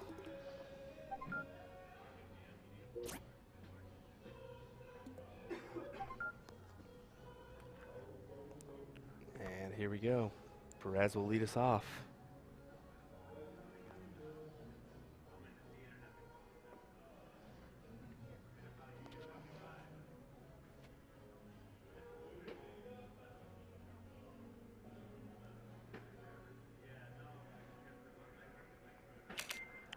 Does find it with the last. Good to be in.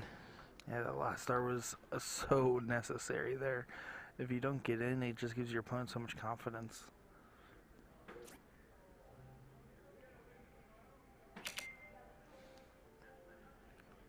Well, we're off to the races now, aren't we?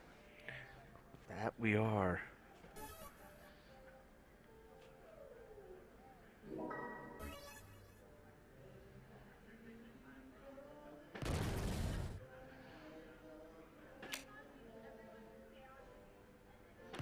Perez is playing as if he's not even tired.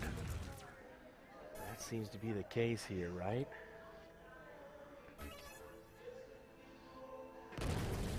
Same applies to Christian. As for him, it's the morning. Wee hours of the morning. It's the morning for all of us, but for him, it's like, Like around 8 10 o'clock or 10 o'clock, yeah.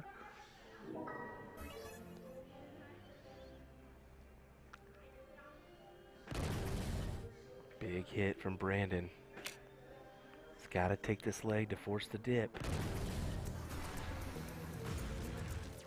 Imagine all these people, 3,000 individual players in this tournament hall in total across the week, and one local guy might take it from a man that flew thousands of miles to get here. Christian with a little slump there as he knows he's opened the door for Brandon to force a dip.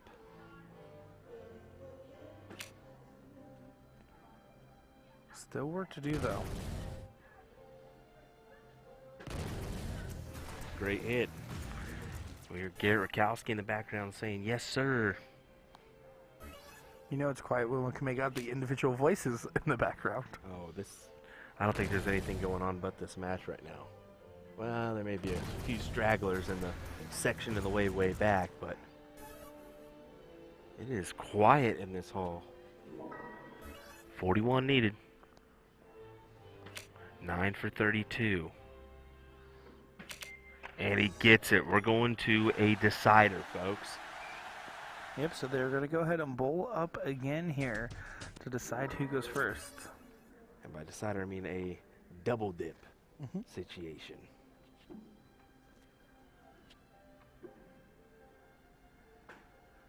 I'm happy these guys aren't messing around and waiting for another recall. Yeah, well, they're ready to call it a night as well, I would imagine, as Brandon does get that diddle there. Christian upset that he places Dart in the same spot for both attempts now. But all right, this is it. 2 to 3 more games left, and that will crown a champion. Let us know who you're cheering for and who you got in the chat. Brandon Perez to start us off here.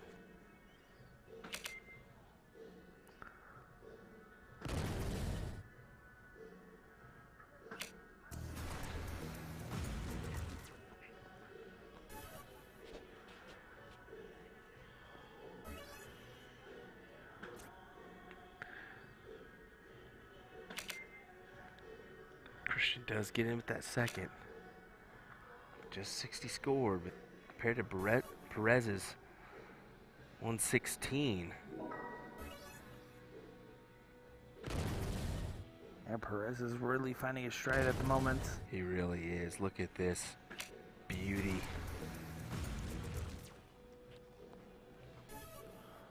He's been looking real comfortable here, and Christian, after being one leg away for the win, doesn't want to roll over easily here and is going to keep fighting along as well.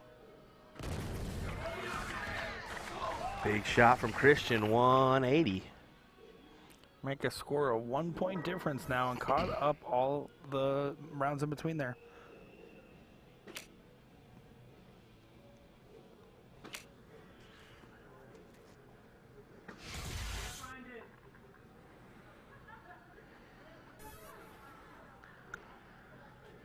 Sothi with a ton could steal the advantage.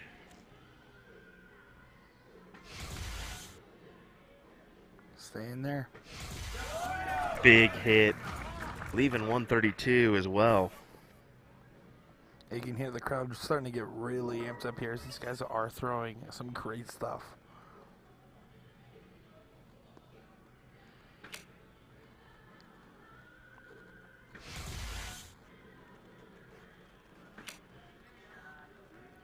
Leaves himself 86 here. Not a bad possession to be in, but 132. Let's see if he actually starts on the bowl here. He does. Over to the 19 now. Not going to go, but did shoot the right direction there, leaving himself on double 14 for his next go round if he gets one. Well, 54 for 32. Gets the 54. Gets the 32. Brandon Perez, one leg away.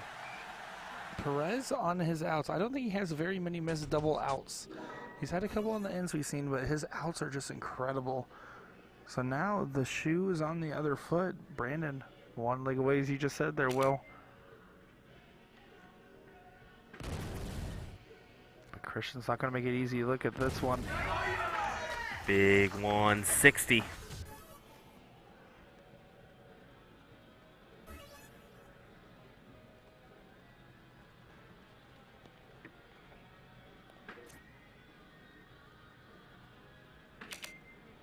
Perez gets in on the second. Fortunately caught the top of his dart there as he was throwing it. Was looking to go a little lower and kind of got flung up into position to go into that single.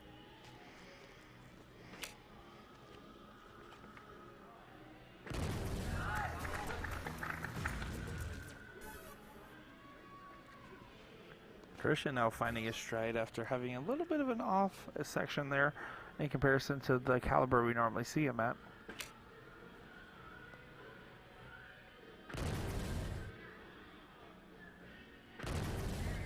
Finds another, but Christian's sitting pretty to force the last leg decider for the title. Yeah, boy, wouldn't that be exciting? These guys are playing so good right now.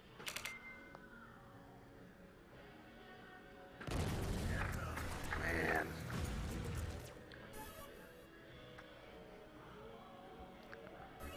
I mean, these guys are about as even as it can get for a finals match.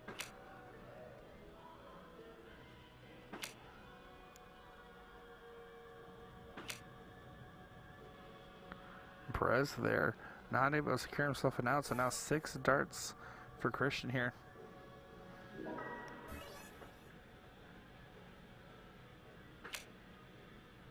$20 for tops.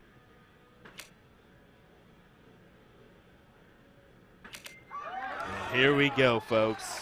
One more time. What more can you ask for, huh? Maybe another dip? I don't even know.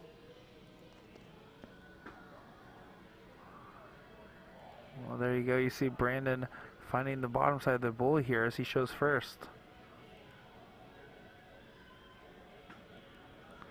And Christian's still struggling on his diddly. He knows that that is not good news for him. As every time he's lost the diddle in these last 3 times has not been good here. Or last 2 times, excuse me. I can see a little respect shown there between the two. So we get underway. Perez to lead us off. In with the first. And to do that in a last league decider to open us off is fantastic. Yeah, how about that? A 1-5-6 to show how much this means to you.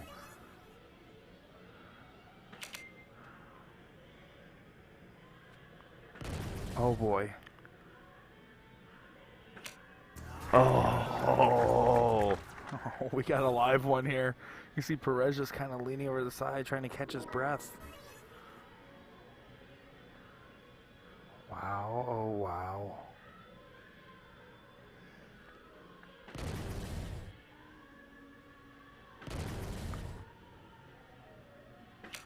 Oh, Perez was less than an inch away from being in perfect position. Christian's right behind him though. Massive Wow. hit. Big hit indeed. 180. This is incredulous stuff, folks. This is unbelievable.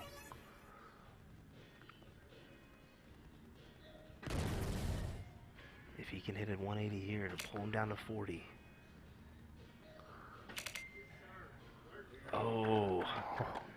You hear Garrett saying it works. It works. 125 remaining. Yeah, it looked like it was going right in that bed, but unfortunately slipped on that barrel over to the 5.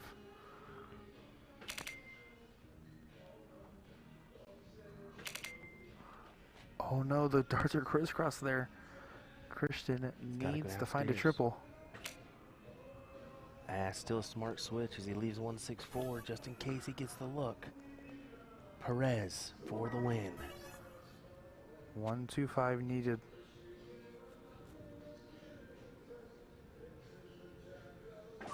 Goes bull first. Not gonna go. It's quite all right. Leaves himself 64, but we'll see. Christian with 164 remaining for the title. Yeah, this might be the only shot he gets. Oh. Oh no. Back-to-back rounds this has happened to him.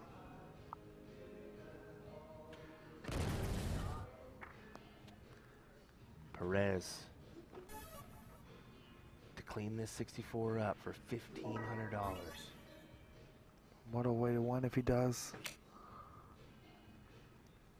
He's gonna get 1 dart, double 16.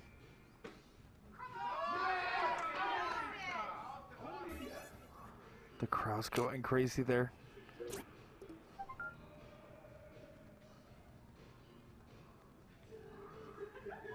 Oh my. Starting at the 18.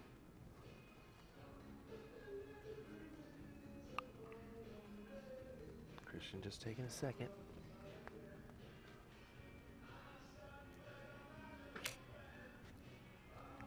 Staying there. Oh.